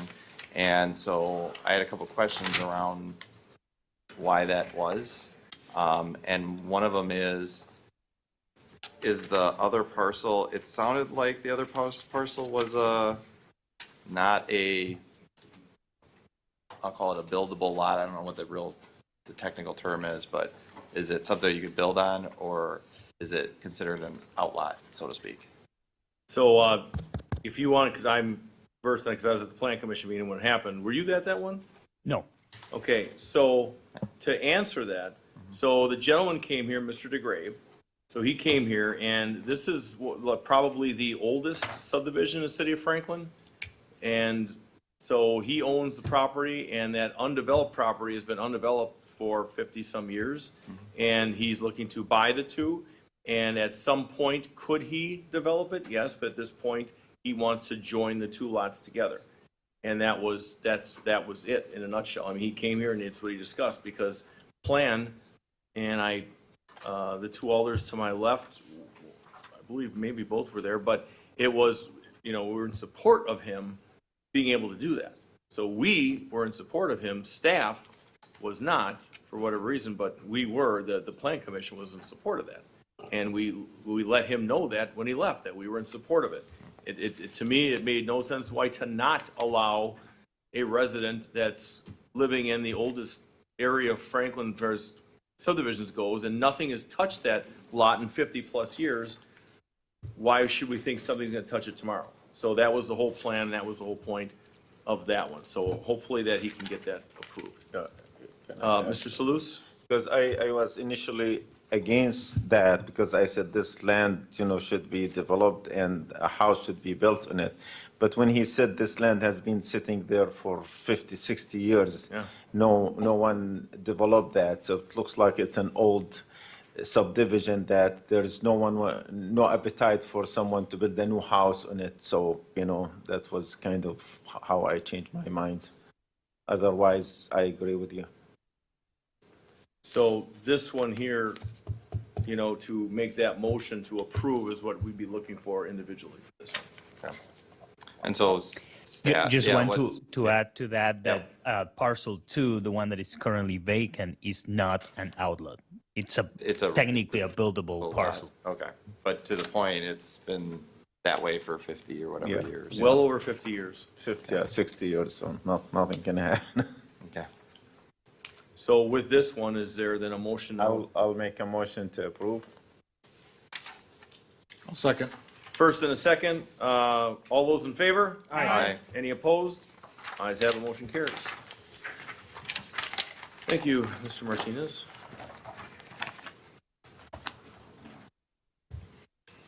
G5, a resolution to authorize a contract with Grafe USA Inc., R.A. Smith, Rupert Milkie, and Foth Infrastructure and Environment, LLC, to provide public infrastructure construction inspection for 2026 and 2027.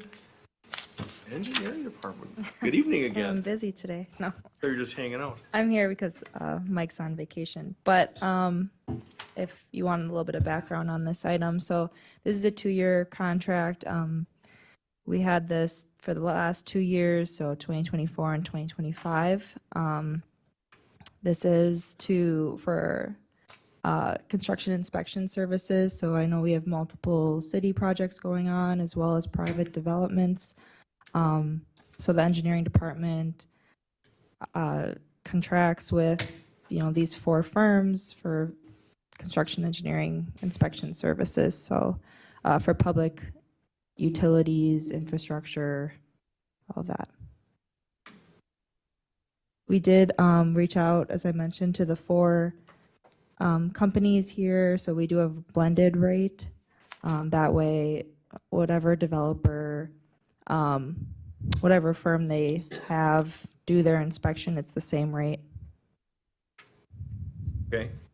Does Mr. City Attorney?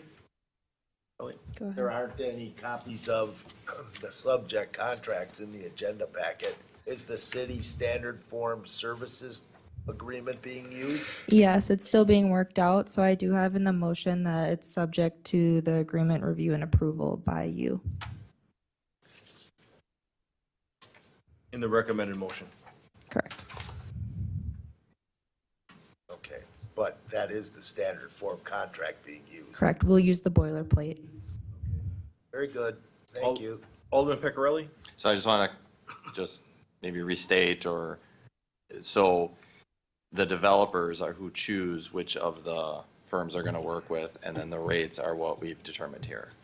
The engineering department determines. It all depends on the workload that we have. We evenly distribute based on the amount of time that it will take for it. So for example, if there's no public utilities and the only inspection needed is erosion control, one firm can handle multiple erosion control inspections since those are so small, but sometimes just based on workload, we have to even it out.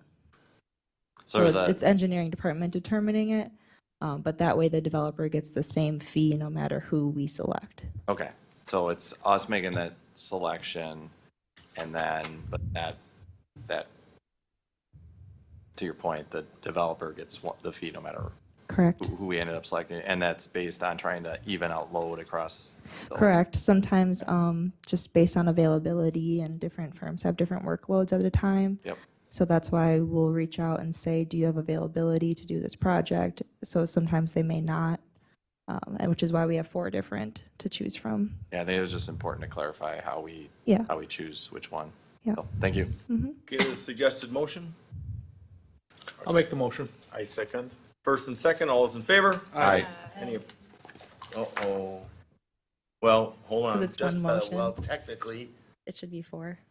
Should be what? It should be 4 motions. Is that what you were going to say? no, Oh. Good guess. that could be done that way, but I'm treating it akin to a consent agenda where you can vote on all one. And the motion does include all the contractors' names, but in that regard, the resolutions would be numbered for the record in the order which they are in the Common Council meeting agenda packet. Okay, And clerk can put that in brackets in the minutes. but does the motion need to be amended, or is it as stated? Well, my thought is just put it for information purposes in brackets in the minutes. Otherwise, somebody can amend the motion to include that. Why don't we just amend the motion to include that? That's, Or do 4 separate motions. no. How about just amend the motion to include that? Sounds good. All right? Sure. On the second, is that fine? Who seconded it? You good with the amendment? Yes, I am. Sorry, I got. As amended. Okay, all those in favor? Aye. Any opposed? Ayes have it, motion carries. G6, resolution authorizing contract with Harwood Engineering Consultants Limited to provide stormwater management plan reviews and other on-call services for 2026 and 2027. Yeah, so this is similar to the construction inspection, but this is for stormwater management plan reviews. I don't know if I'm doing this or what. So this is with Harwood Engineering, and this is who we've had at the city for the past 2 years. We've done Harwood and Grafe. So Grafe is the next item, but we've used them for 2024 and 2025, and this is for the next 2 years for, again, stormwater reviews. Okay, Mr. City Attorney, any questions about the recommended motion? No, I understand standard form is being used for this also. Yes. I'll make the motion. Second. First and second, all those in favor? Aye. Any opposed? Ayes have it, motion carries. G7, resolution authorize a contract with Grafe USA, Inc. to provide stormwater management plan reviews and other on-call services for 2026 and 2027. So this is the same thing. I'll make that motion. to approve. I'll second. First and a second, all those in favor? Aye. Any opposed? Ayes have it, motion carries. G8, resolution authorizing certain officials to execute a development agreement for public infrastructure improvements with I. Franklin LLC, Franklin Medical Office, 5414 West Rawson Avenue, Franklin, Wisconsin, tax key number 741-9004-000. Before we get into that in D5, Mr. City Attorney. With regard to this one, I did confer with staff with regard to a missing provision from the standard development agreement form the city has. And also that certificate of insurance hasn't been obtained yet. So the suggestion would be to add to the motion to adopt the resolution with regard to, subject to potential changes to the development agreement by the engineering department and the city attorney. Someone make that motion? I make the motion. Second. First and seconded by Alderwoman Day. All those in favor? Aye. Any opposed? Ayes have it, motion carries. G9, a resolution for acceptance of a water main easement at 5414 West Rawson Avenue, tax key number 741-9004-000. Anything new on that one? If not, that's a D5 hotspot. City Attorney, you all good with it? I'm trying to get to G9. Page 195.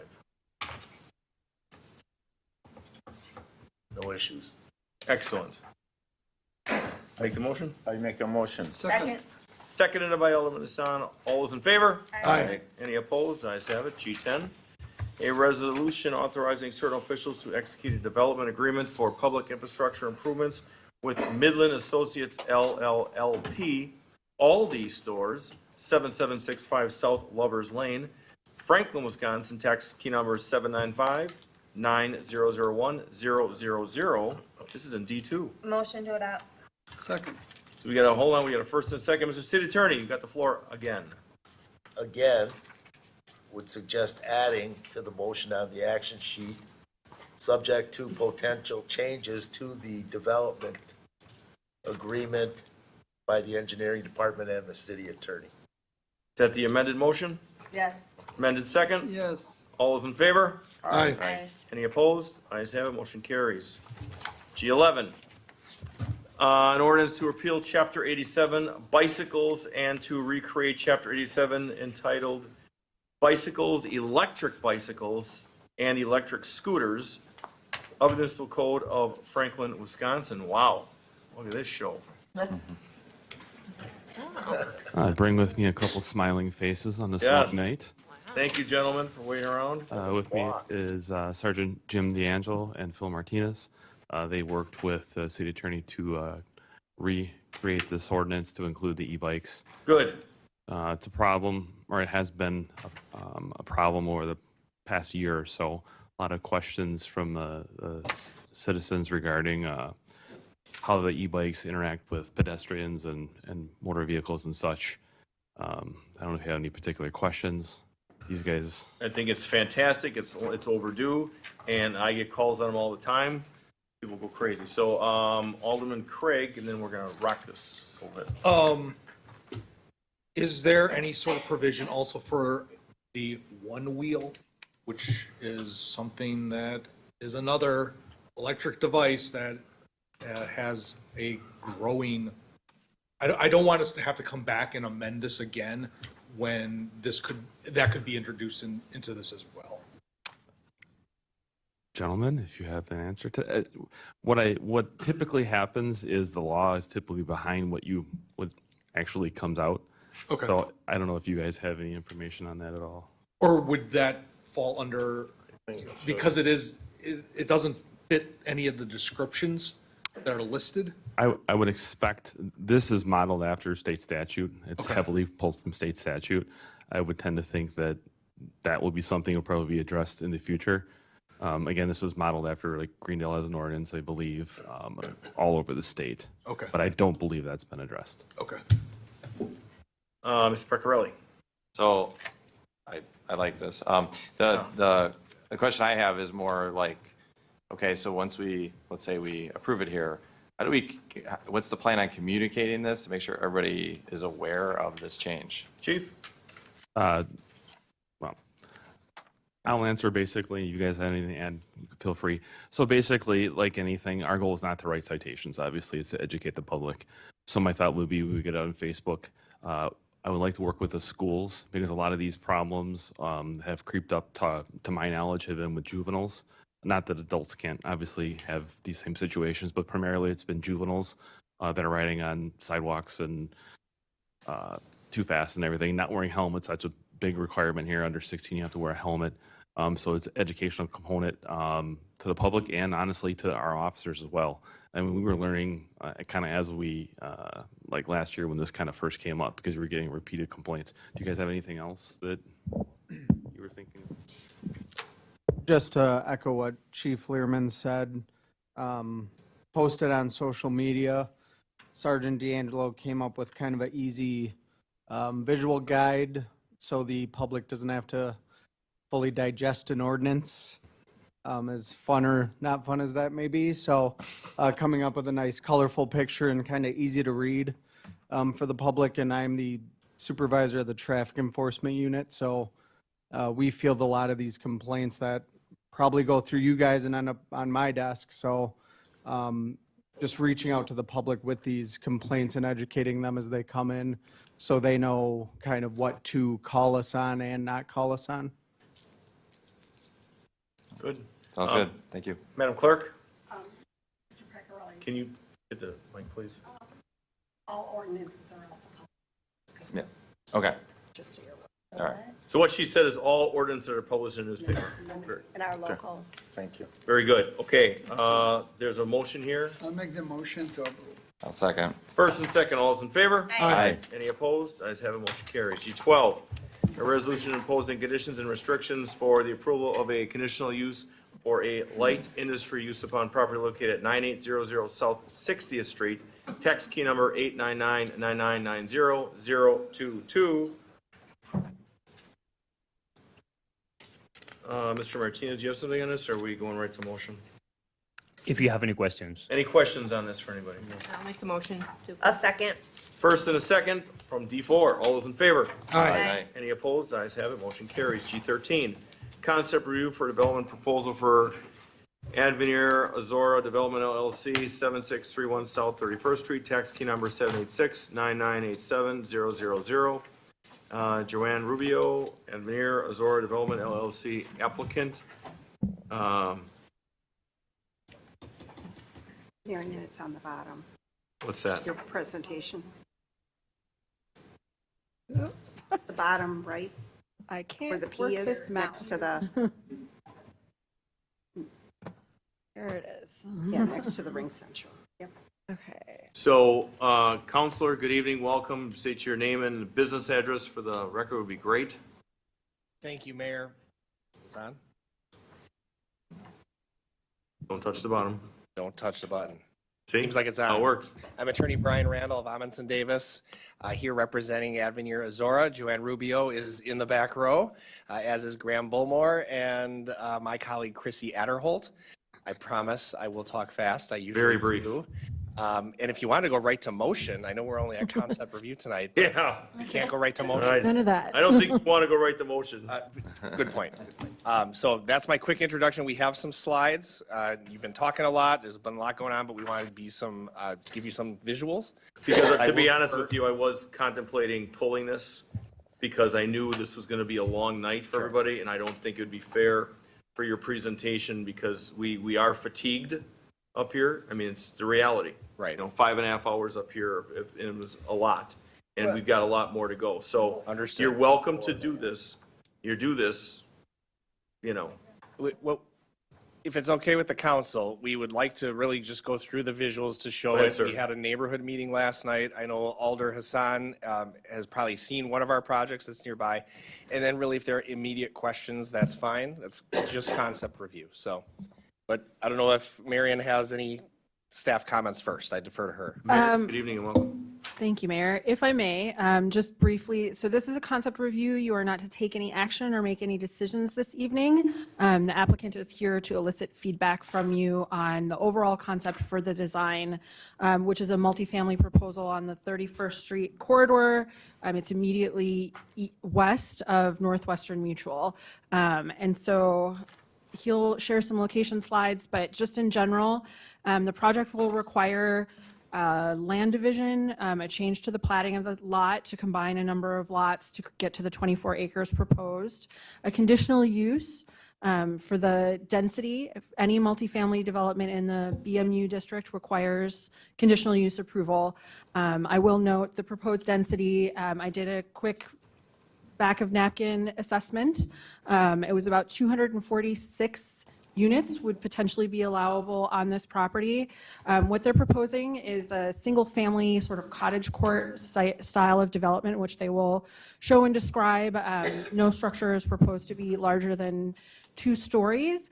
The current zoning would allow other types of multifamily development. So if you take that into context, that what they're proposing would require a planned development overlay, but what would be allowed under the current zoning, irrespective of that PDO, would potentially be a multifamily development in a single building. So that's kind of the comparative thing there, or commercial development, or a mix of the two. So they need the conditional use approval, the replat, and then a planned development overlay to allow for changes to the design standards for this district. So there's a number of things in our zoning that regulate what types of materials can be used for multifamily development in this district, the orientation of buildings and other architectural features. So those things would require the PDO, and then basically the standard development approvals. I think you are all familiar with those, at least in theory. As Mr. Randall mentioned, Attorney Randall mentioned, they had a neighborhood meeting last night, which they can elaborate on, but there were a few comments during the public comment period at the Plan Commission meeting, primarily related to conservation of natural resources, the movement of water in the area, concerns about density, and then impacts to traffic. So we are now recommending that they do some sort of, if not a full TIA, some sort of evaluation of the traffic impacts that will result from this development. And then there were questions from the Plan Commission itself about the quantity of parking, impacts to natural resources, whether or not short-term rentals would be part of this proposal, which is, the answer is no. And then discussion of the overall density and concerns about that. So with that, I will hand it over to Brian and he can describe the concept in greater detail. Thank you, Marion, and I'm going to go through, 2 quick slides because I've already done my introductions. Do I just hit the left button to go? I don't know how that mouse works. All right. Very well. Avenir Azora is the developer, and it is a very active developer. This is our map that we wanted to start with just to show you, and importantly, we have construction projects in Wisconsin, Bristol, which already has units that are occupied, and I'll talk about that in a minute, as well as Mount Pleasant. And so very proud that if there's interest or curiosity, you can go see our projects that are under development and some already occupied. We are currently under contract here in Franklin, looking to buy 3 properties and invest in the city, as well as looking at Madison. The site itself is in the gray box right here. As Marion said, it is just west of the Northwestern Mutual campus on South 31st Street, north of Drexel. So we have 3 properties under contract. One house, I believe, is vacant. Another one may have a renter, and I think another property is vacant itself.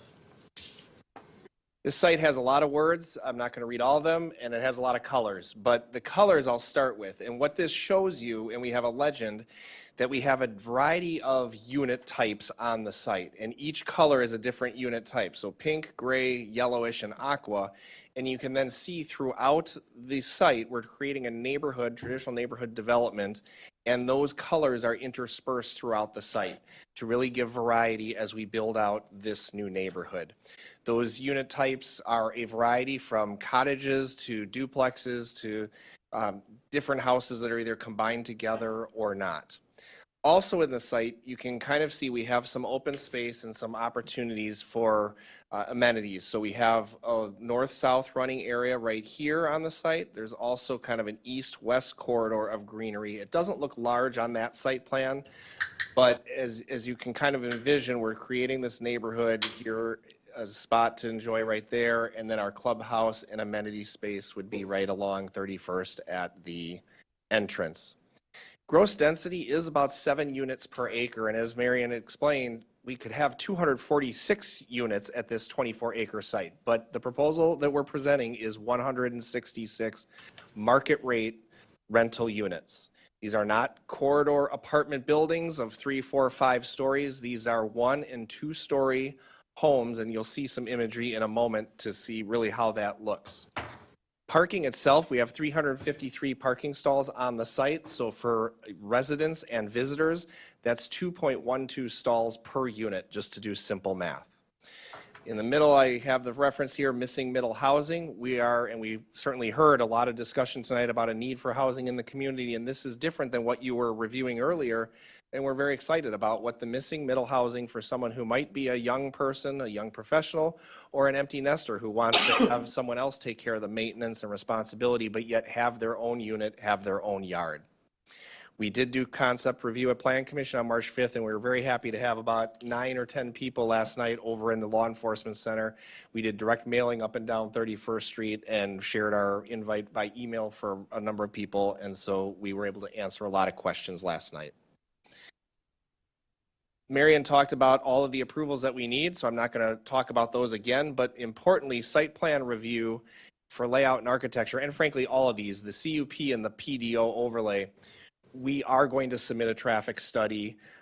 It'll be referencing the Costco study that's already on file, and so we're certainly going to be mindful of what development is occurring in this area, but we will be submitting that as we come forward with our next steps. Actually, to go back to this, you're going to see some imagery throughout that we are really excited to show you, and it gives representations until I get to the Bristol slides of what's really there. But these are buildings, these are communities that Avenir has developed, and so you can kind of get a sense for the neighborhood feel, the street grid pattern, some of the walkability, as well as the style of the homes and how it looks from the sidewalk or the street, as these are actual homes that we've developed.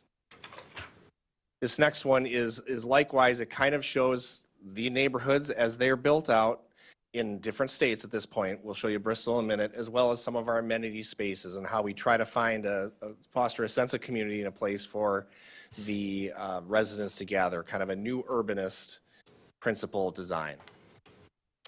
These images on the right are from our packet. I think that's black and white in what your packet was, but these are the elevations and the designs that we'll be bringing for cottages, duplexes, the 2-story units, and townhomes.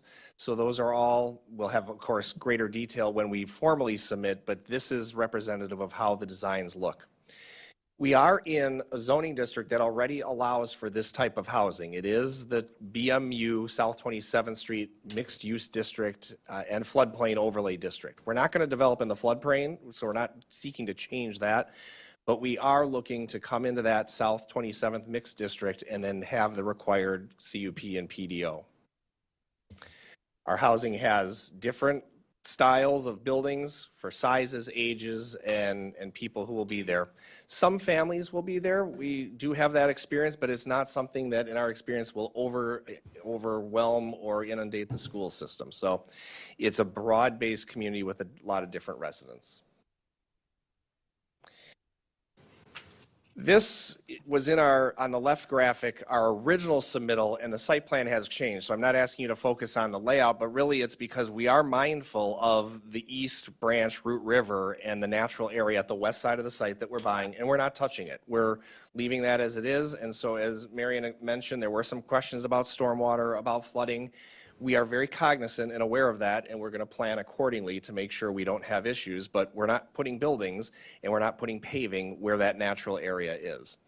The plan on the right is another updated site plan that really shows one of our responses to staff comments. So when we submitted back in December, staff gave, among a variety of comments, 2 important ones. One suggesting a north-south cross-access to the properties north and south potentially for future development. Those homeowners, we met them last night. I don't think they have any intent of developing or selling right now, but staff suggested cross-access, and there were questions from the fire department about turning radius throughout our development. So this plan, it's hard to see, but we're proposing a walking trail on the west to really maximize and take advantage of the natural beauty area and allow for some north-south access eventually, What's missing on this, so this is a good example of where we're constantly updating our site plan. We missed our own connection from right here within that internal corridor to our walking trail right there.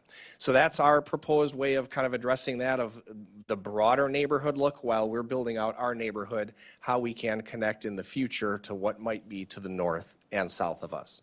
We would amenitize that with benches, trash receptacles, very simple things because that's the Root River corridor. In our site, we'll have more amenities, but that would be the way we would approach cross-access. This is the fire truck exhibit, so we provided this, I think, back in January after that comment. Just to tell you what it means, that's a 40-foot fire truck. I think it's a pumper, and all these little curves show how it can maneuver around the site. And so our design, as it has been refined and as we're presenting, will accommodate that. We will directly follow up with the fire department to make sure we're on the same page. We would also invite them, if they need to come to see Bristol, they can certainly do that. And that leads me to the Bristol slide, which is Bristol's in Kenosha County, Highway 50 and I-94. And we have our community there already. This is a screenshot from the website. I provide this just to show you a couple things. Number one, what are we talking about? It's houses for rent. Again, we market ourselves as really what we're providing, neighborhoods, homes, and that's what's for rent. But we also try to integrate. We have on our website, here's what's of interest in Bristol. That's hard to see, but shopping, local parks, fine dining, we try to really integrate all that. If you don't know where Bristol is, Highway 50, the Bratz stop is the one exit that I always point people to.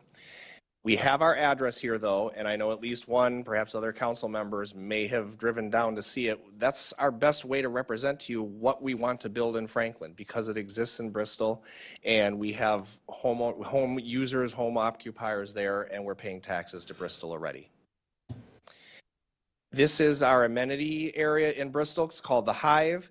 Just to quickly orient you to, we have our leasing office and lounge area as one of the buildings that flanks this. This building is the fitness center. We would have something similar here in Franklin, or at least those uses accommodated on the site. In Bristol, we have a bike storage and a bathroom building because this outdoor area, you can see some covered areas, some picnic tables. This is bags. It's hard to see the bags on that image, but just some open space bags. That one is the fire pit right there. So we try to have that for our residents and something exciting on site. These are pictures from Bristol. This, as you see in the upper left, is the leasing office and reception area. This is the lounge area. So we really try for unique designs and make it very attractive. This is another shot of the lounge area. Fitness center, state-of-the-art equipment. And this is Bristol Cottage. It's a 1-bedroom or a 2-bedroom unit. It can be offered either way. This one has a garage on that back side. It's one of the colors we have. You can also kind of see the neighborhood, and the lighting's not the best, but this one's more of a maroon color. This one's gray. This one's tan. If you look at this shot, you can see a single-story building. Then we have a 2-story one. And so the variety is intentional throughout our communities. This one has the 2-bedroom unit. Did I click past any of them? No, I guess I hit them all. So just quick hit of what that looks like. Here are the interiors of the Bristol units. This would be furnished for staging purposes. The residents would bring in their own furniture and decorate it how they wish. Open kitchens, nice bedrooms with plenty of space. And we appreciate your time on a late meeting, still with a green tie. It's still Thanksgiving, oh my God. Wow. St. Patrick's Day. If you have feedback for us now, that would be wonderful. Everybody in the city knows how to reach me, but certainly you can back channel it that way. But if there are questions or things that we can take now, and Joanne is the expert of all things. She came in with the blizzard yesterday, and we had that neighborhood meeting, so we were very happy to engage with people. But any concept feedback, we'd be glad to take. Sure. So there's a few up here that have questions. So if you do you need to bring another person up here with you, or are you good? Alderman Eichmann, you've got the floor. Just a couple quick questions. So these are all for rent, not to purchase? Correct. What approximately would be the going price for renting? How many bedrooms are they again? It's a mix of 1, 2, and some 3-bedroom units. What would be the cost of renting, say, approximately 2 bedrooms? and Joanne might have that in mind of what it could be, but it will be market rate, and it's not built yet, so we're talking about a market of 2027. But Joanne, do you want to help me out with approximate costs? And then, well, she comes up. Yep. Then the property owner is responsible for all maintenance, grass cutting, snow removal. That is correct. We would have private roadways, but the fire trucks can maneuver around, but we would maintain all of that, provide the garbage and recycling, and run all the maintenance, yes. So in a way, they're almost kind of like a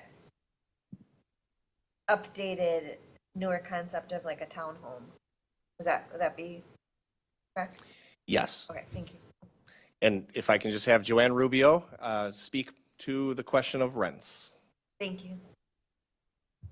Joanne Rubio with Advenir Azora Development, 13830 North 58th Street, Clearwater, Florida, 33760. Welcome to our blizzard. Thank you. After 24 hours of trying to get here. Wow. And then you want to cancel that, Mayor? I don't want to cancel anything. I want to get this going. All right. Yeah, so for a two-bedroom, we can see anywhere of 2,200. And I believe that's actually what we're seeing at Bristol right now.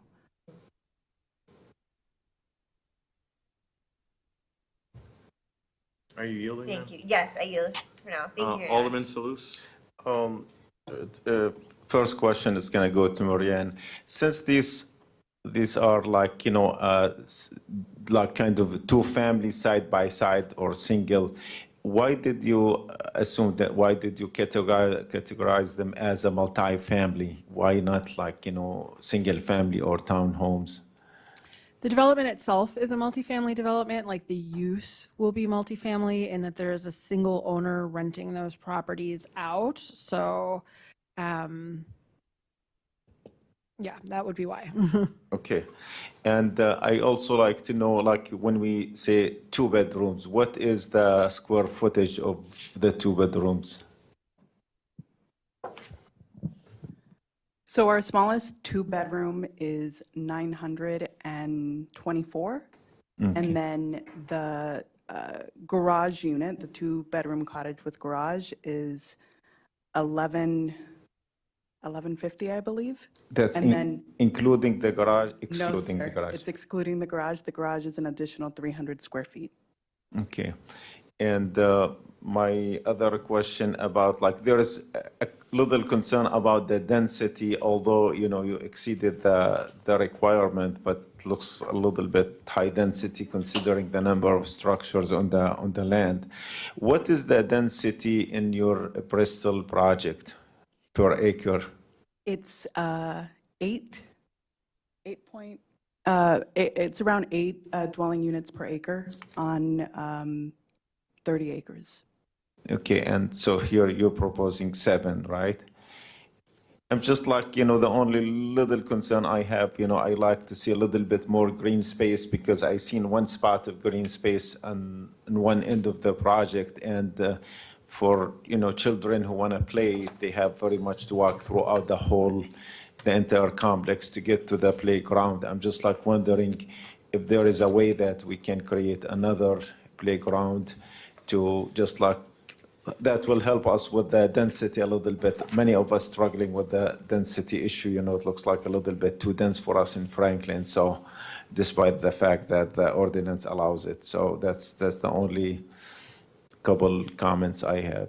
Thanks. Yeah, while we work through our site plan and our first review of the official CUP, we can work with the city to look as to how we can make changes throughout the site plan to enlarge some of our other green spaces. And I planning to go visit your development in Bristol. So it's One thing that I do want to point out is that each of the units has their own backyard. So when you go to Bristol, you won't see it yet because we're still under construction. But we do have a mix of private backyards versus some of the backyards are privately screened. So it's open, but it's shielded from the other units. So that's something that we would look to do here as well. And this is like a project number 7 you're doing? How many projects you had so far nationwide? If approved, this would be project number 3 in the state of Wisconsin. But this would be, in total, there are about 17 projects 17. in various different stages. We have one under construction in Carmel, Indiana, one in permitting in Fishers, which is also near Carmel, suburbs of Indianapolis, a few in Florida, one in operation in Texas. Our original flagship property is Huntsville, Alabama, one in operation in Georgia with another one in construction, and then 2 in South Carolina and North Carolina. And what is do you have, which one of them is considered the first development that you put together and where? Me personally? Your company, I Oh, meant. the company, it would be our Leo Flint Crossing, which is Huntsville, Alabama. And how old is that in service? How long has it been in service? So it's been stabilized for, fully stabilized for about 2 years.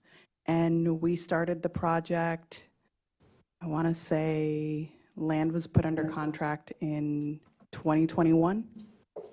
Okay, so it's a new kind of a new development type for you guys. It is, yes. Our parent company primarily purchased, acquired, and built traditional multifamily. One thing that I would like to point out is that as part of our business model is we hold and operate these for a number of years, so even past stabilization. So we're not a merchant developer. We don't come into a community, build, run through entitlements and permitting, build, stabilize, and sell. So we'll hold on to it for a while. The goal is to develop, build 10,000 units, sell them as a whole, regardless of where they are in the country. So that's one portfolio, and then do it all over again. So we'll hold on to a property even after stabilized. Thank you. Any other questions from members of the Common Council? Marion? If I may make a comment, just a clarification of some of the terminology being used here, because there's a difference between the density of the development in terms of the number of dwelling units that's allowed versus the intensity of the development, which I want to know from the commission is which thing you are responding to, or from the board, from the Common Council. So this development, as proposed and designed, is very intensely situated in terms of how much stuff is on it towards the street. But the lot is actually much larger than that. So if in your mind's eye, if you spread all of those units out over the whole lot, the density has not changed, the number of units, but the intensity of development has changed. And so my question to you all is the intensity. I hear this discussion of green space. Is that what is receiving feedback this evening, or is it really the number of units? No, it could be a number of things. It could be both. But as far as tonight, what are you looking for tonight exactly? I mean, the purpose of this is to elicit feedback from you all. I, as staff, will be onboarding that so that when we're crafting the PUD and the proposals that will come before you ultimately, if they choose to proceed with this, that feedback will help shape those recommendations. So if there are design aspects that you don't like, you think a 3-unit isn't appropriate, those kinds of things. Or again, those questions of intensity versus density are things that would be constructive for me as staff. They may have other requests. Okay, well, all right. mean, I'm not sure where we want to go. I expressed my views at the Plan Commission meeting, and I don't like the project. I don't support the project. I don't think it's good for Franklin. It cheapens Franklin, in my opinion. We've got high-end, single-family developments. People come to Franklin because they want, there's certain things they want, and this is just my opinion. There's all sorts of opinions up here where this goes, and that's mine for now. Alderman? My only question, and Marion, you can probably speak to this, is what is the size and scope of what will be necessary from a natural resource special exception? That, you know, that'll be our discussion that we'll have in parks, and, you know, the how and the what. I think, right now, I think it's really too early to kind of quantify that, but that's going to be a thing that I'm going to be very interested in kind of. Sure, and I alluded to the presence of natural resources on the site. So just to clarify, they are not proposing impacts to the floodplain. That would require a floodplain land use permit, which is separate from the NRSE, the natural resource variance process. The new Unified Development Ordinance allows for other paths to approval for certain types of natural resource impacts. And site plan and PUD are two of the paths to approval for those kinds of variances. So if you start to get into wetland impacts, that's possible, very likely, in fact, that some of these might be regulated by the federal government if you find wetlands on the lot, those kinds of things, then you do get into the NRSE process, but they have not completed all of that site work yet. So you would want to design around those features, though. I'm willing to bet a box of donuts that there's going to be a wetland. Yes, and there's woodlands and sewer pack environmental corridor, which roughly overlaps with the floodplain. So. Thank you. Alderman Eichman. Not right now due to time, and I can connect with Alderman Hassan. I just am curious about the neighborhood meeting and get back from that from last night another time. But I'm not opposed to them. I just wish they were more rent to own type of a situation. But I personally don't mind the look of them if they were either for rent or to be owned. I think they're nice for, as mentioned, a lot of empty nesters, and for seniors that aren't wanting to quite move into like a senior home or have no desire to. They still have their own space. They don't have to worry about yard care. I mean, with the baby boomer generation and so forth, I personally don't think it's a bad concept. That was actually one of the comments that we got last night from one of the surrounding neighbors. I mean, the density, I mean, I see it everywhere. I travel throughout southeastern, a good portion of southeastern Wisconsin, Foxtown, everywhere. That's the desired look right now, is to be so dense. Whether it may not be for me or for some others, I know that's what's in right now. I think maybe once you've got the Bristol project up and running, and we see more pictures of that, and or we can go out and do a site visit, that may help as well. It's just my only other suggestion. I think it's hard to visualize right now for a lot. You can definitely visit Bristol right now. Phases 1 through 10 are turned over into operation, with tenants living, I would say for sure, primarily on 132nd Avenue, which we name our internal streets. So you can go onto the property. But you said that, I'm sorry, did It's- I misunderstand? You have the yards not done yet? Is that what? Yeah, we're working with We Energies on some items. So there are some lines that need to be buried a little bit deeper. So some of our backyards aren't completed yet. Okay, thank you. Alderwoman Day. Thank you. Just a couple of things quickly. From looking at this, it looks very similar. I have a property in Florida, and some of the areas that we looked at in Florida where were with short-term and long-term rentals look very similar to the design that's here. So I'm familiar with that. I think, you know, what you're probably going to get is it looks a little bit weird in Franklin, because a lot of Franklin are houses with either what I would consider standard size yards or even bigger yards. So I think there's sticker shock when you first look at it and see that much, you know, kind of in one area.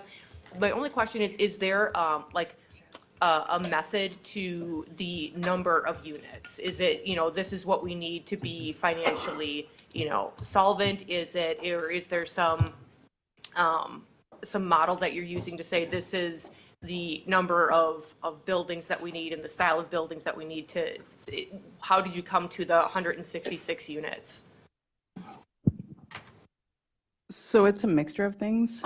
Yes, of course, we're developers, so there is a business model associated with it. But at the same time, it's also taking into consideration, the local municipalities, UDO, and making sure that we can provide the things that we need to in order to make a project actually meet the standards. So we look at, our setbacks. We look at the fact that there's the Root River running right through there, and we can't build through that. So there's a whole variety of items that we'll look at when we set the number of units. In terms of, the variety of the units, we leave that part up to our architect. But the specific number of bedrooms, that one we do dictate.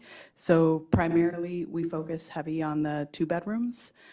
We do have anywhere between 10 to 15% 1 bedrooms, and then the remainder will be 3 bedroom units. But we primarily focus heavy on the 2 bedroom units. And I will be long gone before this, comes back to the council. I'm finishing up my time up here, but what I will say also for my district, kind of butting up against this one, I think this is going to be a very hot area for Franklin and Oak Creek in the very near future.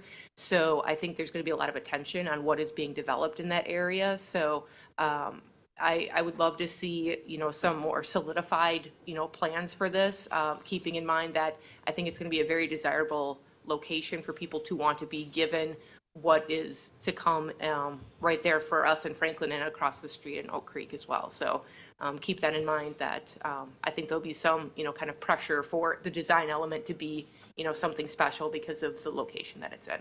Thank you. Alderman Salus. Just like since they want a feedback, I am supportive of the project. I just like to see more green space. I like to see if there is an option between a 900 square foot 2-bedroom unit and 1,100. I would say I strongly advise you to stick with the bigger units. It's more likely to blend with our city. And I like to see a little bit more details about the design and the elevations. We get used to see big houses here, so I want your structures to be, appropriate to fit in our great city. So otherwise, I like the product, and I wish you the best. Thank you. Okay, so you recommend the motion is, what's that? Just recommendation? No action. Applicant to determine whether to proceed or not with detailed development. Okay. Thank you. Thank you for your time. Appreciate it. Thank you. G14. Marion, remind me Thursday, I have something for you. Okay, and thank you. Authorized Director of IT to enter into a 3-year licensing agreement with ERSI ArcGIS. Mr. Director, good evening. Or not? Even though we have Alderman Eichman not here right now. This is a request that came directly from the GIS department from Brian Fossil. This has been on the want list for some time for that particular department on it. They being ESRI, who is the software manufacturer for our GIS software. This year, we are going 100% completely to the cloud, as we stated in our business cases during the budgeting process on it. We are moving away from portfolio licensing and moving to subscription, where every single user has to turn around and be licensed by the system. This is not a change to services. This is nothing to do with services or hosting agreements. This is just licensing right now. Right now, we are at a la carte license where we get charged per each type of license that we have. I think it's page, what is it, 305 is where you start seeing the quotes, at least in the sheets. What they're offering right now, our license agreement comes due each and every single year in April. And we can just renew our existing licensing per our estimates this year, or we can enter into a 3-year enterprise licensing agreement through ESRI. They have significantly discounted this for 2 years. So it's an escalating bid where the first year is $25,000, $33,000 for year 2, and then $42,000 for year 3. Upon renewal in year 4, it'll be the market rate, so it'll be at $42,000 is going to be the rate. The big difference between the a la carte licensing and the enterprise licensing is enterprise licensing is all you can eat. It literally lists on page 305 all the different types of licenses and services that you actually turn around and get for it. The main advantage being is if we turn around and start using a lot more services and user counts for a new application that we're rolling out, we don't have to worry about viewer licenses. They're unlimited right now. And we estimate right now we have 80 user licenses, but we have 250 to 300 employees. If we roll out a new application, let's say over to the police department, we're going to see a very large escalation along with any other cloud service in costs for it. So going to an enterprise license gives you a lot more license pools that we're able to use. It gives us all the products that are within their suite for it. And it also turns around and creates a predictive licensing model. So out of the a la carte, we can have a lot of variability year to year to year on the licensing, where if we go into an enterprise licensing agreement, normally every time you renew, it'll go up maybe 3%. Possibly 5, depending on inflation at the end of the year, but it's not going to change that much every 3 years that you turn around and renew. It should stabilize the costs for what we're looking at the enterprise licensing agreement. I compare this very similar to what we did with when I first started here with Microsoft servers, where we used to have a per server license for every server that we put in, and then we went over to the Microsoft Data Center license. So we just licensed the VMware server, then we could run unlimited amount of VMs off of it, and that saved, it was a big lift at the time, but then it turned around and saved the city quite a bit of money as we started rolling out more and more VMs over time. And I predict that we're probably going to be increasing our user base quite a bit over the years. So Mike, just 2 quick questions. Number 1, what you have here recommended you believe is the most efficient and effective way to move forward? Yes. Okay, Madam Director of Finance, we have the finances for this? Yes, it's in the budget. Okay, so it's been budgeted. This is what you recommend. Motion to authorize. I'll second. First and a second, all those in favor? Aye. Any opposed? Ayes have it, motion carries. Thank you. Thank you. Thank Chair. you. A resolution authorizing G15, a resolution authorizing issuance of a, taxable tax increment project municipal special limited revenue obligation bond to Karma Laboratories, Inc., dated March 17, 2026. Madam Director of Finance. All right, I have just about all the rest of the items, so I'll try to move quickly. This is just formality. The developers agreement obligates the city to enter into a $1.5 million municipal revenue obligation, starting after the developer is issued a certificate of occupancy that was issued back in December. And so now we just need to formally present the MRO agreement. Very good. Is there a motion? I'll make the motion. I second. First and a second, roll call, please. Alderman Peccarelli. Aye. Alderwoman Eichman. Aye. Alderman Hassan. Aye. Alderwoman Day. Aye. Alderman Salus. Aye. Alderman Craig. Aye. 6 ayes, no noes, motion carries. G16, also roll call. An ordinance to amend ordinance 2025-2712, an ordinance adopting the 2026 annual budget for the TID 9 Capital Projects Fund to provide $195,580 of developer incentive appropriations for the payment of the municipal revenue obligation bond, MRO, within the Karma Laboratories, Inc. development agreement. Madam Director of Finance, you still got the floor. So this just appropriates the funding for the MRO payment that we paid. Again, this was not in the 2026 budget just due to the timing of receiving the certificate of occupancy after the budget was adopted. Thank you. D1, motion? I'll make the motion.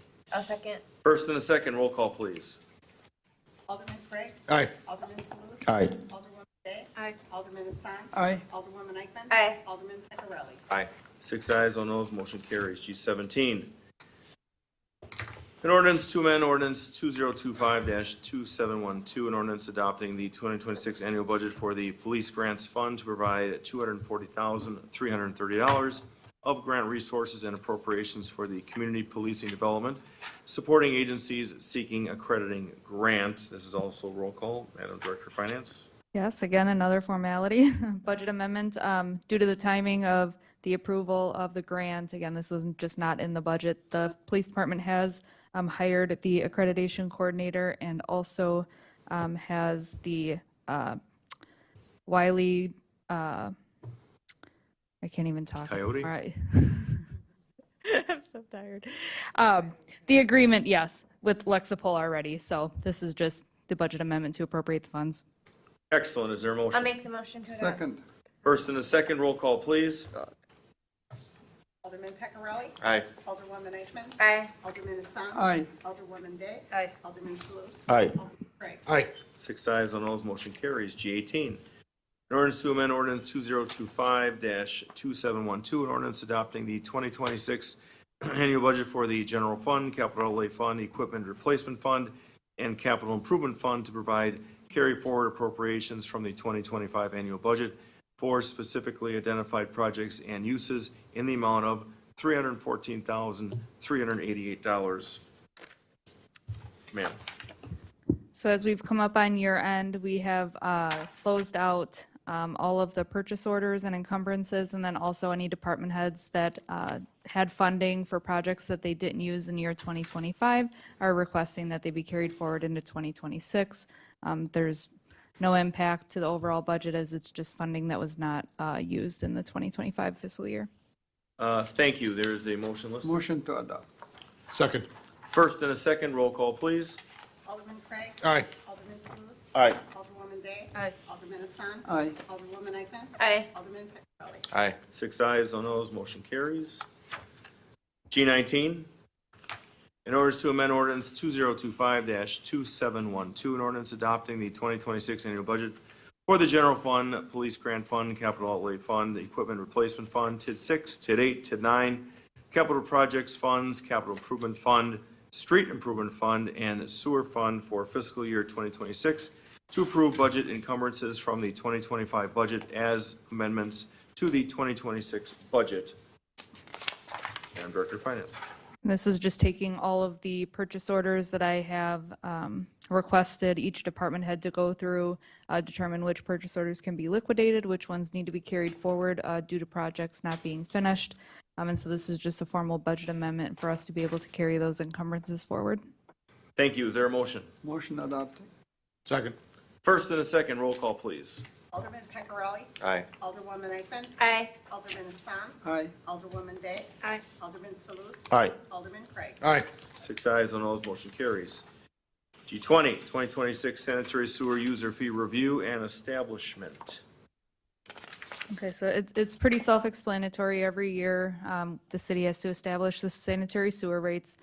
The water rates are set by the PSC.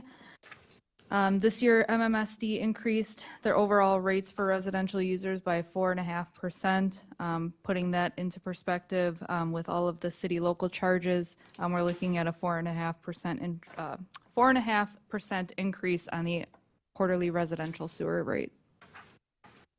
I can answer any questions that you may have. Okay, Motion. oh, I think, Alderman Salus. I think we have a chance to get a little bit more money out of this. Because, you know, this is cheap compared to other municipalities, what they charge. They're cheap. I I can, don't know how to answer that. I can but- show you comparables what other cities does in that, because this is the chance to get like little of additional fees to help our budget situation. If I show you what Milwaukee charge, it's like three times as much as what I see here. That's why nobody in Franklin wants to live in Milwaukee, I get it, but. starting with the guy right here. So I don't think this is I think, And these user fees are, they don't impact the general fund budget, but, they're set based on the city's budget and the MMSD budget. And luckily, MMSD has kept their rates relatively flat compared to last year, so.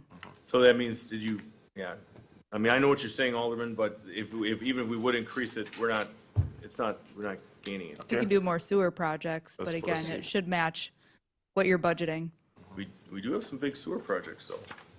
which could impact the overall increases in future years. Right. But Okay, there's a motion here. I made the motion. I'll second.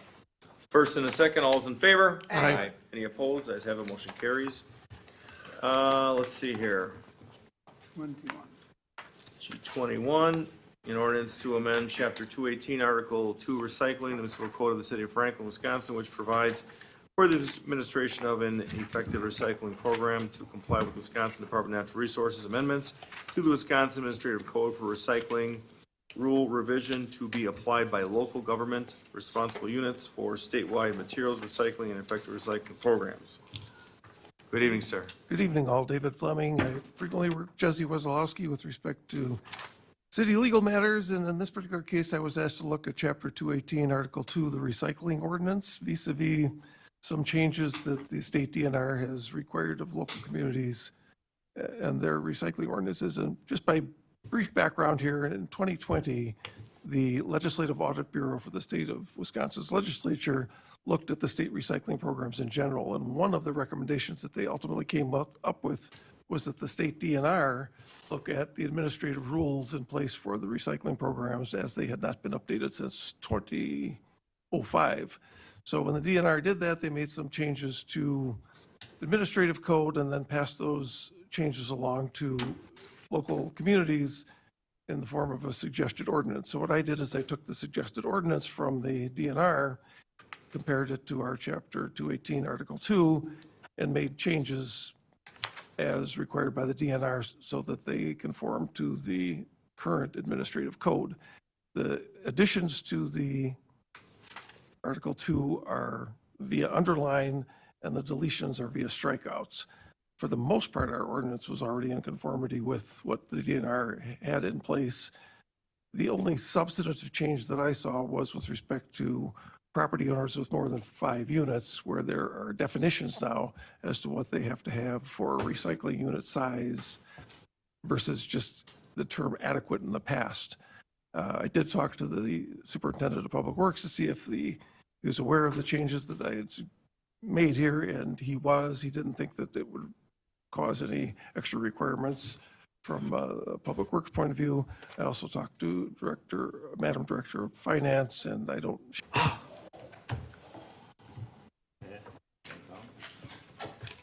That's past my birthday. What's Yeah. that? You spent it with us. I did mine too. Okay, it's 12:33 a.m. on March 18th. We are back in open session. Is there a motion? I'll make the motion to proceed as discussed in closed session. Second. First and a second, all those in favor? Aye. Any opposed? Ayes have it. Is there a motion to adjourn? I'll make the motion to adjourn. That's the first, seconded by Alderman Craig. All those in favor? Aye. Any opposed? Ayes have it. Adjourned at what time do you have there?